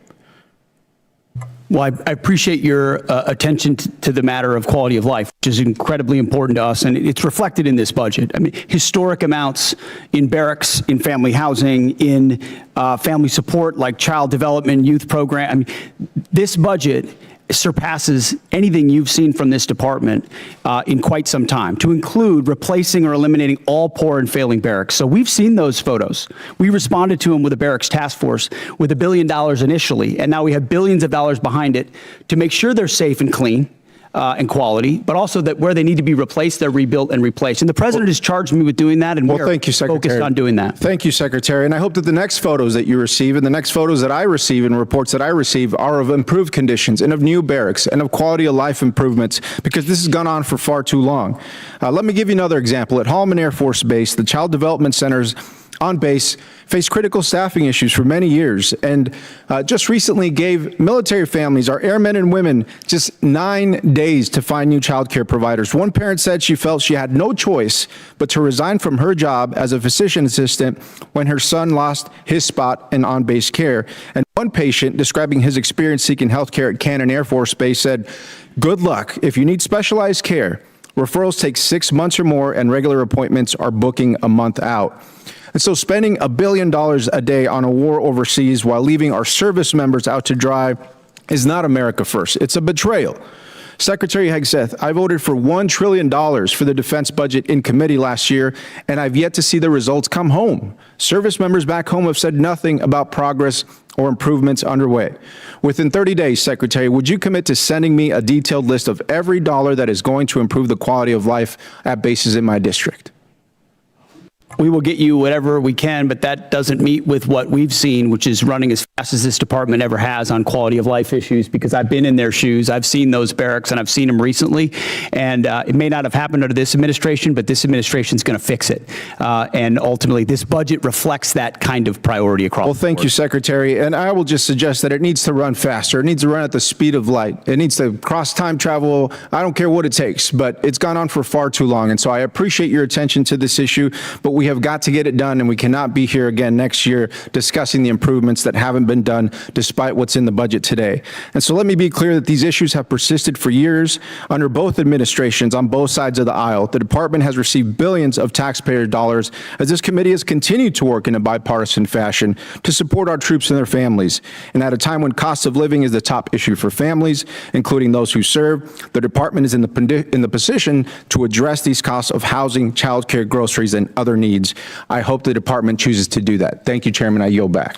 Gentleman yields back. Chair now recognizes the gentleman from Texas, Mr. Gooden.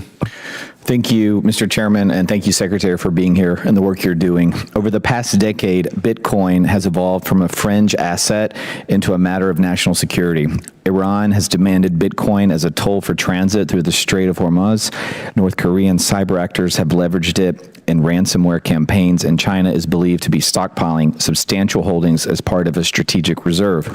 Just last week, Indo-PACOM Commander Admiral Paparo stated that Bitcoin has direct implications for power projection, and he noted that Indo-PACOM is operating a node on the Bitcoin network in furtherance of that mission. Secretary, do you share the opinion that Bitcoin is a tool to project power, and are there any department-wide initiatives to ensure the U.S. secures a strategic advantage in Bitcoin and combats China's digital authoritarianism?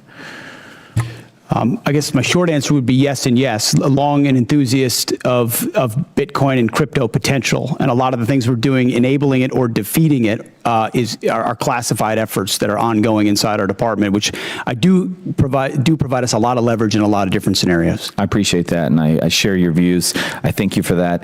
I also wanted an update with our operations in Qatar. How are those going since the Iran war, and how has Qatar been as a partner to work with over these last few months?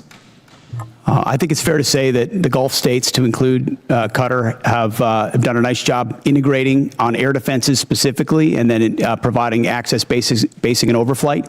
Qatar being one of them, UAE, Saudi, Kuwait, Bahrain. They've lived the threat of Iran. There's some complicated aspects with Qatar, but ultimately they've provided support to what we need in the theater. I appreciate that. I also appreciate the job that our men and women are doing there at that base. I realize they're going through a lot. We really appreciate the work you do, and I'll yield back to you, Mr. Chairman. Chair, now we're going to recognize a gentlelady from New Hampshire, Ms. Goodlander. I want to thank our witnesses for being here today, and I want to begin by getting right to it, since my time is limited, on this $1.5 trillion budget request. Mr. Hegseth, you testified last year and you testified again today that you will be accountable for every American taxpayer dollar that comes to the department, where it goes and why. That's really important, since, as has been pointed out, the department has failed 8 audits. The department remains on GAO's high-risk list. The Inspector General just last year alone identified billions of dollars that could have been put to better use, and in questioned costs, that is spending that raised red flags. So this is a crisis right now in accountability of where the dollars of the American taxpayers, who are in the middle of a cost crisis, where this money is going. I want to ask about your war in Iran. And Mr. Hurst, you testified earlier today that $25 billion has been spent to date. I just want to clarify that that is money, that taxpayer dollars that have been spent already in this war. $25 reflects the costs of the war, right? So we've already spent the dollars on munitions and things like that. So we're factoring in cost of munitions expended into that total. So how much of that has gone towards munitions? Does that include the munitions that have been spent to date? Yeah, that reflects the munitions that have been spent to date and other operational costs. Can you give us a breakdown of what those costs are? We'll work to get you guys a product that has a detailed breakdown of those costs. Yeah, my concern here is, Mr. Hegseth, you've testified repeatedly that you're going to be accountable for each and every American taxpayer dollar that you spend, that you're going to be accountable for the rationale. Here we are 60 days in to your war of choice in Iran, and you can't give us an answer on a breakdown of the basic breakdown of American taxpayer dollars that have been spent in your war of choice? That's a question for Mr. Hurst. Right now, as you sit here now, We're happy to give you a breakdown. We'll provide you a product after this hearing. Well, I would love for you to give us this breakdown now and explain to us, was this unbudgeted costs, or was this something the department planned for in advance, since you were appropriated $1 trillion last year? The department deals with contingency operations all the time within its normal budget. So this was not budgeted for. My point here is, you know, and General Kaine, you've testified to this. We all understand, for you to do your jobs, you need Congress to pass budgets. For us to do our jobs, we need you to give us the details and to be accountable to American taxpayers. And so I got to say, it's an extraordinary dereliction that, as you sit here, you cannot account for billions of dollars that have already been spent. You're briefed on munitions every week. You and your entire staff have every, just so the American public know, it's not as if you don't have munitions levels. You do from us every single week. So you know exactly the numbers you're talking about. Mr. Hegseth, you have testified that American taxpayers need to know where their dollars are going. And as you sit here today, you can't provide us with a basic answer to the most simple question that you should be able to answer to each and every American taxpayer. You're asking a question to an answer with an answer you already have. No, I'm asking you for a breakdown where you said you will be accountable for every taxpayer dollar. You cannot tell us where any of the $25 billion in taxpayer funds that have gone to fund your war of choice in Iran. And I look forward to getting details from our witnesses after this hearing, because the American taxpayers need to know. Mr. Hegseth, can I ask you, do you know what the average cost of a gallon of gas was in this country on February 28th? Well, it depends on where you live. If you live in California, it's $8. $2.83. Do you know what the average cost of a gallon of gas is today? Well, much higher in California. $4.23. I gotta say, Mr. Hegseth, you said you've got a crack economic team that's looking at the impacts of this war on the American taxpayer, and you can't answer this basic question. That should shock the conscience of every American. General Kaine, I want to come back to something, a really important principle, and my time is limited. You testified to an important and bedrock principle of American law, that our service members follow lawful orders and lawful orders only. Is that right? Do you agree with the statement, quote, "The military won't follow unlawful orders"? I do. Mr. Hegseth, do you agree with that statement? I do, but understand what you're insinuating at a partisan point. I'm not. I'm actually quoting you directly, Mr. Hegseth, from April 12th, 2016. And I appreciate that on the record, you've clarified this important principle of American law. Gentlelady's time's expired. Here, I recognize the gentleman from North Carolina, Mr. Harrigan. Well, thank you, Mr. Chairman, and thank you, Mr. Secretary and Chairman Kaine. It's always a pleasure to have you here. I'm going to fall in line with the chairman's earlier statements that we can do whatever we want with our 5 minutes, and I'm going to give you all a break from the conflict here, and I'm going to tell you a story, and it's a story that's important to me. And I'm going to start with a proposed citation. And it's a rare point of personal privilege for me to do this, but I have an ask of you. But I'm going to start with a proposed citation for a Medal of Honor award upgrade from a Silver Star. Sergeant First Class Thomas J. Grasso distinguished himself by acts of gallantry and intrepidity. Above and beyond the call of duty between September 29th, 2015 and October 4th, 2015, while serving as a senior communications sergeant, Operational Detachment Alpha 3133, Advanced Operations Base North, Special Operations Task Force Afghanistan, in support of Operation Resolute Support. Sergeant First Class Grasso was part of a small Special Forces element that seized Kunduz, a provincial capital of over 300,000 civilians, from the Taliban.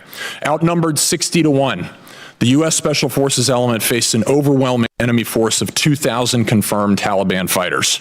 On September 29th, facing a Taliban advance on Kunduz airfield, Sergeant First Class Grasso established a sniper overwatch position in the air traffic control tower. With enemy fire converging from 3 directions, Sergeant First Class Grasso risked his life to engage a hostile anti-aircraft team, successfully clearing the way for air support. On September 30th, fighting through relentless ambushes on their subsequent movement into the city, Sergeant First Class Grasso repeatedly dismounted his vehicle while exposed to intense enemy fire to engage insurgents and shield the convoy. During one encounter, while under withering enemy fire, he disregarded his own safety, maneuvered into the kill zone of a complex near ambush, saving the lives of 5 trapped Special Forces teammates, 1 Romanian partner, and their interpreter. Sergeant First Class Grasso again came under heavy machine gun fire when he dismounted to direct the element to the city compound. To enable the remaining element to safely enter the compound, he effectively returned fire and suppressed the enemy positions. From October 1st through 4th, Sergeant First Class Grasso anchored the defense of the compound, absorbing the heaviest concentration of enemy fire. He repeatedly subjected himself to heavy machine gun and rocket-propelled grenade fire from distances as close as 15 meters, repelling dozens of enemy attacks. On October 1st, a rocket-propelled grenade directly hit his position, inflicting a traumatic brain injury. Bleeding, disoriented, and going 60 hours without sleep, he checked on his teammates before returning to his exposed post. From there, he single-handedly neutralized continuous waves of attackers, attempting to detonate vehicle-borne IEDs, forcing the enemy to request a temporary ceasefire. During a subsequent rocket-propelled grenade attack near his position, he eliminated a follow-on explosive-filled rickshaw, preventing a perimeter breach. As the fight wore on, the enemy began throwing hand grenades into the compound from an adjacent building. Sergeant First Class Grasso ran through the blast to hurl grenades back, then established a clear line of sight from an exposed staircase to enable his command to call in a danger-close F-16 strafing run, bullets hitting 15 meters from his position. When partner forces were decisively engaged, without sufficient ammunition outside the perimeter, he maneuvered, without regard for his own safety, under devastating fire to resupply their position, and employed accurate sniper fire, destroying another advance. On October 4th, he unhesitatingly stepped into the enemy's line of sight to destroy the fighter preparing to fire a rocket-propelled grenade at 2 trapped teammates. Throughout 130 hours of grueling, sleepless combat, Sergeant First Class Grasso's extraordinary heroism, unwavering dedication to his teammates, and complete disregard for his own life ensured the recapture of Kunduz with 0 friendly personnel killed in action. As these severe conditions took a toll on the element, his ability to fight through a traumatic brain injury with indomitable will and lethal precision inspired those around him. Sergeant First Class Thomas J. Grasso's heroism and selflessness are in keeping with the highest traditions of military service and reflect great credit upon himself, his unit, and the United States Army. I'm asking you to direct the board chair of HRC, Awards and Decorations Branch, to board Sergeant First Class Thomas J. Grasso's packet. I know these things to be true inside of this packet because I was there. And I'm here today only because I was one of those 5 that he rescued out of that near complex ambush. And I'm grateful for your service to our nation. Thank you. We'll do it, and I'd love to meet the Sergeant First Class. Thank you. I think the gentleman yields. The chair now recognizes the gentlelady from Maryland, Ms. Elfreth. Thank you, Mr. Chair. I want to start by thanking ISOM and General Caine for inviting a number of us to the Pentagon last week to talk about the 1.8 million enlisted service members we have, the challenges and opportunities that we can work together. Every base that I go to internationally and every single major military base in Maryland over the last year, I insist on meeting with service members and hearing what we can all do better, Mr. Secretary. I want to assure you I insist on those meetings. There's a whole lot we could talk about today, war in Iran, and I too want to thank the families of the 14 service members we have lost in this war so far, both strikes in the Caribbean and the East Pacific, firing of a number of people we all respect on this dais on both sides 61 days into this war. But I want to start with those quality of life issues, Mr. Secretary. A number of members of this committee met with survivors of sexual assault at Fort Hood, enlisted members and family members. You sat here last year and you said, quote, "I applaud Congress for the efforts that have been ongoing to address sexual assaults, which we do need to drive down to 0. That funding has not been reduced." I appreciate that. But the budget we have before us is level funded from last year, which you would agree is a realized cut year over year. So I want to give you the opportunity to talk about how you're still going to drive those sexual assault numbers down to 0 via flat funding. I'm told we've added 5%, so it's actually not flat, but we remain committed to that. And I think you've seen throughout the force reductions, not enough. We want more. We want to go to 0, but we remain committed to that. We're going to hold you accountable for that. Thank you. I want to move on to Ukraine. I don't normally agree with Mitch McConnell, but as you know, the department is withholding approximately $400 million in appropriated security assistance to Ukraine. Despite some public belittling, Ukraine has stepped up perhaps more than any other ally for us in the Middle East. They're harnessing the superiority that they have generated from a hard-fought war with Russia. They are intercepting Iranian drones that threaten U.S. and partner forces in the Middle East. But Mr. Secretary, I'm very concerned about that $400 million. Can you please let this committee know, folks watching at home, the Ukrainian people, when they can expect that $400 million in Ukraine support passed by Congress bipartisanly last year to be released and put on contract for its congressionally intended purpose, the defense of Ukraine? So the department recognizes that $400 million was allocated for European capacity building, and as of yesterday, it has been released. As it released, and under contract released as of yesterday. How would you describe it, Jay? Not under contract, but released to be put under contract. Let me ask you a different way, Mr. Hurst. When will it actually be on the ground in Ukraine? That depends on what they buy with the money. Okay. And we're going to take the advice of the EUCOM commander as we employ those funds for best use. Okay, we're gonna keep on that because it's incredibly important, as we heard from everybody, including the King of England yesterday. I'm gonna stay on our allies here. It's clear that the president didn't account for the Strait of Hormuz being closed, global market, oil market disruption, gas prices skyrocketing. Mr. Secretary, gas in my district, Maryland, not California, $4.11. The president did not notify allies abroad or Congress before he went to war.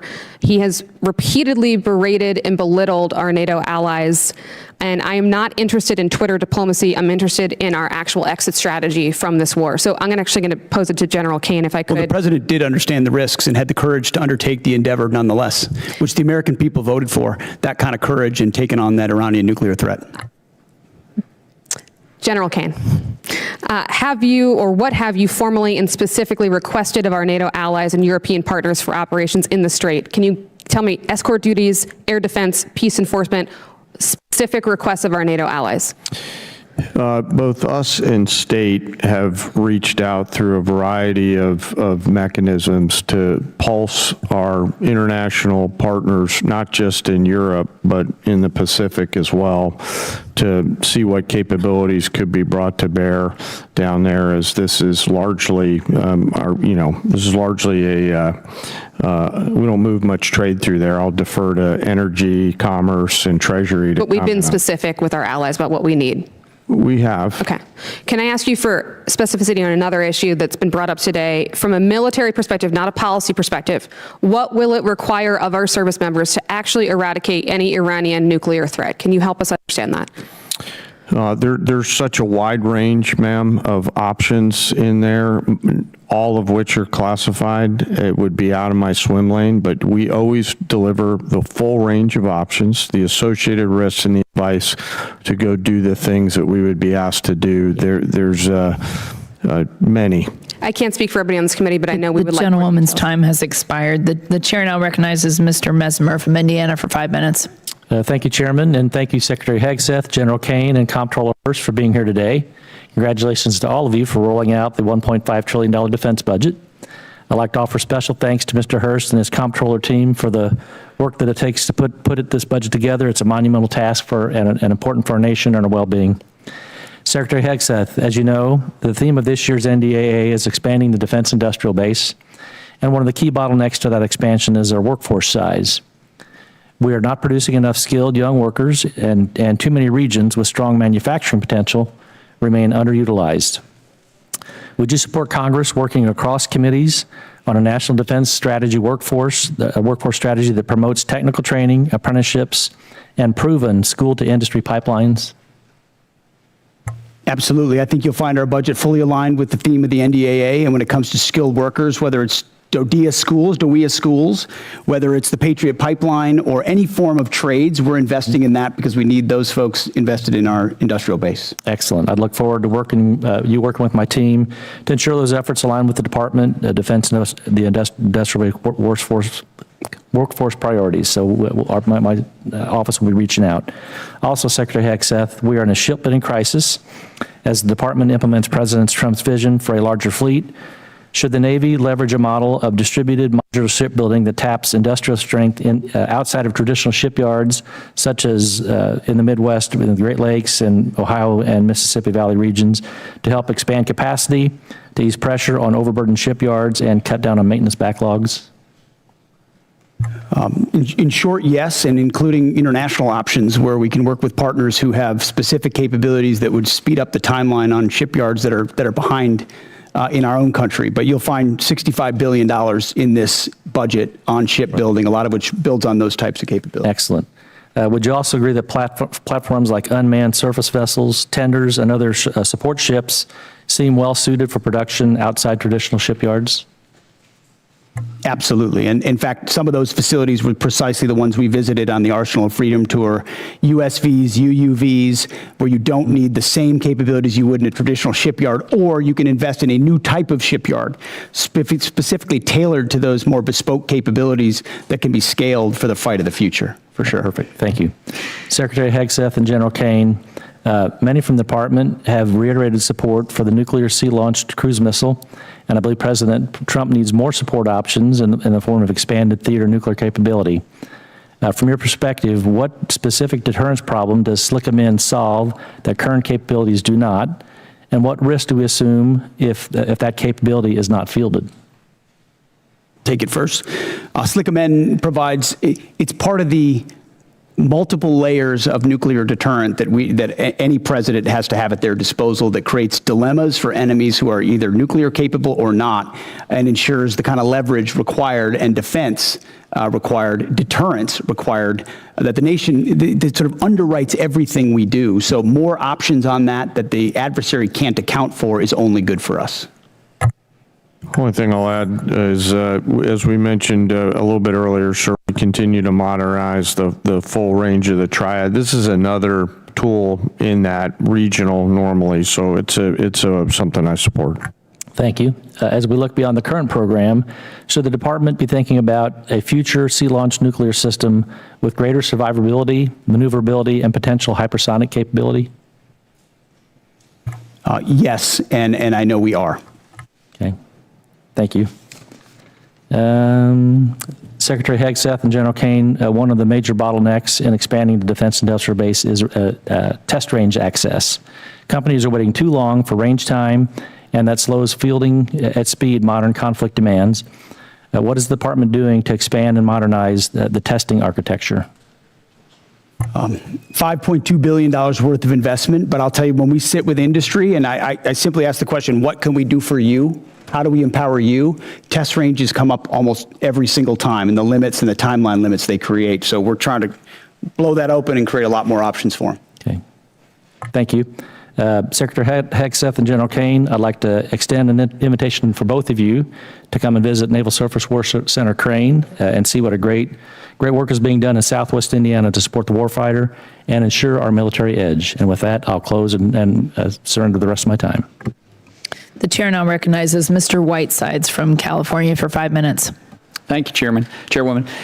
Secretary Hegseth, General Caine, Mr. Hurst, thank you for testifying today and for your service to the nation. Over the past few weeks, military and civilian leaders of many of the DoD components have testified about their FY27 posture. We appreciate their professionalism and their service to the country and the time that they've spent to testify before us. I want to start with Mr. Hurst. Mr. Hurst, you testified at the beginning of this that you said that the estimated cost of the war is about $25 billion. In March, you stated that the first week of the war cost $11 billion. So is it right to say that the following 7 weeks have cost about $14 million total, or $2 billion per week? Yeah, the most intense phase of the conflict was obviously the beginning. That's when most munitions were used. Okay. And that's the base expense from the war. Right. So that you also said just now that the $25 billion includes the cost of the munitions deployed. Is that right? This question is for the CFO, sir. Yeah. That's correct. Okay. So I guess I'm confused then. It makes sense that if that's the cost, then the cost to refill those stocks would be no more than $25 billion. Am I right about that? When we estimate cost of the conflict, we're using current replacement cost for these weapon systems. Right. You're using current replacement cost. So it's frankly pretty surprising that the estimate for the supplemental would be $200 billion. You don't, if you'd like to explain that, you can, but. That's not accurate. We don't have an estimate for the cost. Okay, that's what's publicly reported. So it's good to hear that it's going to be less. Mr. Hurst, do you have Signal on your phone? I'm sorry, why is this relevant? Do you have Signal on your phone? What does this have to do with the budget? I'm going to take that as a yes. Mr. Caine, sorry, General Caine, do you have Signal on your phone? I do, sir, yes. Okay, so I want to talk about Signal. Last year, the Secretary and other administration officials discussed sensitive and almost certainly classified information about a strike in Yemen using the unclassified Signal app. Mr. Hurst, what's the current policy for Signal on official DoD devices? I'm the comptroller. I don't do CIO work. So therefore, it is allowed, is that your statement, that it is now allowed to have Signal on your device? Mr. Whiteside, my statement is I run the budget for DoD. Yeah. Okay, well, he's got it on his phone, so therefore it must be permitted. Sir, I got to go back and look if it's on my official phone. I was talking about my personal phone. I'm not exactly sure. I'll go back and look, though. Okay. Last month, FBI Director Kash Patel made a public announcement that Russian hackers are targeting Signal app users in the government, specifically stated that they were targeting individuals of high intelligence value, including current and former U.S. government officials. I hope that it is not official policy that you can have Signal on your official phones, and I would love to get a response from the department on that. We have now asked this question about 5 separate times and have never gotten a straight answer. I want to close by talking about helicopters. Mr. Secretary, I want to ask about the Army Apache helicopter that flew over Kid Rock's property on March 28th. An investigation was launched by the 101st Combat Aviation Brigade Command Leadership, but before that review is completed on March 31st, you terminated it via social media post. Did you personally direct termination of that review? I did. Okay. Now, the president said they probably shouldn't have been doing it and that I'd take a look at it. So did you talk to the president before terminating that review? Well, I don't relay what I talk about with the Okay, I president. think unfortunately that means that you did talk to him, which in turn means that you've just confirmed that the president himself overruled the leadership of the 101st Airborne. Mr. Secretary, you yourself have affirmed not what I said. repeatedly the need for higher standards and higher accountability at every level of your agency. Commanders rely on established processes to uphold these standards. How does canceling a command-initiated review by the 101st Airborne leadership support a culture of accountability? Actually, I think I'll ask that of the chairman. Sir, back to my earlier comments about the importance in my role of staying in the middle. What you're alluding to is, in my assessment, with deep respect for your ask, is a partisan question, and I think it would be inappropriate for me to answer that. Sir, I actually don't think it is. I think it is actually a very fundamental principle of accountability in our department, and I think it was the wrong decision. I'm going to close by just saying one thing. Mr. Secretary, you started this hearing by politicizing it, and I want to make one point. Poll after poll shows that the American public does not support this war, and support is dropping every day. We are all representing our constituents, which is our constitutional duty. And to state that we are politicizing it is an affront to Congress and every member in this House, and I yield back. You are politicizing it, Congressman. The gentleman's time has expired. The chair now recognizes Mr. Schmidt from Kansas for 5 minutes. Thank you, Madam Chair, and I want to thank all three of our witnesses for being here today and answering our questions. Mr. Secretary, let me start with you. A little bit off topic for today, but relevant. We are now more than 2 months into the funding shutdown for the Department of Homeland Security because folks at this end of the avenue have not yet been able to get to yes. I hope we're going to get to yes here shortly. I think we made some progress here today while we've been in this gathering. It's been necessary, as I understand it, for the administration to scrape out the pennies under the couch cushions in order to keep DHS running and honestly running not at full speed. Has your department had any role in contributing to the ongoing operations of DHS while things have not been funded? Well, I wouldn't comment on the status of DHS. I'll just say the ways that we cooperate with them have continued. I mean, look at the southern border and the 11,000 troops we have there, Task Force Southern Border, ensuring that our border is locked down.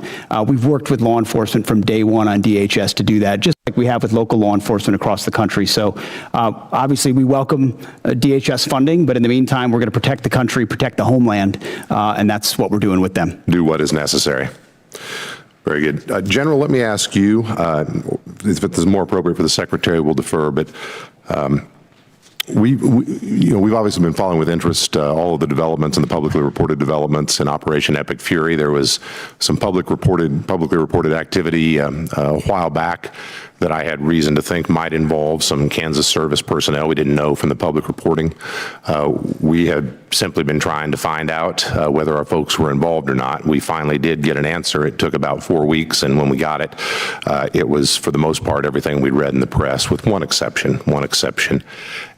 It's a bit unsatisfactory when we're just trying to do our job and figure out whether our folks are implicated and whether we need to be doing something to help them, their families, or their folks back home. I know you take seriously the importance of providing that information, but can you just offer some reassurance that you do take those inquiries seriously and that was perhaps not? We do, sir. I'm not exactly sure the situation you're talking about, but I'll get the teams together and figure out what broke down there and fix it. Appreciate it very, very much. Mr. Secretary, let me come back to you. In talking with Kansans who either have been deployed or are in support of folks who have been deployed, I am under the impression that there has been a particularly high, especially early in the operation prior to the ceasefire, particularly high amount of concussive activity, and that we might be well advised to be prepared when folks come home for concussive injuries, for combat-related PTSD, perhaps at levels we aren't expecting, at least those of us watching from the outside of the operation. Can you say anything either about that that in particular, or more generally about what types of health and post-combat related health issues we ought to be preparing for when folks come home from this operation in particular? Well, I know, Congressman, all of that is tracked very closely. As it pertains to this budget, there's $70 million for more research on that. But I would note that as it's tracked and identified, also 90% of those with injuries in this conflict have returned to duty.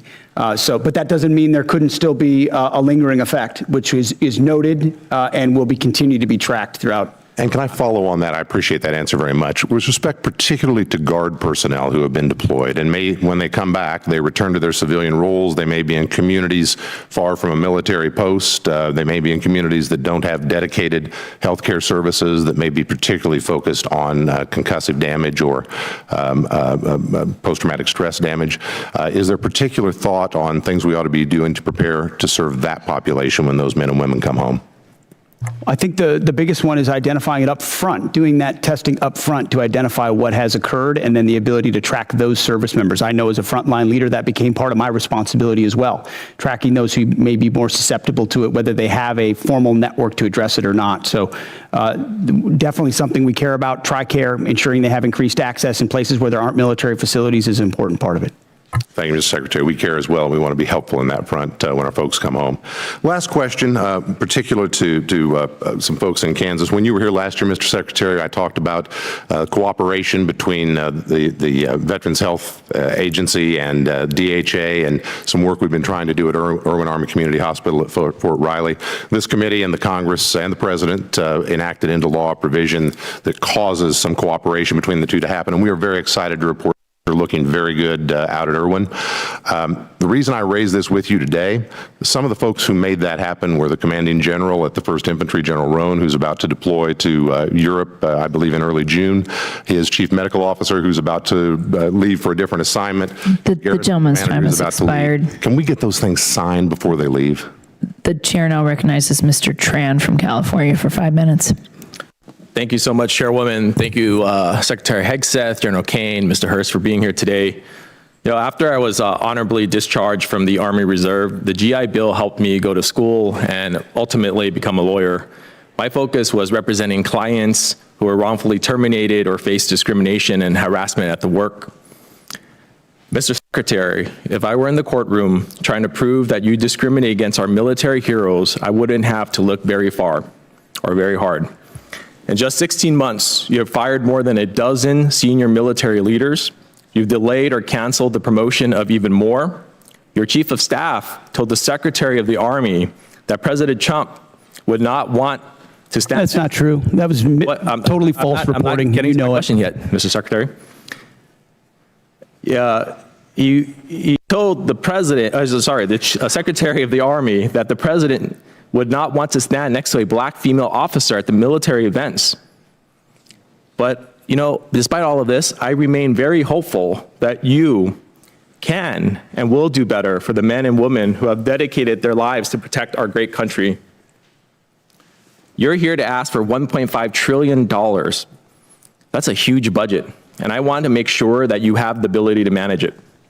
Secretary Hegseth, you would agree with me when I say that we want the most qualified people in every position of our military, correct? That's a question. Yes. Thank you. General Caine, you would want the same? Yes. Thank you. You know, I share the bipartisan concern about the firing of General George. And what I and the American people want to know from you is, did you ask the President for his permission before you fired General George, Secretary Hegseth? It is my responsibility to confer with the Commander-in-Chief on especially high-level personnel matters. And ultimately, I won't relay what was discussed, but he was aware of the action that would be taken. Okay, great. Thank you for that. And when you made the decision to fire General George, did you consult Secretary Driscoll? There had been multiple consultations over a year, yes. Do you and Secretary Driscoll have a good working relationship? Yes, I appreciate the work he's doing for the Army. And for the record, would you agree that Secretary Driscoll is doing a great job as the Secretary of the Army? I appreciate the work that the Secretary is doing and made the personnel change based on the Chief of the Army. In fact, he was so good that at his job that the president sent him to Ukraine to negotiate a peace deal. Do you know why the president chose to send him over you? I'm grateful that the president puts in players at key moments to advance policy priorities, and that's what occurred there, and I was very supportive of it at the time. Recently, Secretary Driscoll testified in front of the Appropriations Committee that he refused to strike the names of 2 female and 2 black officers from a promotion list due to their exemplary service, names which were ultimately removed. Did you order him to strike those names? I know we removed those names. I did. Okay. Why?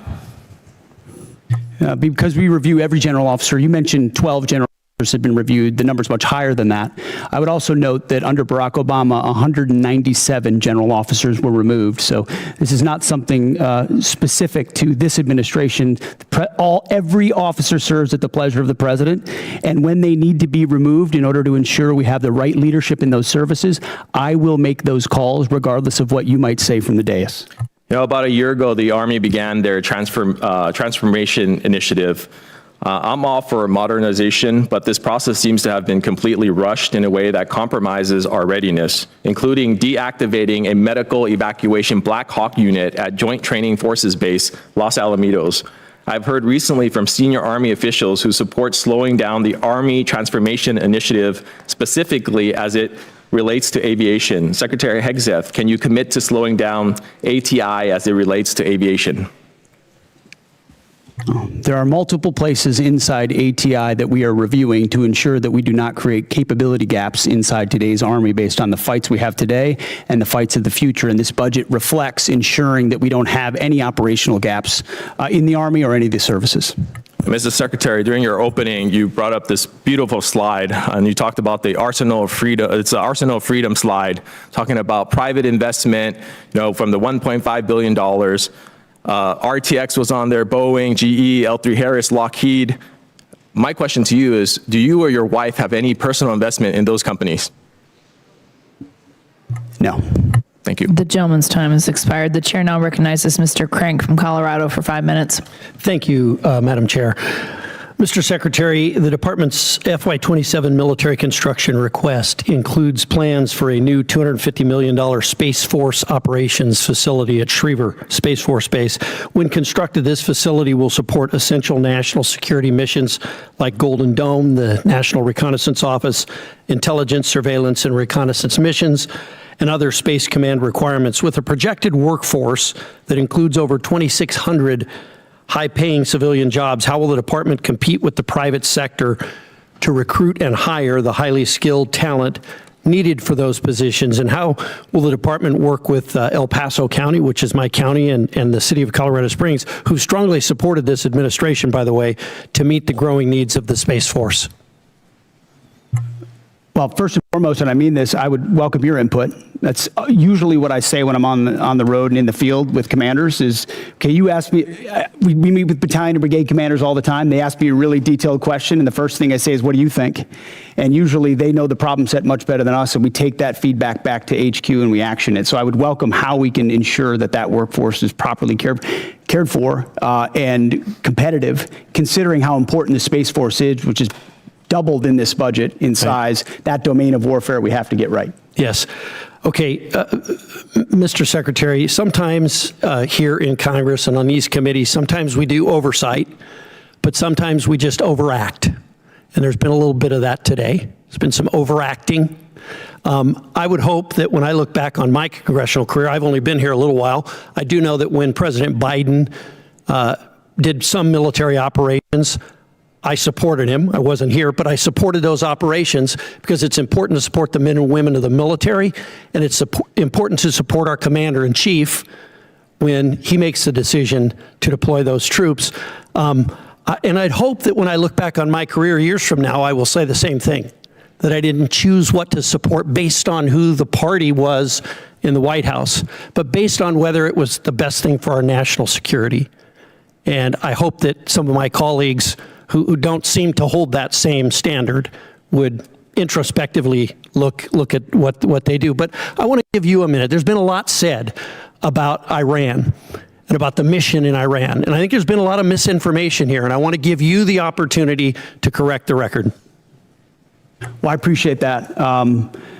We are fortunate to have a president who understands the nature of the threat we face from a nuclear-armed Iran. Full stop. We know what they say they would do, we know that they were pursuing, and we know that at their weakest moment, we had an opportunity to do something about it before they had a conventional shield of missiles and drones so large that they could never be contested. And then without inspections and from a bad deal, they could possibly race to a bomb. So the threat was right there in front of us. All it took was the courage to act, which no other president had done. And he gave us a clear set of objectives, which the chairman and I talked about from day one. In pursuit of ensuring that Iran never gets a nuclear weapon, you degrade their missile program, defeat their missile program, get at their conventional navy, and ensure they don't have a defense industrial base so they can rebuild those capabilities.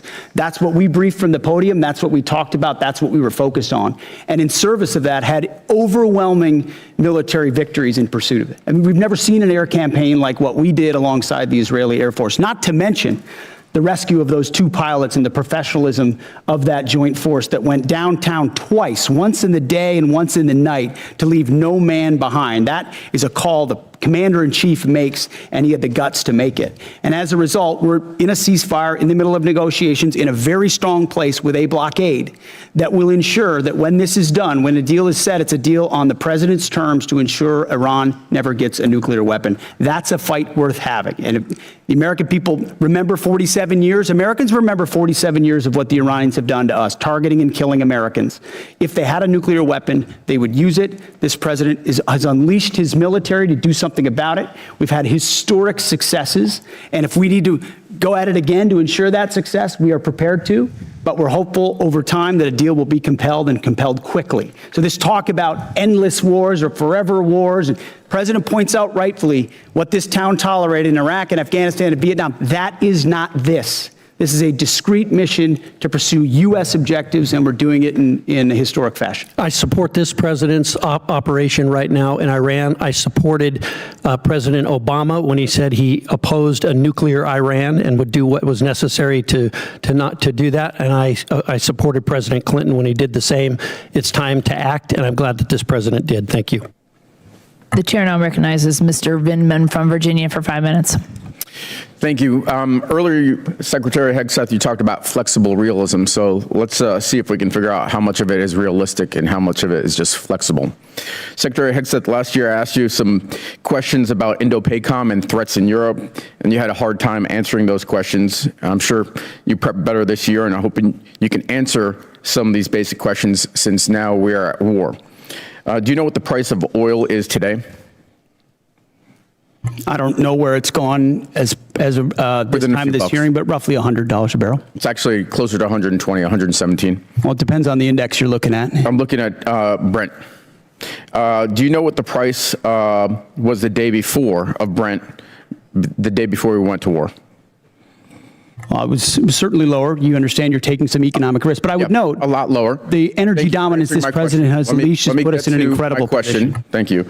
So it's $72, and so now we have a 62% increase. By the way, the department obviously will be paying those extra fuel costs. That's going to be not insignificant, but so will the American people. Now, at its narrowest point, how wide is the Strait of Hormuz? I think it's about 12 miles, but I'd have to check. It's 24 miles, but 12 miles is actually the relevant number because that's the navigable channel. That's the international water navigable channel point. And do you know how many barrels of oil transited the Strait of Hormuz each day before the war started? I don't know the exact number, but you're looking at over 100 oil tankers usually transited a day, or 120 a day would transport the strait. Yeah, and so 20 million barrels a day, and right now they're at an 81% reduction. So it sounds like you've done your homework. You're tracking pretty well what the strategic situation is. So a couple of questions. Were you aware that if we struck Iran, that they would most likely close the Strait of Hormuz? Of course, our department was prepared and planning for every possible contingency, being front and center as something they may do in a desperate state to attempt to, which is what they've done, some kind of control. And I appreciate that. And earlier you told Mr. Moulton that this department has looked at all aspects of the risk, and that the president got every possible perspective And then recently, you just said that the president did understand the risks and had the courage to undertake the endeavor nonetheless, and that's leadership, or words to that effect, pretty close. And so I just want to kind of give you the state of play right now. It's been 2 months of war. We have hopes for a resolution, but the war continues, really. Iran has closed the strait, and we've now gone in and blockaded their ports. 1/5 of the world's oil is unable to transit the strait, and the American people and the department are paying significantly more. And you also said that this is what the American people actually voted for. But actually, the American people voted for a promise not to get into Middle Eastern wars. And they voted for lower prices. And this is the exact opposite of what they got. So let me ask you this. The president ordered the strike, is that correct? The president's been saying for over 30 years that Iran can never have a nuclear weapon. So he's been very clear as a position. When the American people voted for President Trump overwhelmingly, they voted for that position. I got that, but the president ordered the strike. Is that correct? Which strike are you referring to? The strike on Iran, the war that we're in. Oh, of course. I mean, he's the commander-in-chief. He's made the calls. It sounds like you're blaming Daddy for the mess we're in, and I don't think he's going to be particularly happy with you. I see what you're trying to do. There's no daylight in this administration on this campaign, and I'm happy to stand shoulder to shoulder with this administration. Reclaiming my time. So let's shift gears. Last time we were here, I asked you if you'd apologize to the mother of an F-18 pilot whose son you endangered for sharing classified information on the Signal chat. You refused. On March 1st, 6 Army soldiers, including a constituent of mine, were killed by an Iranian drone strike. Do you take any responsibility for those deaths? I was there at Dover when they came back. Of course, I take responsibility for every aspect of this Well, I appreciate mission. that, because you also complained about the fact that tragic things happen. The news makes it front page news. The press only wants to make the president look bad. Is it about the soldiers, or is it about the president looking bad? It's not just the president who wants, or the media that wants to make him look bad. It's you. It's actually about the soldiers, and it's frankly reprehensible that you would make that statement. And so, you know, Truman had a sign on his desk that said the buck stops here. And this The gentleman's time has expired. The chair now recognizes Mr. Van Orden from Wisconsin for 5 minutes. Thank you, Madam Chair. Mr. Secretary, it's great to see you. General Kaine, Honorable Mr. Hurst, of course, my dear friend of over 3 decades, Master Chief Isom. How are you doing? Hey, I have to be very clear here. I spent my entire adult life training for war, training others for war, or at war. And you very astutely mentioned to some of my Democrat colleagues that our generation was involved in an endless war, a morass. And I've had, with Matthew Burns, I've had 22 of my friends commit suicide. And I know that you have recently instituted a specific office to help lower active duty and veterans suicide in conjunction with my great friend, Secretary Collins. So I want to thank you for that. 2 months does not a morass make. However, it could be the start of one. And the difference between this administration and many previous administrations, I think that you understand, particularly because of your background and your SCA back there, and General Kaine, you understand what it means to fight to win. And we didn't fight to win in Afghanistan. We didn't fight to win in Iraq. And it's palpable. I have more friends than I can count that are still on active duty in every branch of service, including the Coast Guard. And for a Navy guy, that's a big stretch. The morale of the men and women in the Department of War, and in their case, the Department of Transportation, is exponentially higher than I've ever seen it, ever. And that comes from leadership, starting with President Trump, going through you to General Kaine, and through your SCA. And what some of my colleagues refuse to admit is that that's how you win. It starts with the man. It's the first soft truth. Humans are more important than hardware. And I want to thank you for setting that environment. I don't want to be at war, but Iran declared war on the United States of America 47 years ago. And those bastards are responsible for killing and maiming many of my friends. So this is not some esoteric political argument for me. This is a fact that President Trump, by using you as the Secretary of War and General Caine as CJCS and Master Chief Hegseth, what you're doing is you're going to end a war that was declared on us. And of all times when we should unite as Americans, especially in this puzzle palace up here, is when we're at war. And it is a war of choice by the mullahs. That is who chose to fight this war, and we're gonna end it.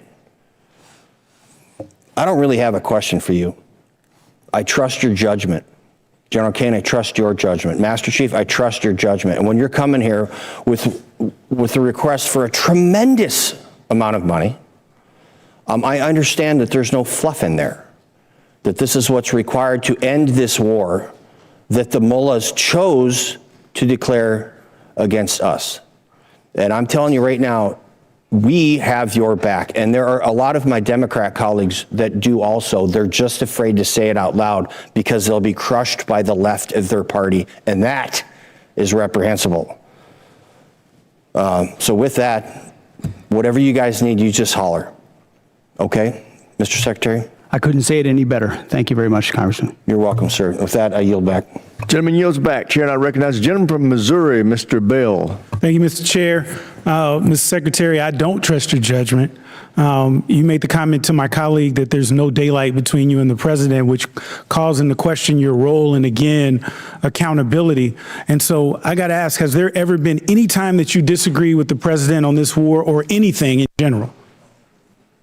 I would never betray conversations that we've had. Okay, The commander you can't even acknowledge that you've ever even disagreed with the man, like his choice of tie, that dance, anything. You haven't disagreed on anything. I've never relayed the discussions I have with the commander-in-chief. Okay, because it seems to me that rather than being Trump's Secretary of Defense, that sounds like you're just being Trump's secretary. And we need someone who's going to be there that is actually advising, that is also pushing back when necessary and serving the country as opposed to the president. So you said you've never called him out privately or publicly, because we know that hasn't done. But have you ever said the words, and you don't have to tell me what it was about, have you ever said the words, Mr. President, I disagree with you? As I said, I don't relay the private conversations that a commander-in-chief deserves. You can't even acknowledge that, like if you've just said, Mr. President, you're wrong about this or you're wrong about that. You can't even acknowledge, you can't even admit that, if that's happened. You can ask it again if you want, but I don't relay the private conversations that a commander-in-chief deserves. The objectives of this war have constantly shifted and changed. You see that though, right? Like you can acknowledge that, because 1 minute it was to dismantle the Iranian nuclear program. But I don't know how that objective has not now been the listed objectives as far as I understand. Then there was regime change. Trump even said when announcing the start of the war, the hour of your freedom is at hand. It's yours to take. He also posted on Truth Social in January, help is on the way, to the Iranians posting in the street. Do you still believe in this particular objective? The objectives have been clear from the beginning, and I've supported the president throughout in having the courage to take on this threat. Okay, so then let's talk about what else has he said.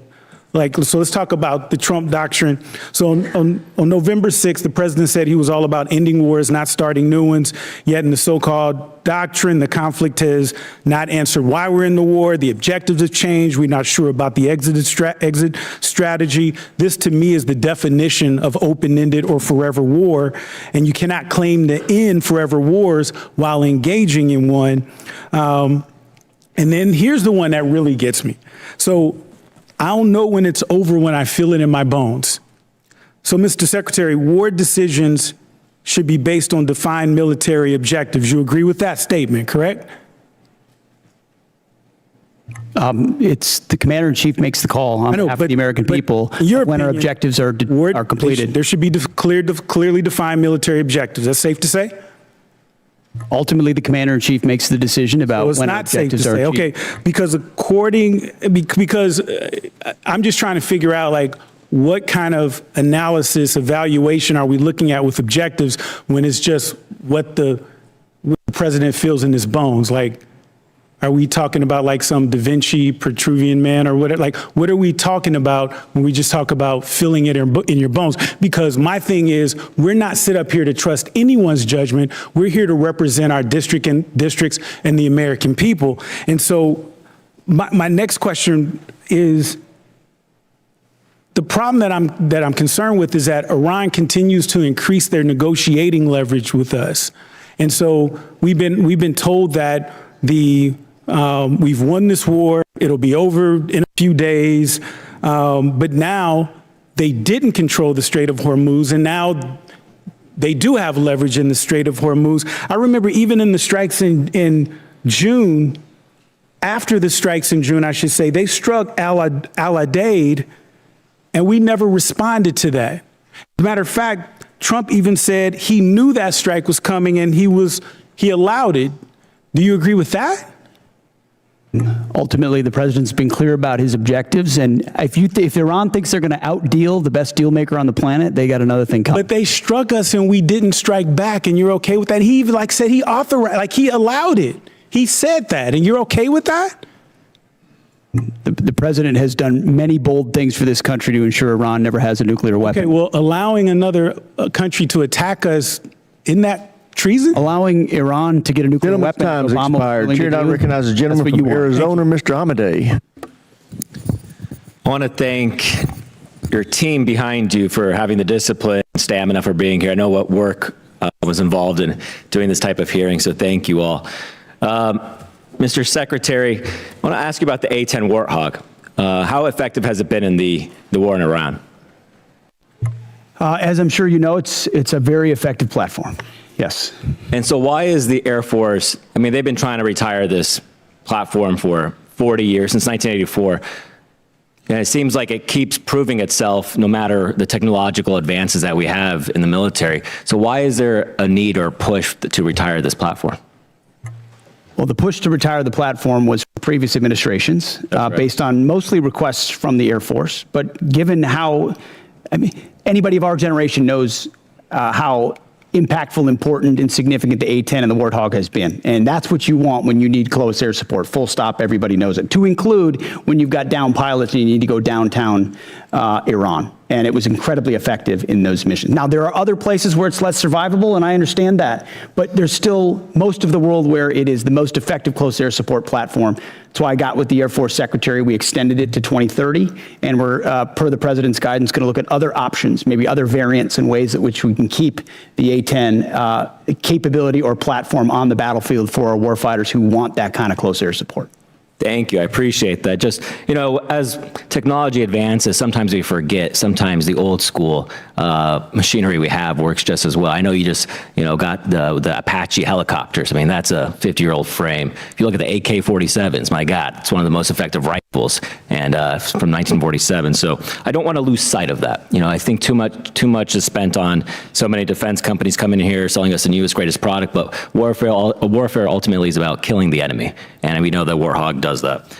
I want to shift focus a little bit to actually kind of old school as well. I know the SOF and PSYOP right now, there's been 3,000 positions cut, mostly on PSYOPs and civil affairs. How is, you know, I've been wondering, we have air superiority in Iran, and it seems like there's no internet connectivity in Iran. Are we doing any leaflet drops over there? We've explored a variety of different actions, many of which are classified, but that could restore additional communications capability to the Iranian people. I would love for President Trump's Truth Social post to be leafleted all over Iran, to be honest with you. I think that would encourage them to actually take to the streets. Moving to Iraq, I think there's budgeted right now about $118 million to the government of Iraq for the counter-ISIS mission.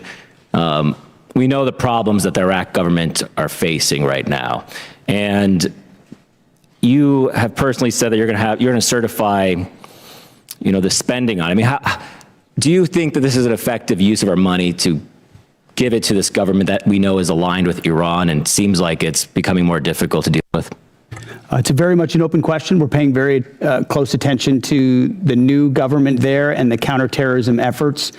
some of which have been successful over time and others of which have not in this conflict where Iraq has not stepped up in those efforts. And we're reviewing funding, basing every aspect accordingly, just like we did in Syria. The president directed that we leave Syria. We had 8 bases. We went down to 4, 2, and then 1, and now ultimately are in northern Iraq. And we'll review our posture throughout the region.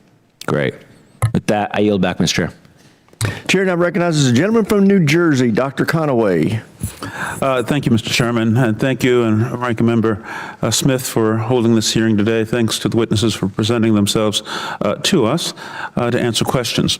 At the outset, let me say that I'm proud of the work that our service members do every day to keep our nation safe, and I have profound respect for those who voluntarily put on the uniform to serve and protect our country. The Trump administration's reckless military actions are driving up costs for everyday Americans. This war, as you know, is not supported by a significant majority of the people in this country. The administration has increased military operations around the globe, including strikes in 8 countries, and the war in Iran is costing taxpayers billions of dollars. Estimates are by the time it's over, it could cost $1 trillion to the American people, a lot of that off budget. It's estimated that the first 6 days of the war cost around $12 billion alone, and we are now hitting 60 days of war fighting without a plan to exit this conflict. The administration has failed to transparently tell the Congress or the American people what the costs of the war are and why we are at war, and expects Americans to keep footing the bill. The comptroller has, and thank you for coming, sir, given us an incomplete number, and I understand we're in the midst of war and there's you do have some challenges in that regard.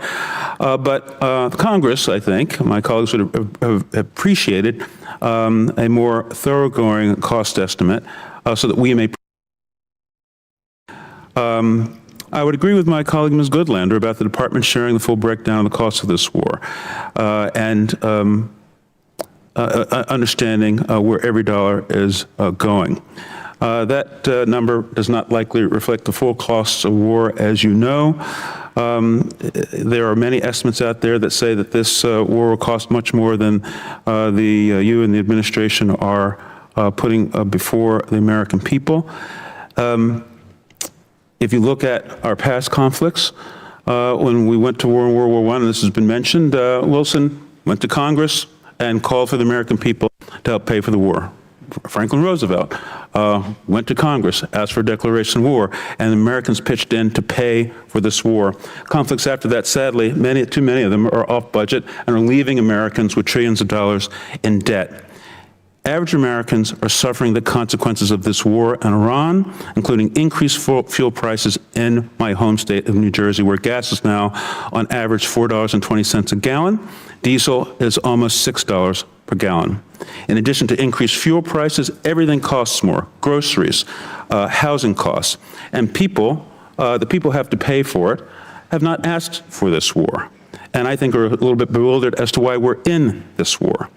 I'm not disputing the fact that the Iranian regime is a malignant, dangerous regime that has killed its own people and indeed has killed Americans over the decades.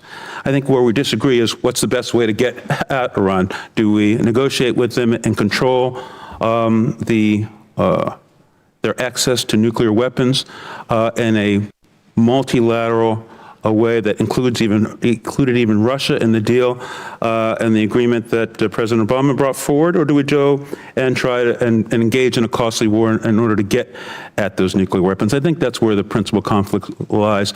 How do we achieve the same goals? Costly war or through negotiation? And we've seen that apparently there wasn't a plan to deal with the action that Iran had to take, that is to close the Strait of Hormuz, because it's the only thing you can do when you are the weaker country in an asymmetric conflict. Of course, they were going to do that, and I wonder whether or not the president was apprised of this before he took the actions that he has taken. So let me just ask this question. And before this, make this comment too. This war is just 60 days so far. And this thought that Americans wish to bear the consequences of increased fuel prices, I don't think is borne out by the fact that, those costs impact people on a weekly basis, bi-weekly basis. Mortgages come and have to be paid. Groceries have to be bought on a weekly basis. And those gas prices are squeezing the American public. So can you tell us whether or not there was planning to deal with in advance, to deal with the closing of the Strait of Hormuz, given the likely impact on world fuel prices? That will have to be for the record, because the gentleman's time has expired. Chair now recognizes the ranking member for any closing comments he may have. Well, first of all, I want to thank the chairman for conducting this hearing. Obviously, there's a lot of passion on both sides, a lot of partisan stuff being thrown around. I think on this committee, we're all trying to serve the men and women who serve us as well as we possibly can. You handled it very well in a difficult time. I appreciate the fairness of that. Yes, we have a lot of issues, but at the end of the day, the Iran war is the biggest issue that we face. And I hope that you gentlemen, would take seriously the concerns we have about where it's going and how it's going to end. Yes, it has not yet lasted as long as Vietnam or World War II, but we're also told it was going to last 4 to 5 weeks when it started. We were given an idea of what the mission has been. It's clearly gone beyond that. We did not contemplate that we would have, the Strait of Hormuz shut down or that we would have to implement a blockade. So how we get to the result is something we really are going to want to hear from all of you about on a regular basis, and what role the service members who are over there, some 50,000, are going to play in that. And we all agree, Mr. Secretary, that Iran should not have a nuclear weapon. Is this really getting us there? That's the connection we want to see. I mean, you can say, well, we had to start a war to stop the nuclear weapon. That in and of itself doesn't make it true.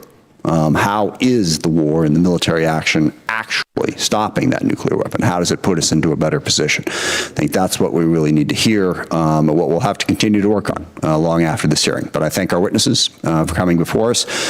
It is the democratic process. We're all part of a representative democracy. I have never met too many people at the Pentagon who loved coming over and talking to Congress. I get that. But I hope you understand how important and how necessary it is that the people's voices are heard. And we do have an opportunity to question and challenge the decisions that are made by our executive branches. We have a right to do under the Constitution, actually an obligation to do under the Constitution. So look forward to continuing the conversation. I thank the chairman again, and I yield back.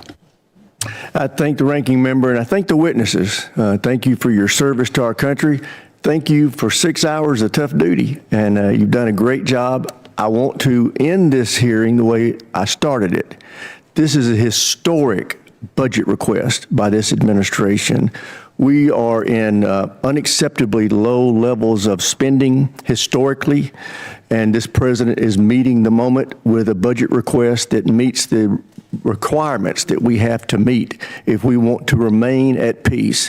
This is about peace through strength. This budget will help us have peace through strength, and I urge my colleagues who are not in this chamber to pay attention to what we talked about today. This department, I think, is done an admirable job of defending the budget.